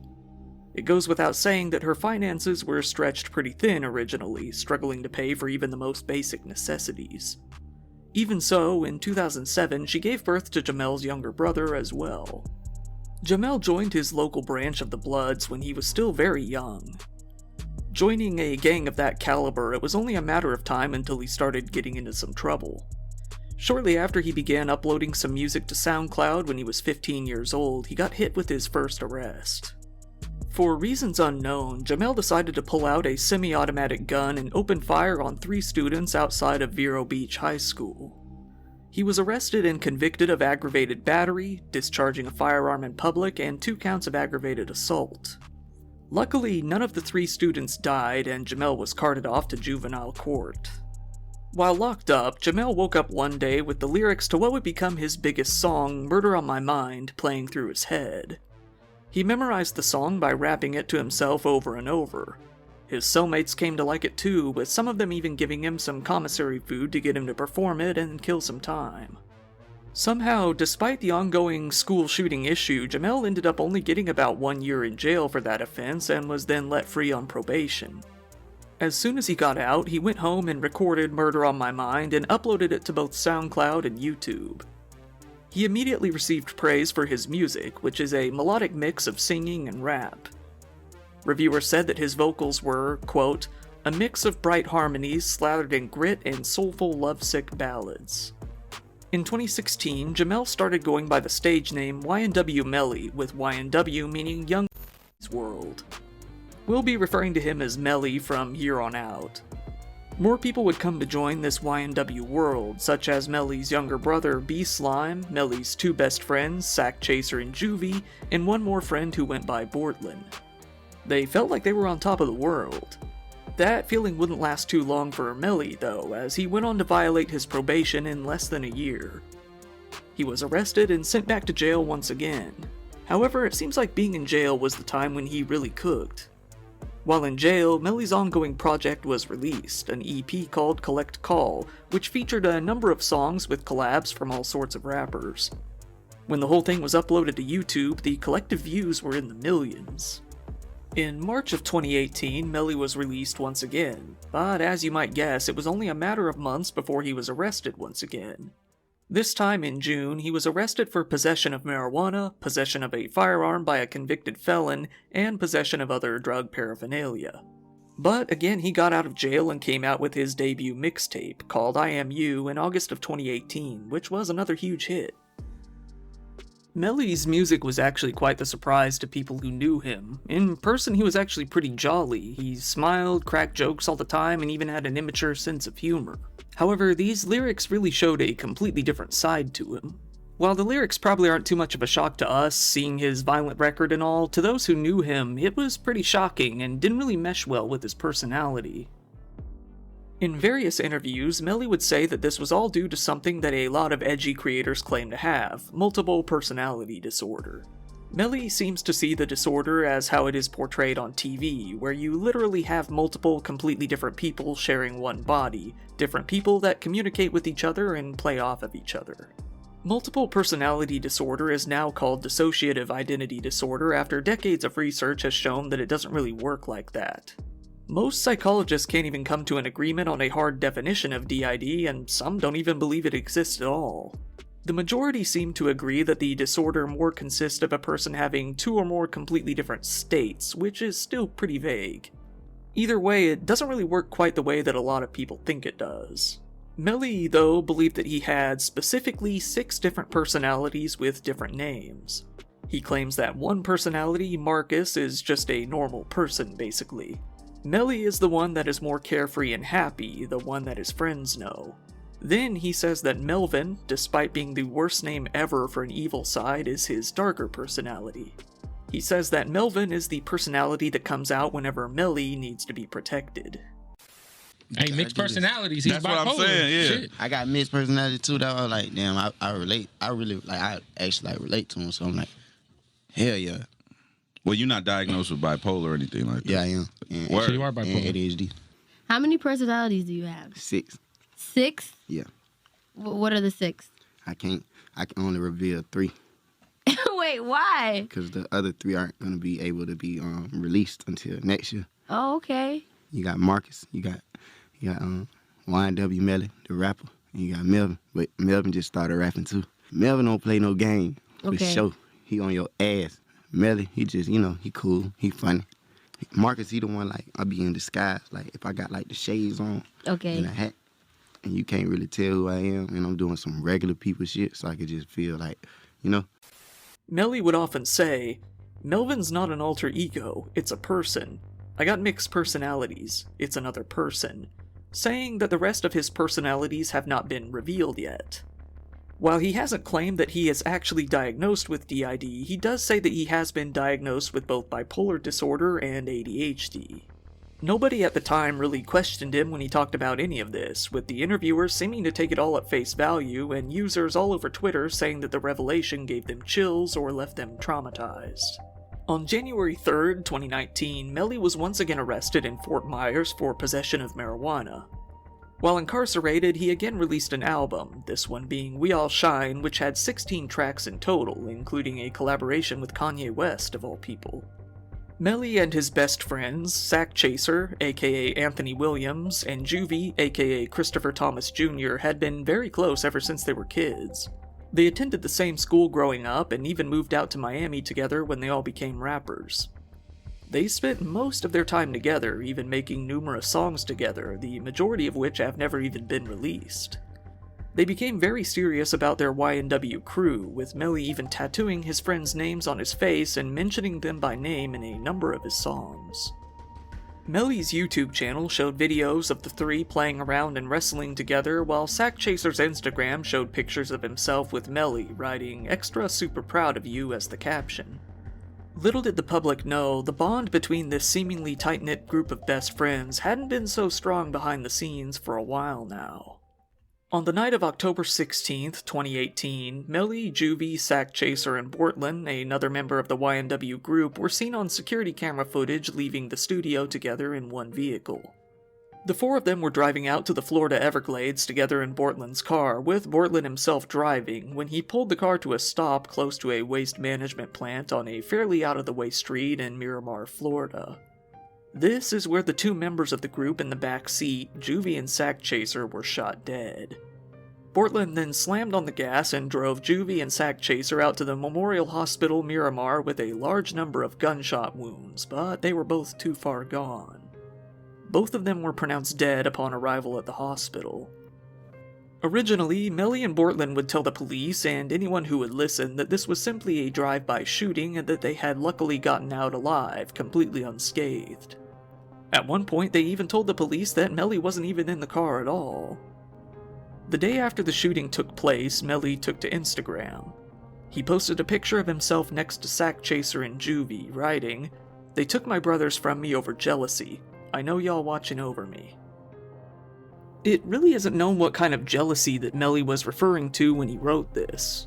The police and the investigators were coming to find that the story didn't really add up. They came to the conclusion that Melly had likely shot the 2 himself, and Bortland did what he could to stage the scene to look like it were a drive-by.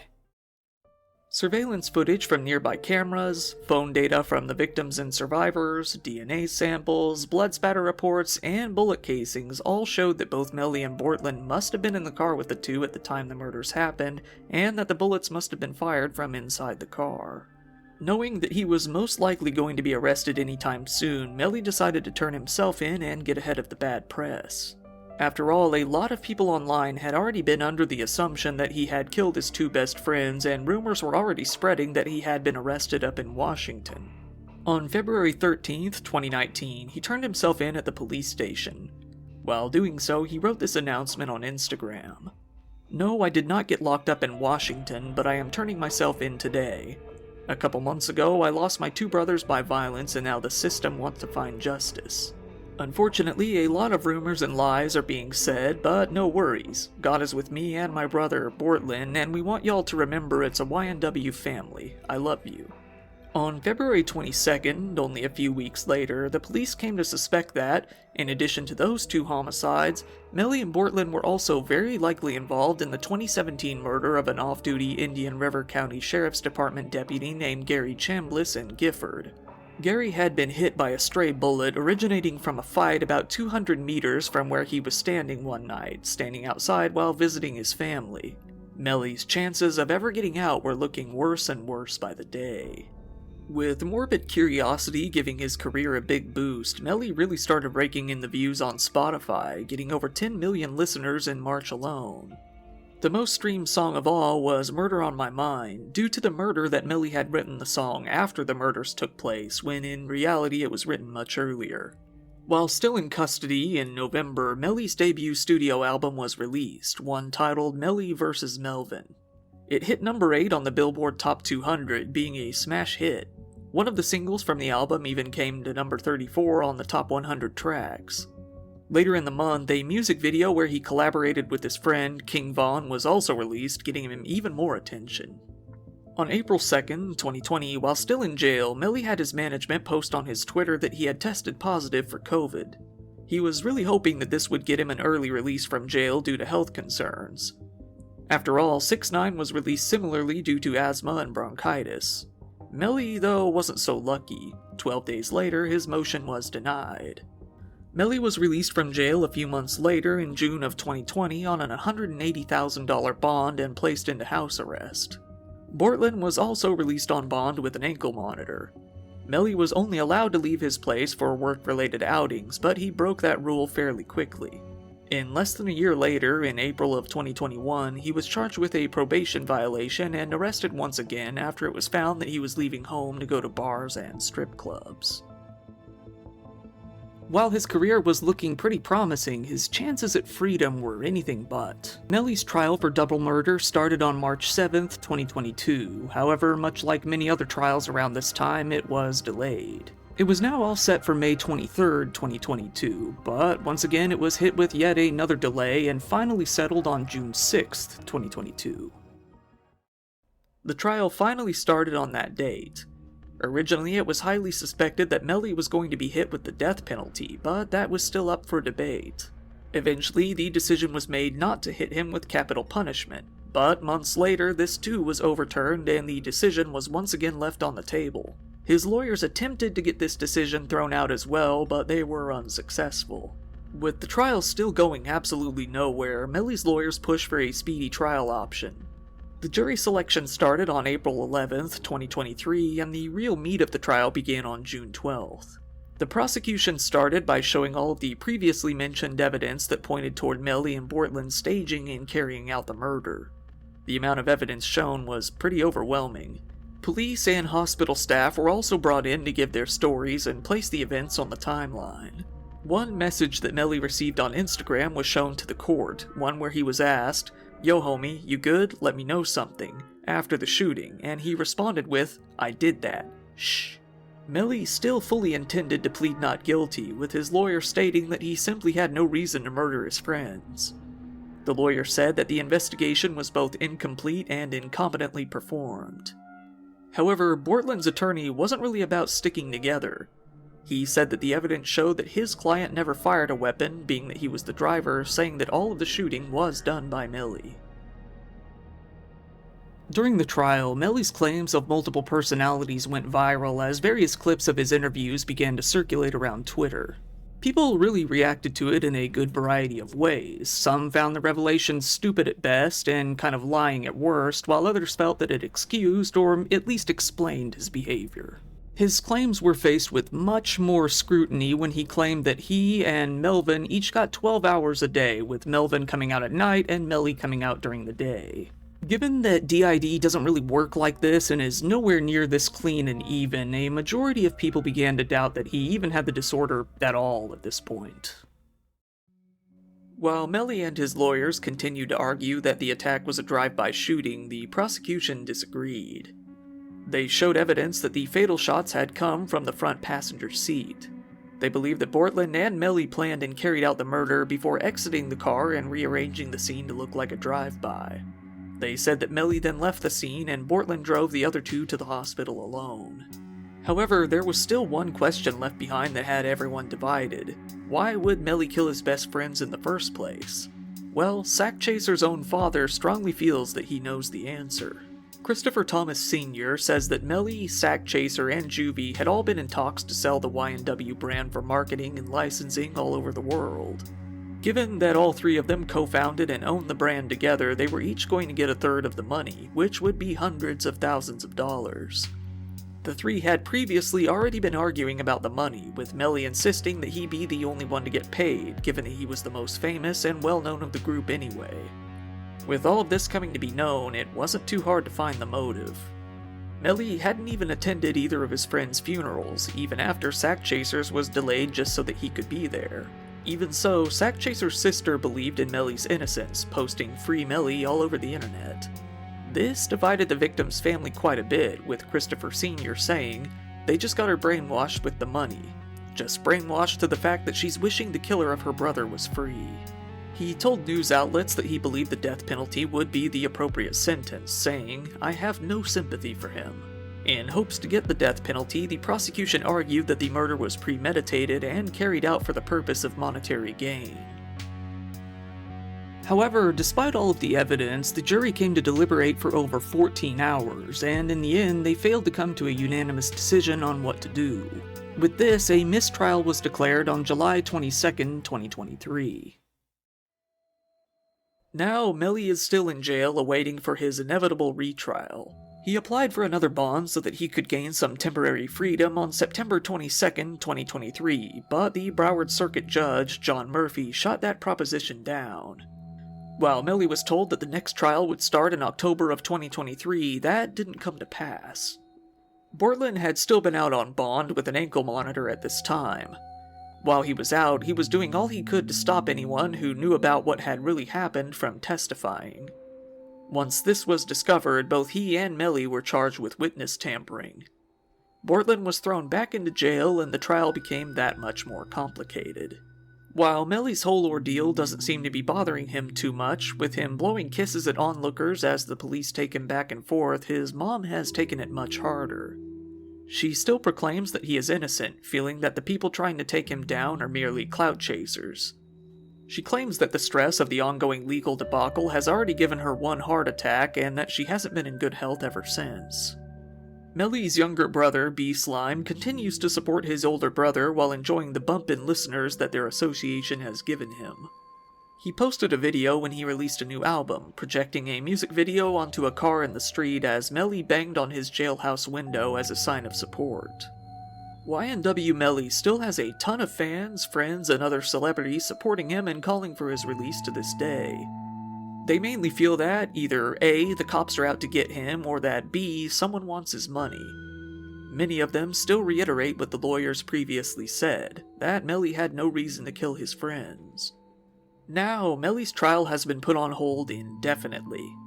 This is because the judge ruled to suppress a promotional video about Melly's life, one that showed his many convictions.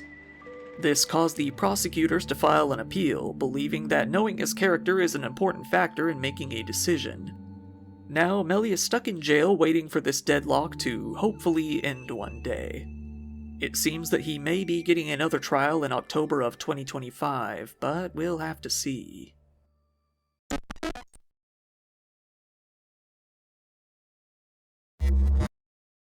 Hana Kimura was born in Yokohama, Japan, to a mother who was a pro wrestler. Before she was even 1 year old, her father left the family.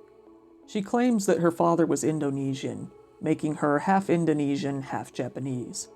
Because of this, she was often bullied as a child. She took an interest in wrestling and began competing in competitions herself. In 2005, when she was only 8 years old, she started winning those competitions. In the 2010s, she trained at a professional wrestling academy. She competed, winning and losing in various competitions over the years, finally defeating her mother in her own farewell show. She continued to compete all over the world, winning various championships. She even ventured into acting a bit, appearing in a popular music video. Finally, she went on to work on a popular reality show. Now, to proceed, I'm going to have to talk about Terrace House. I never really thought I'd be talking about Terrace House on this channel out of all things, but here we go. It's a simple concept. It's an average reality show, honestly. 6 people, 3 men and 3 women, are forced to live in a house together and they're filmed. While it doesn't claim itself to be a dating show, it basically is. The show started in 2002 and got pretty popular in Japan, leading to it being streamable on apps like Netflix internationally, where it gained some fame among people who are into that sort of thing. People found the show to feel more real than other reality shows, saying that the lack of over-the-top drama gave the show a much more grounded and realistic atmosphere. When she was 21 years old, Hana was chosen to be one of the 3 female contestants in the 2019-2020 season. She kind of played up the wrestler identity with a kind of, I guess you would say, strong and fiery personality. Hana unfortunately had many haters from the beginning of her performance on the show, but they particularly grew in number after what many fans call the costume incident. Hana had accidentally left the wrestling costume that she called the most important thing to me next to my life itself in the washer, when another cast member of the show, Kai Komura, without looking, put his laundry into the washer and started a load. Unfortunately, the costume shrank dramatically, leading to a long, depressed, angry rant towards Kai that many felt was very unwarranted. People found her reaction to be very extreme for something that was just an honest mistake, and many blamed her for the entire incident because she left her costume in the washer in the first place.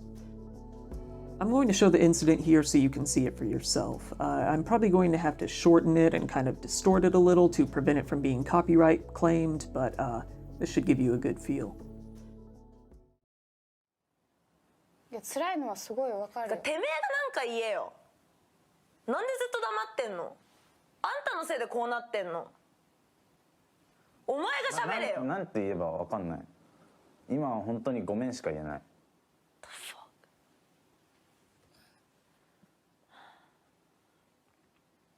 別にビビに私の気持ち分かってもらおうとも思わないし、理解してもらおうとも思わないけど、一緒に住むんだったら人のこともっと考えて暮らせよ。限界だよもう。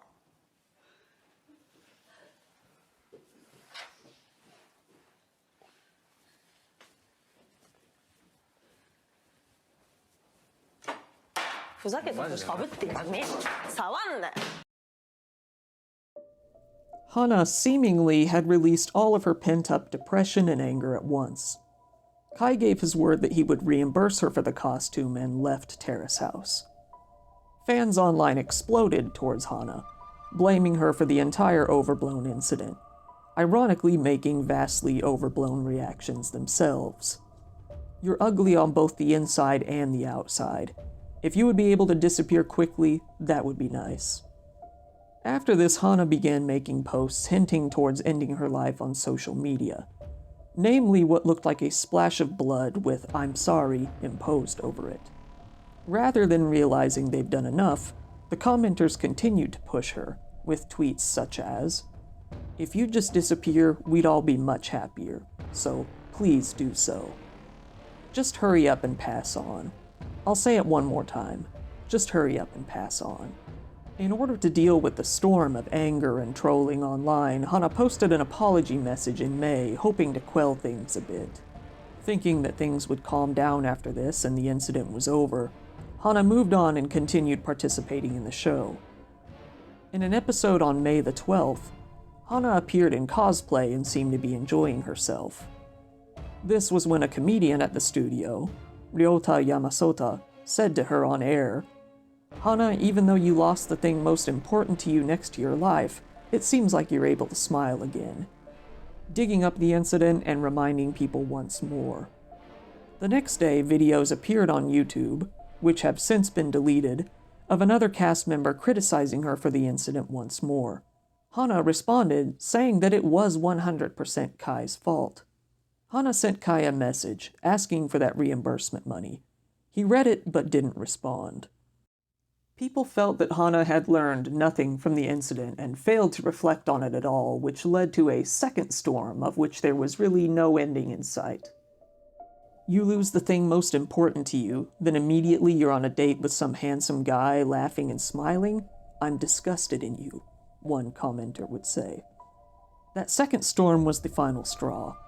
Hana began posting pictures in which self-harm marks were slightly visible.